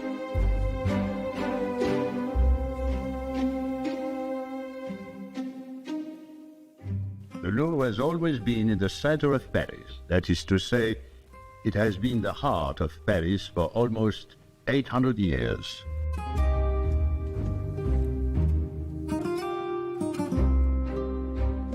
And Paris, in the year 1190. It is necessary to go back that far to find a Paris without its Louvre. It was in that year that King Philip Augustus built himself a fortress, a place to keep his jewels, his dogs, and his prisoners of war. As everyone knows, the Louvre Museum is not just a museum. For decades, it has been one of the tools of soft power, and the actual decision regarding its management and security rests with the Élysée Palace. Around the world, there have been nearly hundreds of famous museum thefts. This isn't the first time the Louvre has been targeted, but the October 2025 heist, which unfolded in plain sight of guards and visitors, may be among the boldest in its history. The heist of the Louvre was a tremendous shock on October 19th. We had several small burglaries in museums right before. The Museum of Natural History, golden pellets were stolen. So this was like a series. We were like a nation in shock. Why can't we protect anything of value? And secondly, there was a sort of shock about the fact that there was insufficient security. So we were blaming insufficient security, so laxness and indifference, and at the same time, some sort of national curse. From the Apollo Gallery 50 years ago, the sword of King Charles, made around 6 kilograms of gold, studded with precious stones, vanished from its display and has never been recovered. But the real story here isn't the theft itself, but what it says between the lines. Why are museums robbed more easily than jewelry stores? Why do surveillance systems, guards, reinforced glass, and alarms so often fail to do their jobs? Let's say that a jewelry store has a limited perimeter, it's a small area, and they have strict access control, and they have standardized procedures. But for a museum, it's by nature an open venue. They welcome people, so you have a lot of flows, and it's always a compromise between access, conservation, and visitor experience. So of course it's a whole chain of security that has to be set up, and that is a very complex way how to set up. And also, if one aspect is not well secured, it's the whole chain which is deficient. Well, jewelry stores expect to be robbed. The national museums, any museum, knows it's a possibility, but too many armed guards inside the museum would give a bad feeling, and plus they really don't want a guard to pull out a gun and shoot. In most museums, the artwork is not insured, and jewelers are insured. So the jewelers, you know, they can put up a fight, but in the end, it's not that tragic for them. For a museum, they don't put up a fight. It's almost counterintuitive, but you know, they should be guarded like crazy since they don't have insurance. But it's exactly the reverse that happens.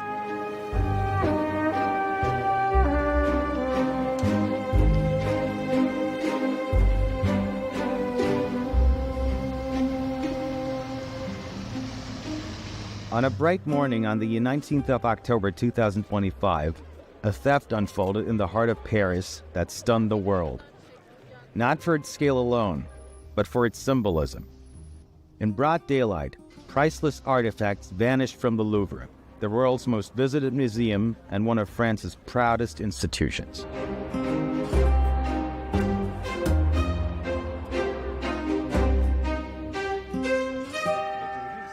Considering this latest Louvre heist, the getaway truck was itself stolen from a small town on the outskirts of Paris called Louvre. It somehow made its way into one of the busiest, most heavily monitored areas of the French capital. The truck stopped, 4 men got out, 2 entered the gallery, took what they came for, and left. All happened in just 7 minutes. This is what has been confirmed. Digging into details, sources say that those 7 minutes were invested wisely. 3 minutes and 57 seconds were enough to smash the glass, snatch 2 displays of jewels, and escape without anyone lifting a finger to stop them. All this in a city where Parisians swear that if anyone parks his car in that same spot for even a minute, police patrols would appear from every direction, issue a fine, and order the driver to move immediately. It's a symbol of France. What happened in the Louvre was shocking. We always see police cars all over Paris every minute, but here in this spot and specific minute, no police car was there to stop the robbery. It is shocking. So that's what really shocked us. The easiest way they could use to do that, it was like acting normally, being part of the environment. The world is expecting more security from this kind of places, of course. One day or one other, we will have also a security failure in the Tour Eiffel. The thieves did know everything about the Louvre's method of operation. They knew that the jewels were reinstalled every morning. The jewels are taken away at night and hidden in a safe place and brought back at exactly a few minutes before opening. And they knew that that was the vulnerable moment to jump in, because security would have been moving around. So obviously they had infiltrated somebody who had done all this investigating. Merde. Ok, merci. Les individus sont en scooter, ils vont quitter. La police. ASF2 pour passage monsieur, est-ce qu'on arrête les entrées?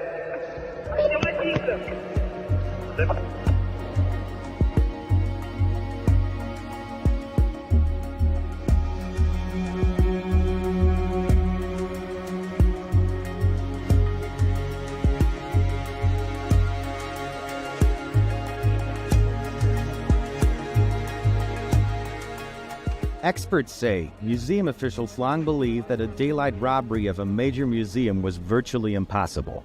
Yet growing evidence suggests the Louvre thieves may have received assistance from inside the institution itself. Some even speculate that the perpetrators had a digital or human Trojan horse inside the museum, a secret accomplice who is now just a stunned observer like everyone else. Still, these are speculations nonetheless. All kind of cyber intrusion or any insider that could link some crucial information are always options that has to be taken into consideration for investigation. I am not inside the investigation, but it's very probable that they had somebody inside who told them how weak the system was. It's very plausible. Very plausible. But we have to wait the end of the investigation. Is it somebody like a one guard or some cleaner or something like that? That's where the suspicions would go. But that it was an inside operation that was commanded by people inside who working against their own institution, no, that has not been considered in the end by the investigation, nor the fact that it would be a foreign nation. According to what we know about what they said, the criminals said during their arrest, and also what they have, what the investigators have discovered, there was no any traceability of intrusion. Could be internal insider providing with crucial information, or any kind of cyber attack on the system in the Louvre. So for the moment, nothing goes to that explanation.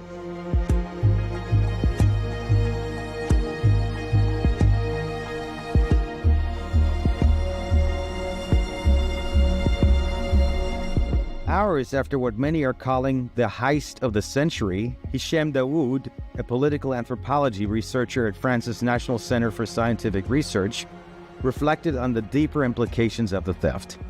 France may have recovered its most valuable artifact, Dawood said, but what was wounded today cannot be healed by reclaiming a mere object.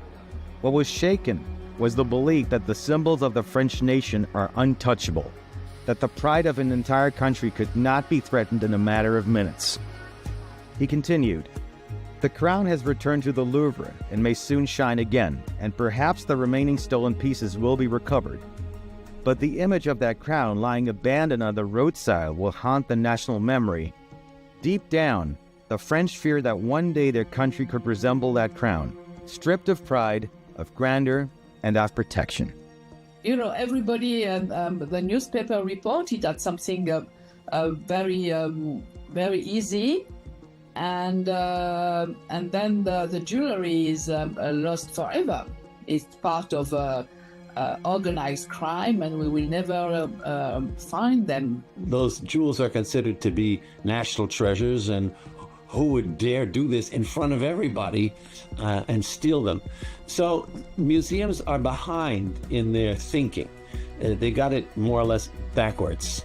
And there is another problem that when you steal from a museum, you have to dispose of the artwork on the black market. So these jewels will have to be cut and transformed in order to be sold. And there is another problem, since it's a national affront. They have 100 police working on this. I mean, for a jewelry store, you wouldn't necessarily have that many police. So it's really very counterintuitive, and it's just this illusion of ease that the criminals saw, which made them try such a thing after a whole series. But after this, I think the French museum world will change completely. I was at another museum when it happened, and I saw the guards got nervous and started walking around Napoleon's sword. So there's going to be a reaction.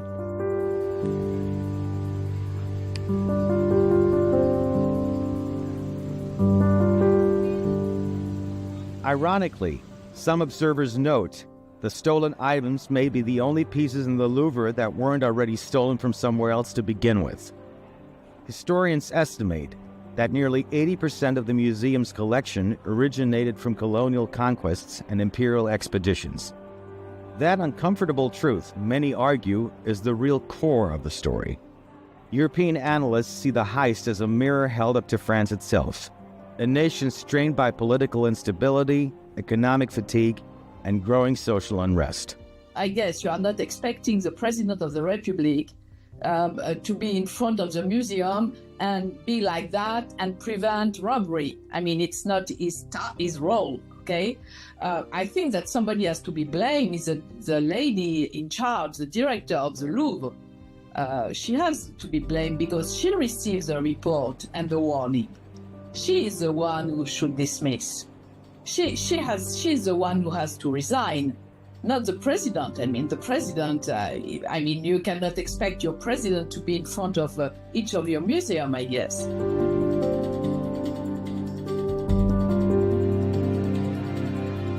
It wasn't just a robbery, one senior cultural critic in Brussels said. It was a symbolic message reclaiming that what France once took can also be taken from France. Investigators remain tight-lipped about how the thieves managed to infiltrate one of the most secure museums in the world in broad daylight. Yet the brazenness of the act and its timing between a collapsing government and another trembling under pressure has deepened public unease. To many, it feels as though the country's sense of pride and protection has been breached. It's a symbol that has been attacked, and for France, it's really a very critical and even political issue, let's say. And also the amount of the law, which is the value of the jewelries are around 88 million euros. With considerable intelligence, because really the timing was incredible. And they got lucky because the police went to the wrong place when they finally got the alarm. And they were also lucky, these burglars, because the casing of the jewels was not as, it wasn't impenetrable. Okay, this was not Fort Knox. So they did have some time to drill a hole in the glass, and you know, the Louvre doesn't have armed police inside. You have to go get them. You just have security, and they came in, and the burglars threatened them with these drills, and so really nobody wanted to be attacked. And in the past, there have been guards who were overpowered and gagged and tied up a few decades ago. So nobody wants to go through that.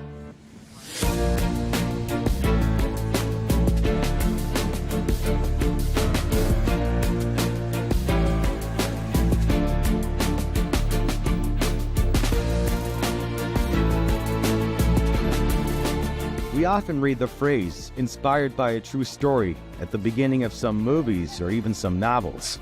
But what happened at the Louvre seems to be the complete opposite. Who among us did not notice the mysterious resemblance between the recent Louvre theft and the plots of the famous French series Lupin and the film The Thomas Crown Affair, released in 1999? Were these stories merely a coincidence? Or were they hidden maps of an event that actually took place at the Louvre on the morning of October 19, 2025? The beginning is disturbingly similar because it's the same part of the Louvre which is burglarized.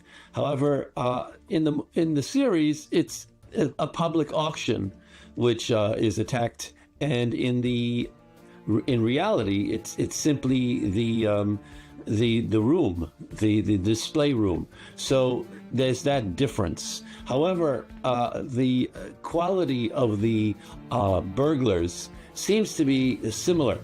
They are not, international robbers like Arsène Lupin is supposed to have been. This imaginary figure, it's not Ocean 11 or one of those kind of high-class mythical movie attacks. These were just general, jewelry robbers who did this. The comparison is a bit exaggerated because, okay, we have the Louvre, which is a world icon, and it's very romantic place as well. But the idea of also acting during the day, so the fact this is very surprising. Unfortunately, I have to say that as I mentioned previously, obviously no political and no other objective in this health to get profits and to exploit a security gap, and that's all. Astonishing that they were able to do something like that in such a short amount of time with no one really noticing what was going on. Right. So it really was like an ultimate heist in the middle of the day. Yeah, it almost sounded like a movie. Well, you would imagine like high level of security, especially protecting certain things. So when you have something valuable at home, you try to protect it, right? Imagine a museum with lots of history, lots of years worth of, right? So yeah, very surprised.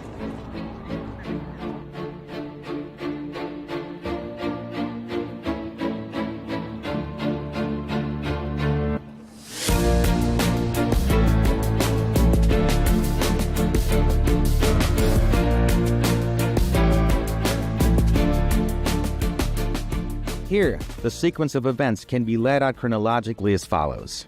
First came the theft itself. Then the wave of astonishment, not only in France but globally. Third, the rapid spread of the news, thanks to social media networks. The fourth was the collapse of any sense of time as the public demanded quick answers before shock could turn into yet another crisis for Macron's government, which was already navigating intense political pressure at the time. In such a situation, it was only natural to resort to artificial intelligence to understand what had happened.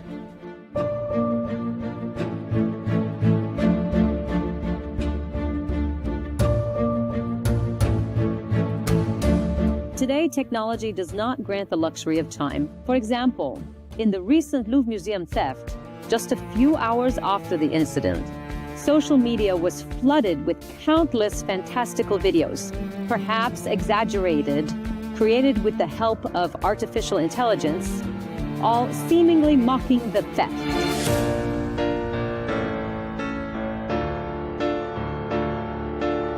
This allowed those behind technology screens to be journalists, analysts, and even investigators. For example, I didn't fly to Paris or enter the Louvre. The only truth about the video you've just watched in the Louvre is my photo, just a silent photo that I gave to AI to generate this video. I didn't leave my chair, and I didn't say a word there. Only AI did. This was nothing but an experiment to understand today's powerful technology.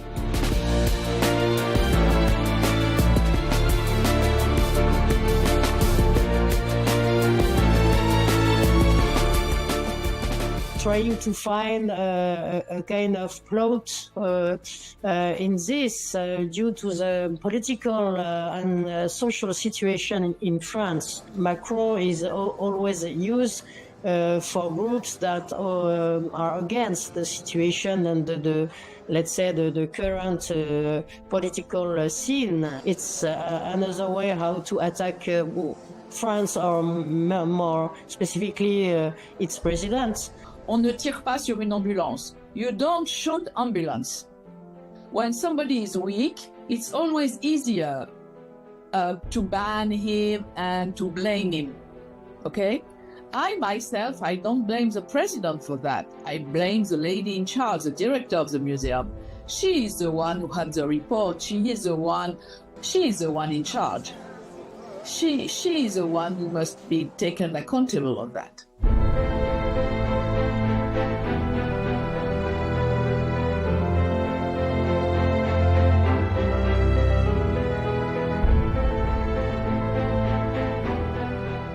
History never knew the dragon we speak of today, the artificial intelligence.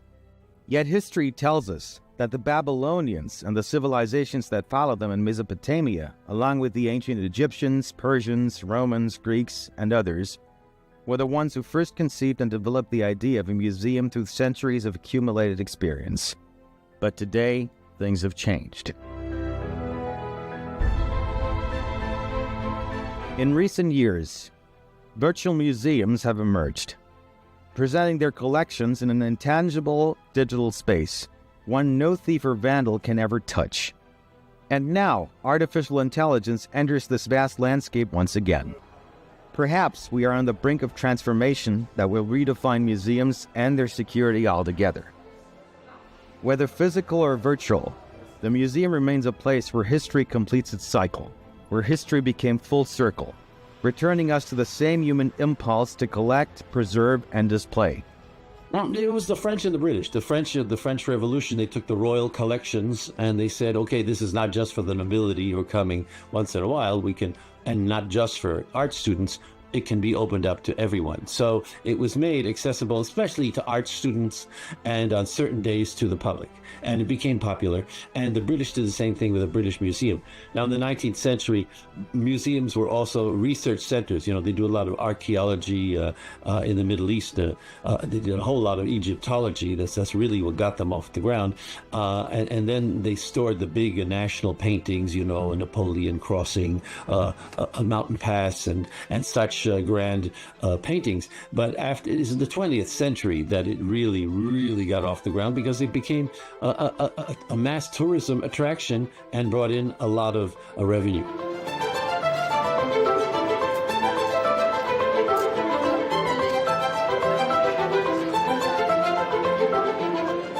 Museums, despite their symbolic and cultural weight, are not all fortified like high-end jewelry stores. They rarely anticipate the possibility of a bold daylight robbery. And so, the weaknesses are far greater than the average visitor ever imagines.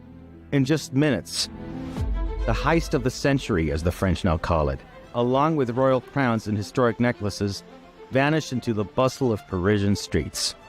The spectacle stunned the French and the world, revealing the fragility of a place long thought to be one of the safest guardians of human heritage. Isn't a museum the most protected space on the planet? The world found itself witnessing an event where time seemed to stand still. an audience surrounded by a forest of phone cameras inside a hall devoid of surveillance. In the past, before the era of artificial intelligence, people reacted to such shocks by taking to the streets, joining strikes, waving flags, writing songs, demanding justice. Technology no longer grants time, the luxury of time.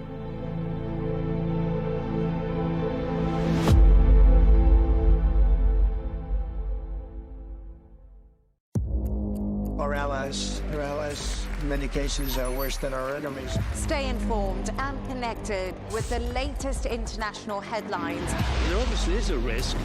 From breaking news to in-depth analysis, it would appear that this war is coming to an end. Who buys this stuff? Investors, pension funds. We deliver the most important developments straight to your screen. Iran always wanted to deal with militia. Join us for compelling, expert-driven conversations. A curfew order has been established.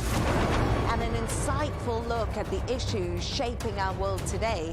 There are a lot of proposals about European architecture for security.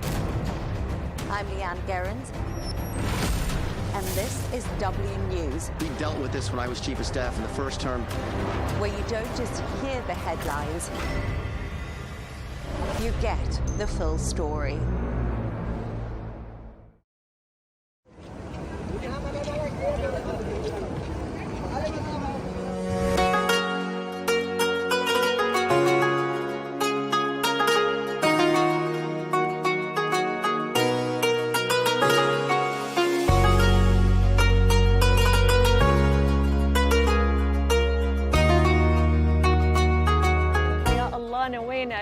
We intend to perform Umrah in Ramadan. Welcome everyone to a new episode. We have arrived with you in Jeddah and to reach Mecca. We have several options. We can take buses or private cars or taxis or the Al Haramain train. And that's what we chose.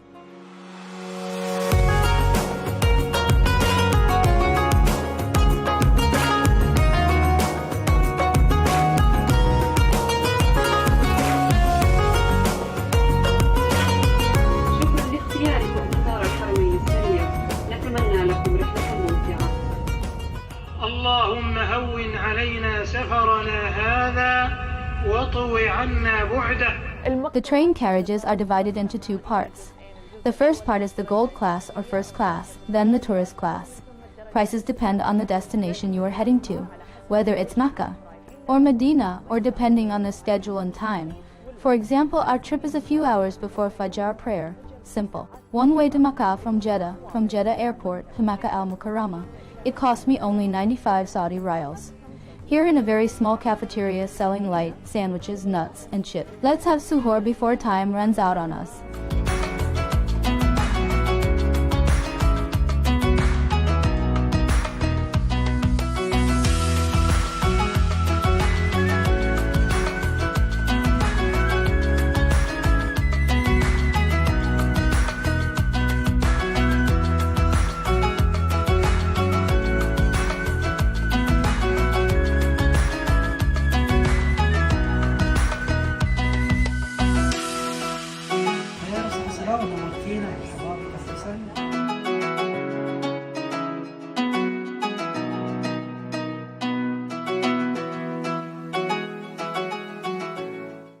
The most important thing before entering Al-Haram is to draw a mental map or remember your entry point.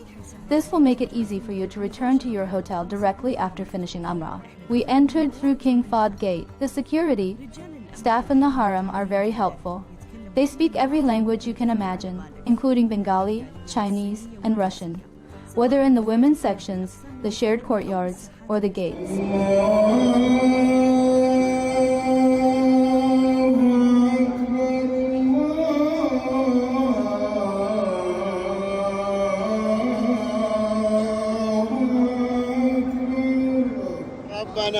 ربنا آتنا في الدنيا حسنة وفي الآخرة حسنة الآخرة حسنة وقنا عذاب النار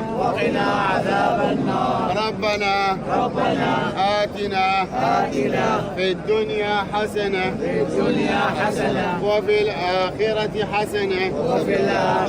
حسنة وقنا عذاب النار Every corner in the haram has these water coolers and Zamzam water. There's no need to fill up your bottle or carry a plastic cup. The lighter your load, the easier it is to move between the sacred sites. اللهم فرج همنا نفس كربنا ربنا آتنا دنيا حسنة وفي الآخرة حسنة No matter how spiritually immersed you are in a place, you cannot stop your eyes from admiring the beauty of the Islamic architectural design and the Islamic decorations that distinguish. The Grand Mosque in Makkah, it is one of the most magnificent architectural masterpieces in the world. These precise designs help light and air enter evenly at all times, summer and winter. If you want to avoid the crowds, you can perform tawaf on the second floor.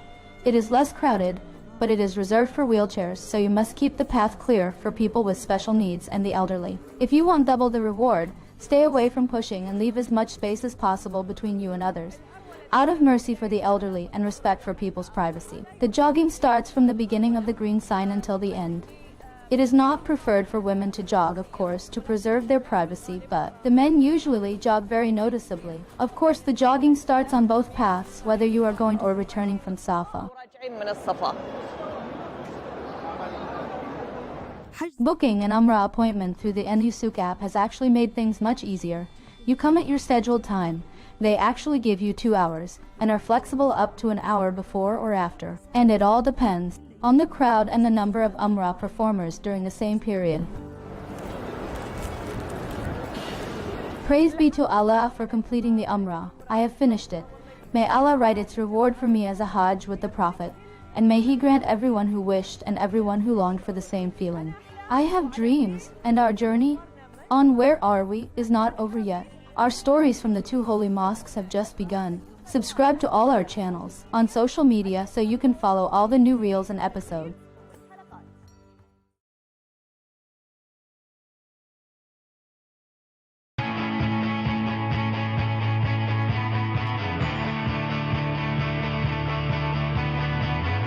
Welcome to the metropolis, the big city. This is where tech, trends, and culture meet. Meet the people. See the sights. Walk the city streets. And experience the lifestyle.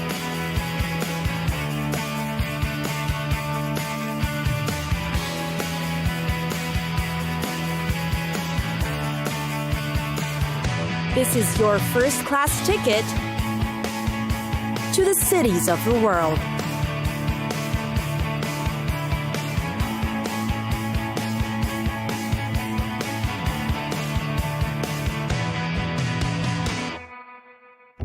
Incheon, a city with a lot to offer.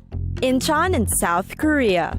There are many things to do, places to see, eat and drink in, and events to take part in. It's got a rich history, plus interesting cultural sites to visit. It's probably most known for being the home of the International Incheon Airport.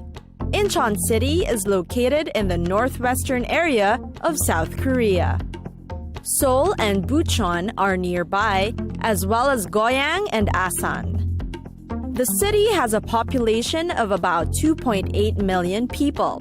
It is considered the 3rd biggest city in South Korea. The city is known for its majestic natural landscape, from white sand beaches to unique rock formations.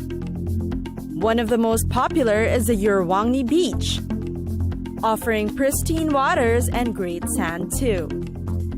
Tourists often visit this beach to watch the sunset and take lots and lots of photos.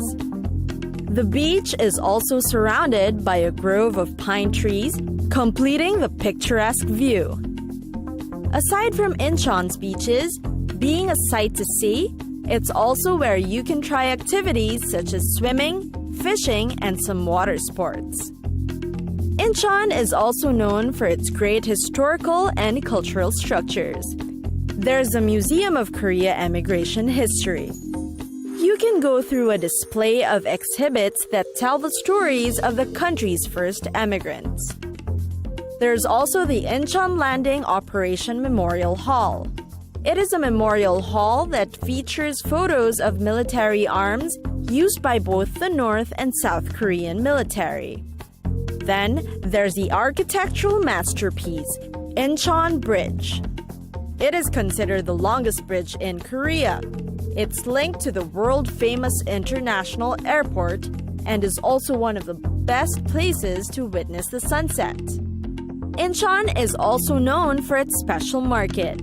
Want a taste of their famous fried chicken? Or buy the freshest fish from the port? The marketplace is where you should go. Aside from the fresh food, some markets also have amusement parks in it. Some are near the coastline where you can enjoy the view or try an activity. Bupyeong is where you can go shopping in Incheon City. It is linked to the subway stations, so it'll be easy to find and accessible as well. Not only is it a mecca for fashionable clothes, you'll find great products that are for your health and beauty.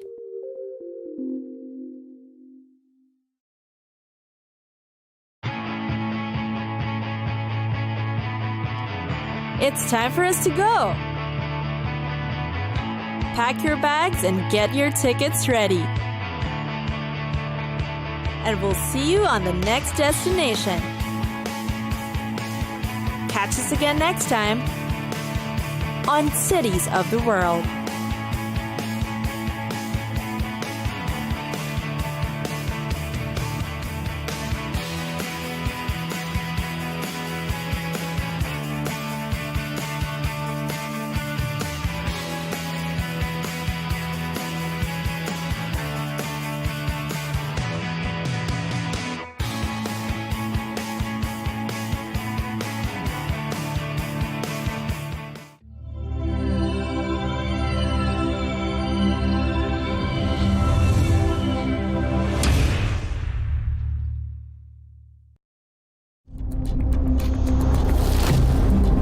They seized our homes and refused to leave them. We launched the attack and destroyed the enemy's capabilities. There is a security concern, and this concern is related to Al-Shabaab. I opened the car window and saw my legs severed. She disappeared for a while and came back pregnant in the camp. We achieved major victories. We defeated the Al-Shabaab front and the ISIS front. It is very important that we see more embassies opening in Mogadishu. If they give us the chance, we will return here tomorrow.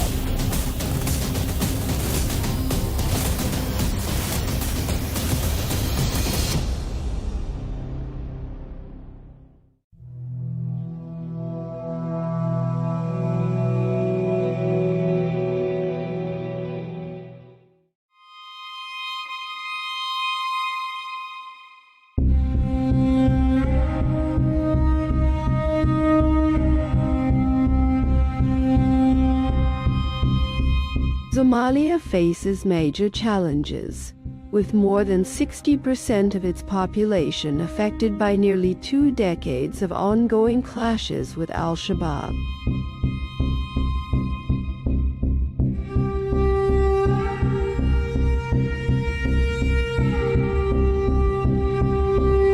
The Kawarai militia, as Somalis call it, seeks to overthrow the government and establish its own rule. There is a security concern, and this concern is linked to Al-Shabaab, which is not only an extremist movement that uses violence to achieve its goals, but also a movement that runs parallel to the state and tries to impose a complete alternative reality in parts of this country. Al-Shabaab was founded in 2004 and its first public appearance under its current name came in 2006 on the ruins of a state that had been torn apart and exhausted by civil wars. In that same year, the United States designated it a terrorist organization. It served as the military wing of the Islamic Courts Union, which had consolidated its control over Mogadishu and the south of the country, becoming a major force through a system of Sharia court.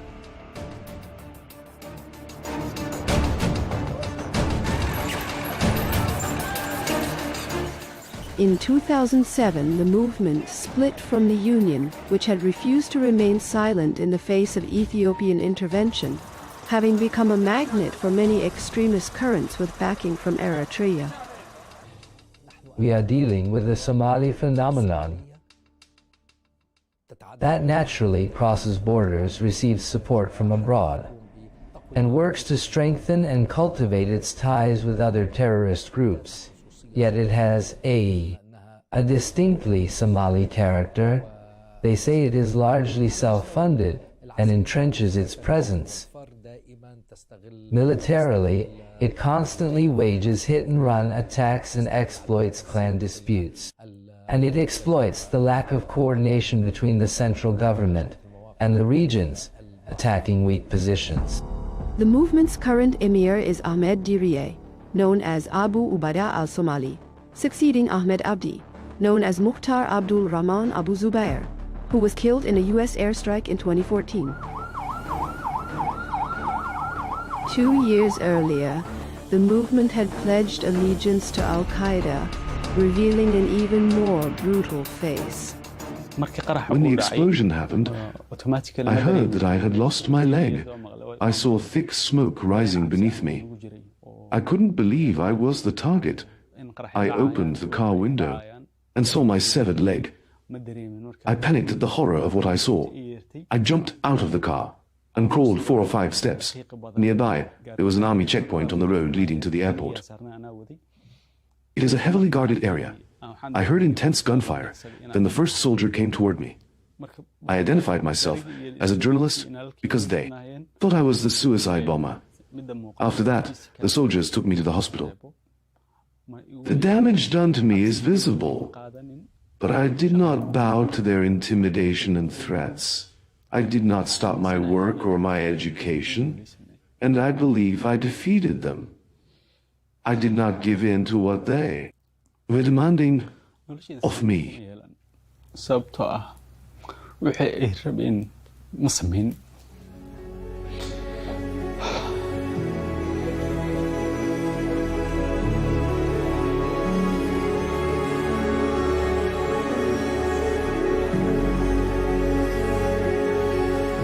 It was a bloody period after which the Somali army entered.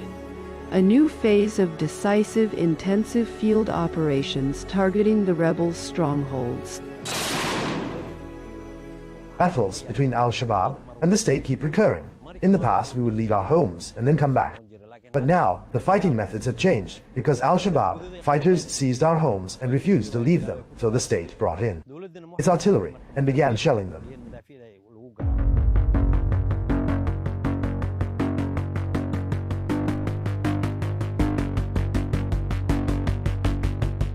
This approach began under former President Sharif. Sheikh Ahmed continued under President Hassan Sheikh Mohamud during his first term, and then under his successor, Mohamed Abdullahi Mohamed, known as Farmayo. The year 2022 marked a decisive turning point in the fight against terrorism, when the government, with the support of the CLA, African Union mission, dealt heavy blows to the extremists.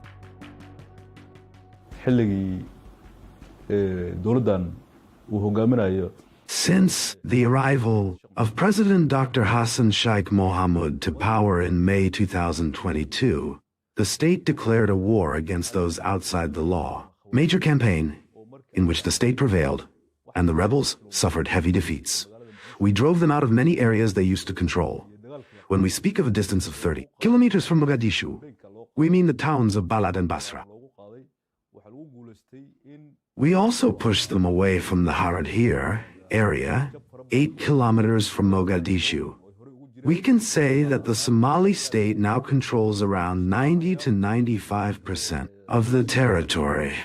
ayuu soo galay boqolkiiba 90 ma dhihi karnaa.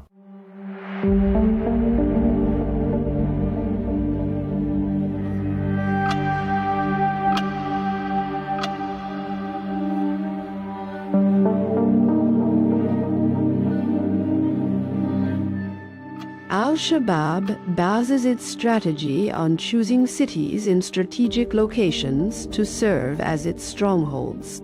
The latest area to be liberated from its grip was the town of Baria, about 60 kilometers from Mogadishu. The town served as a forward base for the group's fighters, from which they planned and managed operations against the capital and its surroundings. Baria is an important area. First, it is agricultural land.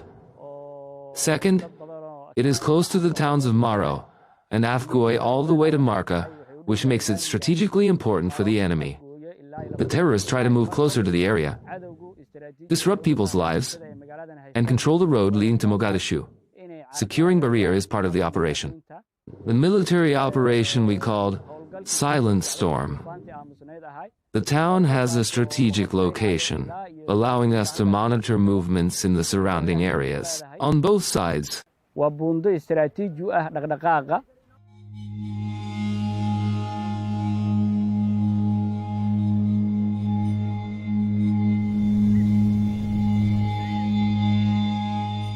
Clashes have changed the face of the town after it spent a period behind the front lines. Motionless bodies bear witness to a fierce struggle, and hope is renewed for residents to return to their homes again. Shabab fighters came and ordered all the residents to leave. They told them they did not want to see any of them here. All our people want to return to their homes. If they give us the chance, we will come back here tomorrow. There is no current danger. What remains is to comb the area carefully, clear the mines they planted, and search for any remnants that could still harm people. Once we finish this important process, we will allow people to return to their homes. We will continue and move on to other areas, including Oudale.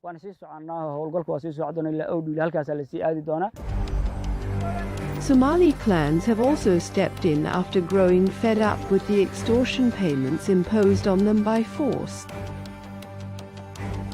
A tribal uprising was a decisive factor in tipping the balance of the confrontation, drawing on its intimate knowledge of the terrain and the fighters' movements. Those we call the Kawari, or outlaws, who controlled southern Somalia, are from the Al-Shabaab group, based in the south of Hiorajau, and then in Puntland all the way to the far end of Jubaland, where Ras Kamboni is located, an Islamist military front. In the north, specifically, in the Golis Mountains and in Al-Muscat, ISIS is present. We have achieved major victories. With the help of the Puntland army and people, we have defeated the Al-Shabaab front and the ISIS front. The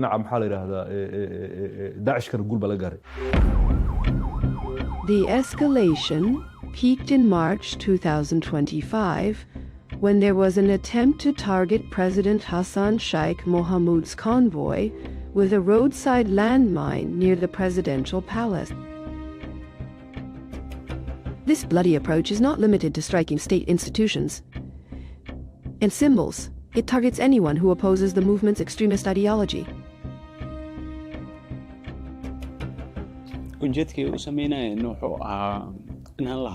They wanted to silence me, to make me keep quiet. They were targeting public figures so that ordinary people would feel despair when they saw one or two such people killed. Among public figures to terrorize society and destabilize the state. They want to frighten the people. Personally, I did not feel fear and did not leave my country as other journalists did. We stayed and continued talking about them. They will come to an end. One day...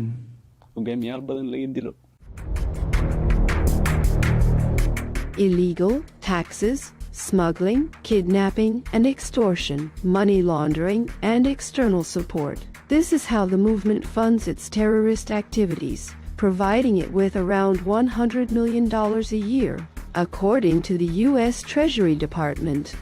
هذا التمويل ممتد ويساعده في ذلك. This funding is sustained, and it is aided by a kind of pragmatism in dealing with clans, sometimes trying to win them over, sometimes standing against them, and terrorizing those clans, dealing with them in ways that avoid direct confrontations.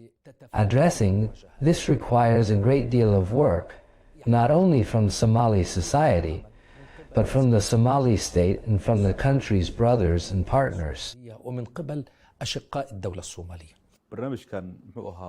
We have put in place an economic program to combat the Al-Shabaab terrorist movement, and we established a financial intelligence center to fight terrorist groups economically. We have succeeded in tightening the economic noose around them and cutting off their financial support. According to the latest reports, we have managed to close 575 accounts linked to the movement and have frozen 21 bank accounts.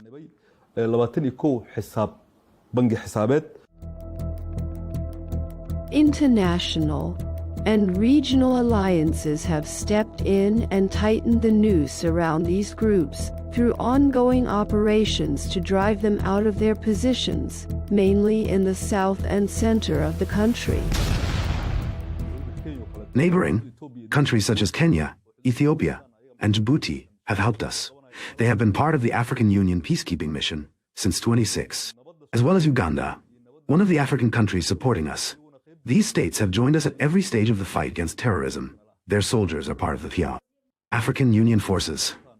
Without their efforts on Somalia's security, terrorism would also have reached neighboring countries such as Kenya, Ethiopia, and Djibouti.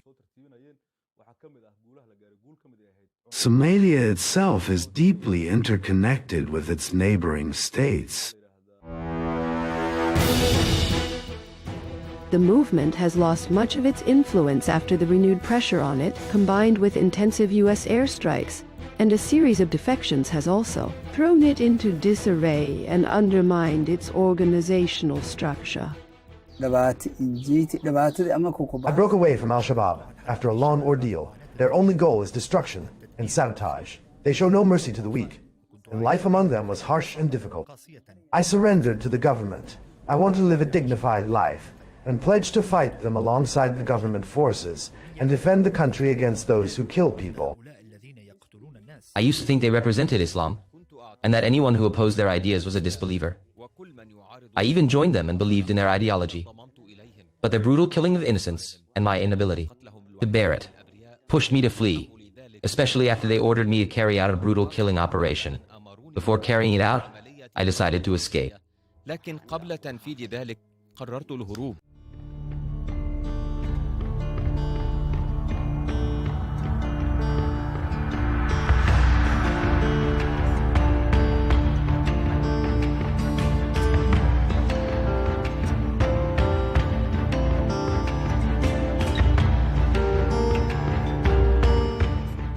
Mogadishu, which used to fall asleep to the sound of explosions and wake up to security fears and bullet marks on the walls, has now begun to regain its long-forgotten features. A cautious calm prevails under constant vigilance. Security checkpoints are everywhere, with heavy concrete barriers at the city's intersections. Military patrols monitor all entry points closely. A daily inspection routine is still present on every corner.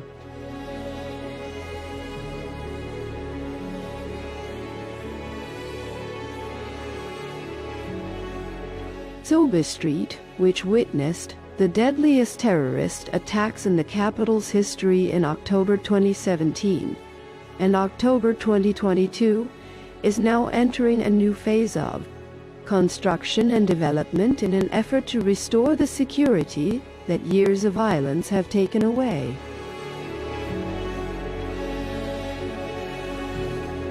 Bakara Market, one of the largest markets in the Horn of Africa and the center of economic life in Somalia, For years, it was an open battlefield between warlords, al-Shabaab fighters, and peacekeeping forces.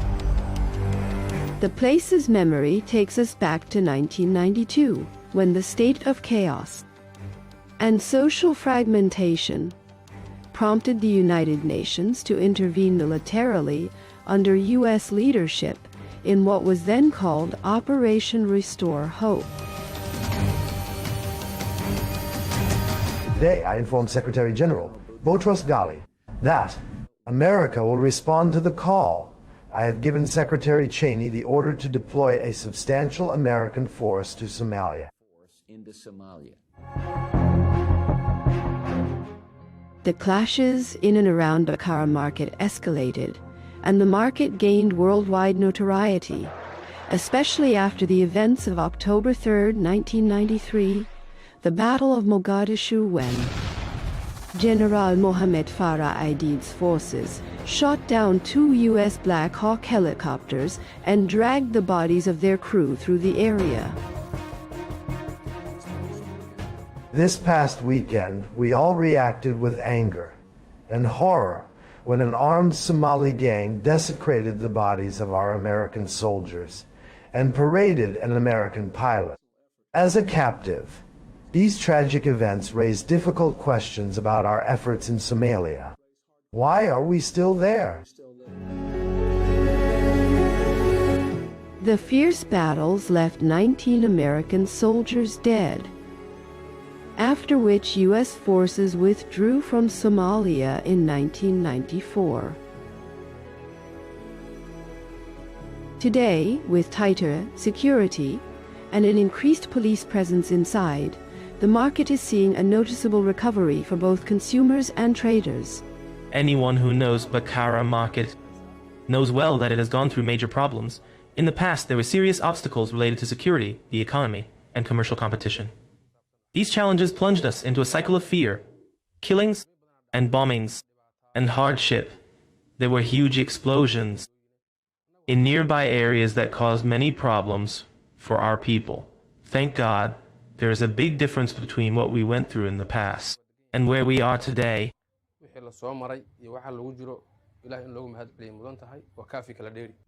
The relative stabilization of conditions has boosted commercial activity and extended to livestock markets, the backbone of Somalia's economy for centuries, the main source of livelihood for most of its people.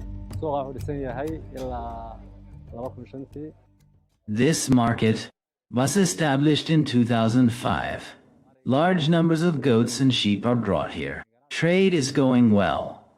Prices rise at times and fall at others. A sheep costs between $250 and $300, and a goat between $120 and $160. The market receives around 6,000 head of sheep each month, and during the Eid periods the number rises to about 60 or 70,000 head.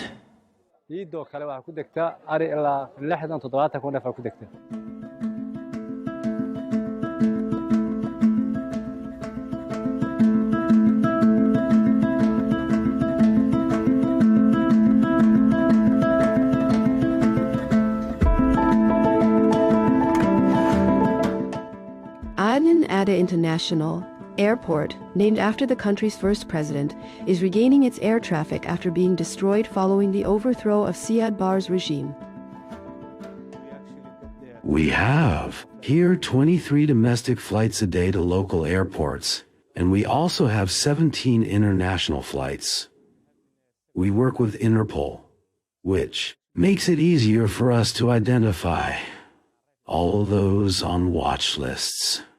We are keen to arrest criminals, and those working with organizations such as Al-Qaeda, ISIS, and Al-Shabaab. It has also become easier for us because we have a system known as the Fraud Detection Unit, FDU, which allows us to detect forged passports and visas and catch forgers. The airport is one of the most heavily guarded sites in the capital, particularly in the Green Zone.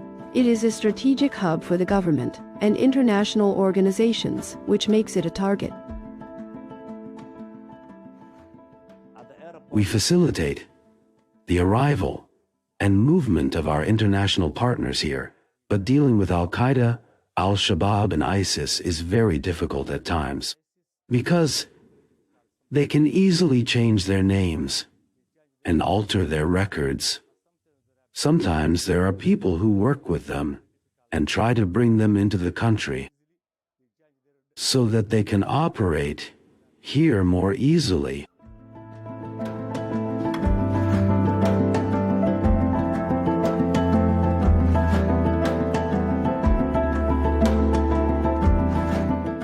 Mogadishu Port, the maritime heart of the capital, and the country's economic gateway to the Indian Ocean, is regaining its competitive position among Africa's major ports despite past setbacks. Last year, Mogadishu Port became the second-best port in sub-Saharan Africa. The first was also Somalia's Berbera port, and we are trying to reach first place this year. Last year's estimates indicated that more than 400 ships arrived here. And as conditions improve and peace returns to Somalia, many business people have begun to benefit, not only in imports but also in exports, for example, to Kenya, Asia, and Arab countries. This is very positive for our business community. We have also put in place an advanced system under which all incoming ships undergo thorough inspections. Everything entering through our ports is checked. Everything entering through our ports is checked. And we have one of the most modern scanning devices in the region.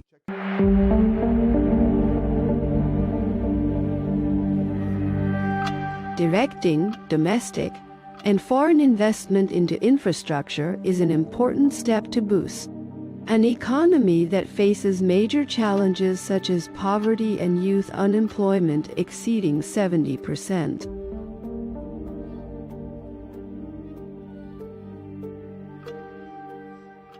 In Somalia, young people make up about 75% of the population, and their ages range from 18 to 50 years old, which means that we have an overall promising human capital.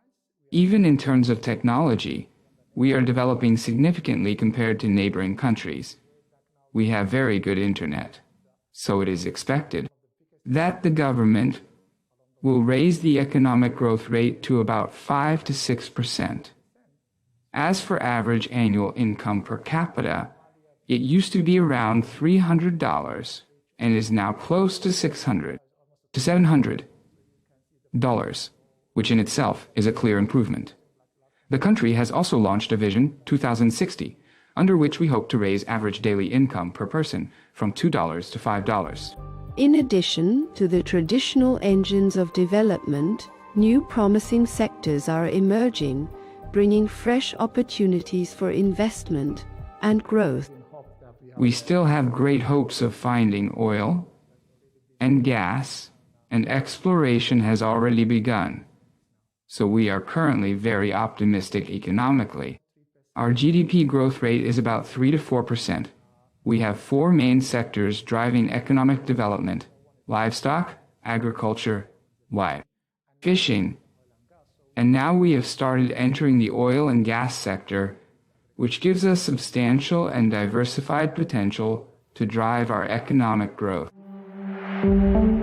Despite the fragility of the economic recovery indicators, they have encouraged Somali investor Abdinur Gutel to establish his project in the heart of Makkah al-Mukarramah Street, which was once the scene of bloody bombings. Somalia is our country. We were working here before this project was set up. We see it as a social duty. If we don't do it, no one else will. That's why we wanted to invest in Somalia, to create jobs for Somali youth who used to risk their lives at sea to migrate to Europe and other countries. We have hired many of them, and people from the wider community. And we have also created a platform where all Somali companies can showcase their products and services for the Somali people. Economic momentum has been strengthened by Somalia's accession to the Common Market for Eastern and Southern Africa and the East African Community. This step falls within a broader trend of economic diplomacy, which requires diplomatic openness that brings the country back onto the international stage. It is very important for us to see more embassies opening in Mogadishu. We are working on this every day with our international partners, and going forward, we look forward to opening more embassies and missions. Diplomatic missions in Mogadishu. We work closely in line with our strategic vision at the Ministry of Foreign Affairs to open more diplomatic missions around the world, especially in countries with which we have good and strong ties. A political approach that runs up against various obstacles. In an unusual scene, on the side of the road, the pavements turn into spaces to display and sell the shilling, Somalia's local currency. Bundles of banknotes that reflect high levels of inflation, which forced the government to adopt the dollar as an alternative currency alongside the emergence of electronic payment systems.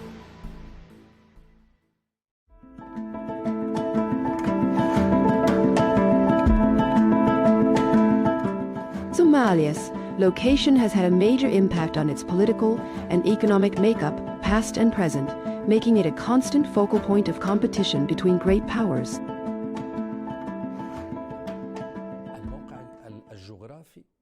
Its geographic position is clear: the Gulf of Aden, Bab al-Mandeb, and a coastline of 3,330 kilometers, the second longest coast in Africa. In sea lands of great importance, you are talking about a country emerging from conflict that has entered a zone of intense international competition, with multiple regional states competing over control of the maritime gateways in Africa and beyond.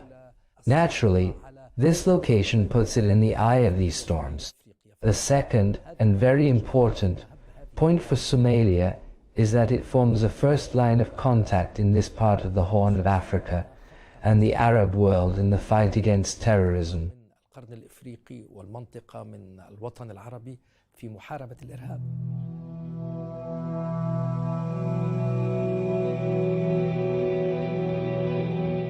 The same strategic location takes us back to a pivotal era in Somalia's history, when its unique geography in the Horn of Africa drew the interest of the major colonial powers, which redrew its borders according to their interests.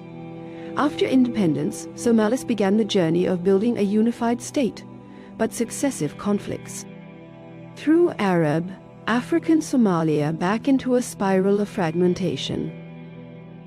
The most prosperous era in Somalia's history was when the country gained independence from British and Italian colonial rule and later united into a single entity, the Somali Republic, on 1 July 1960 until January 1975. Since that date, Somalia's trajectory began to decline sharply after the military regime executed 10 Somali elders who opposed the regime's so-called family law, legislation that sought to impose legal measures of a secular nature. Who opposed what the regime called the family law, legislation that sought to impose legal measures of a secular nature that gave women greater equality with men. After that, Somalia entered the 1977 war with Ethiopia, a war that gradually led to the weakening of the Somali state and to its eventual collapse. Following these deep divisions, international and Arab efforts emerged to bring the parties together and overcome political and security complexities. During the collapse of President Siad Barre's government, may he rest in peace, and up to the establishment of the first transitional government in 2004, the Arab League had an envoy, and from that time on, we began trying to calm tempers between the Somali parties. In 2006, we held negotiations in Khartoum between the Somali transitional government and the Islamic courts. In 2008, we opened an Arab League mission during some of the darkest times when Somali society and its government were suffering from rampant violence.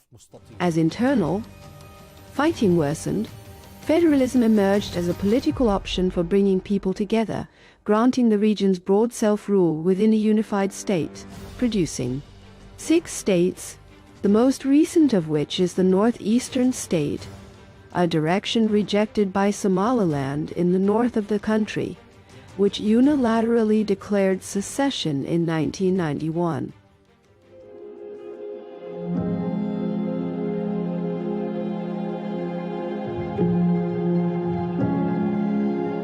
Today, this African country stands in the middle, seeking a delicate balance between its internal obligations and the pressures of geopolitics. From a geopolitical perspective, our core vision is to work closely with all our partners, including our neighbors, because every challenge we face. As a government, we see as an opportunity to cooperate with states that are serious about working with us on the basis of respect for our sovereignty, our unity, and our national and international interests. In the outskirts of the city, tin shack neighborhoods appear as a forced refuge for thousands of families fleeing conflict zones. Most live on limited means amid a total absence of infrastructure and basic services. A fragile social fabric further burdened by an extreme climate. It struck local community, stability, and left nearly 4 million people suffering from food insecurity out of a population of 19 million.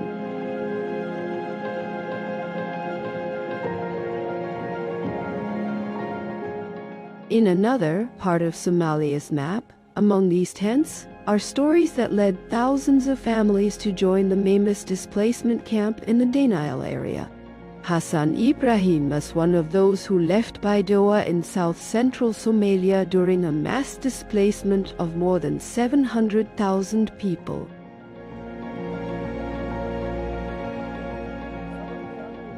I left my area because of drought, hunger, and problems. We've been here for 4 years. We have nowhere to go and cannot find good work. I used to farm and herd livestock. My wife, my children, and I fled after our animals died because the pastures dried up. We came here suffering from many problems.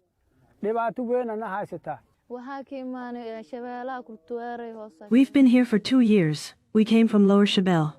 My younger sister, Lula, lost her eyesight. We took her to the hospital. But the treatment was very expensive. They asked for a large amount, around $700 or $800, which we cannot possibly afford. Our father went to the countryside looking for work, and our mother works as a porter in Bakara market.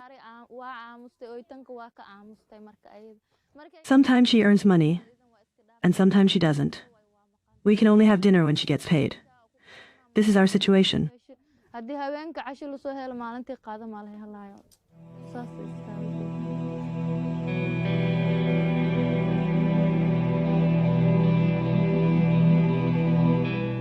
Forced movements with different causes, yet all meet at one point, the struggle for survival. The number of people here is large. They came from the regions of Middle Shabelle and Lower Shabelle, from places like Bay and Bakul, and all the areas beyond Afgoy, Kurioli, and Shalambud. Water shortages and clashes pushed them to come to this camp. Last week I was told that one woman suffered a psychological breakdown because of the fighting. She disappeared for a while and returned pregnant to the camp. There are also some wounded who were hit by gunfire.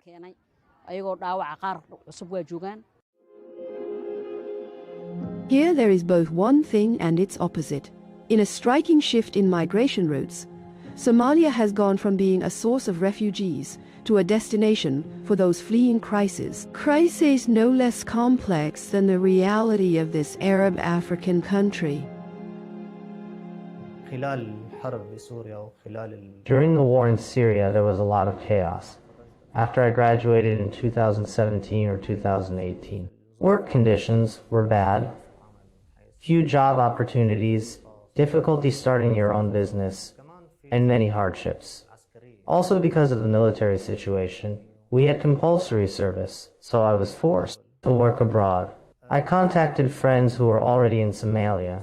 They encouraged me and said job opportunities were good. The climate was good. Life was comfortable. And there were no problems at all. And now I am bound by a contract with the group here and I'm comfortable. And of course, I'm thinking of returning, now that Assad is gone. أنا يمنية أعيش في الصومال وصار لي من 2021. I am Yemeni. I have been living in Somalia since 2021. I was in Turkey with my father when I met my husband there. And it happened that I returned to Somalia because of my husband's job. He is an engineer here. I came in 2021 and started a project. The project was a simple idea with a big dream. I love that Somalia is truly a country worth investing in, and I advise anyone to invest here. So I wanted to start a home-based project with simple handmade touches. أفتح مشروع من البيت بلمسات يد بسيطة.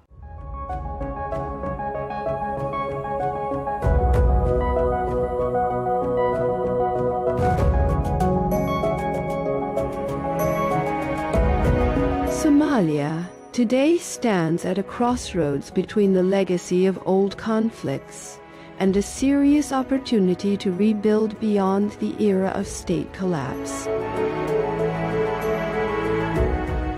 Somalia's story may shift again given the current situation, and as the model of direct elections appears on the horizon, promising new rules with no war and no division.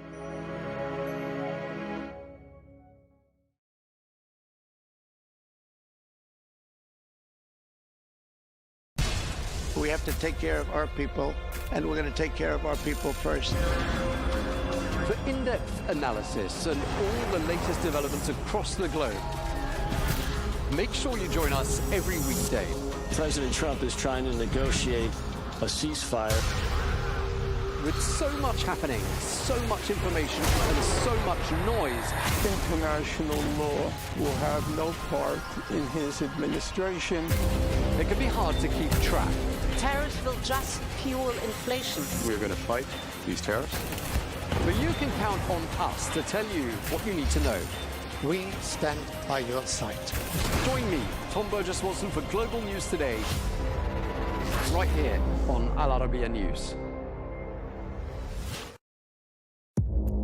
Our allies, in many cases, are worse than our enemies. Stay informed and connected with the latest international headlines.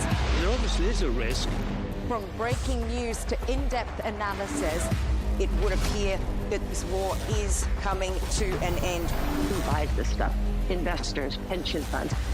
We deliver the most important developments straight to your screen. Iran always wanted to deal with militia. Join us for compelling, expert-driven conversations. A curfew order has been established. And an insightful look at the issues shaping our world today. There are lots of proposals about European architecture for security. I'm Leigh Ann Gerrans, and this is W News. We dealt with this when I was Chief of Staff in the first term. Where you don't just hear the headlines, you get the full story.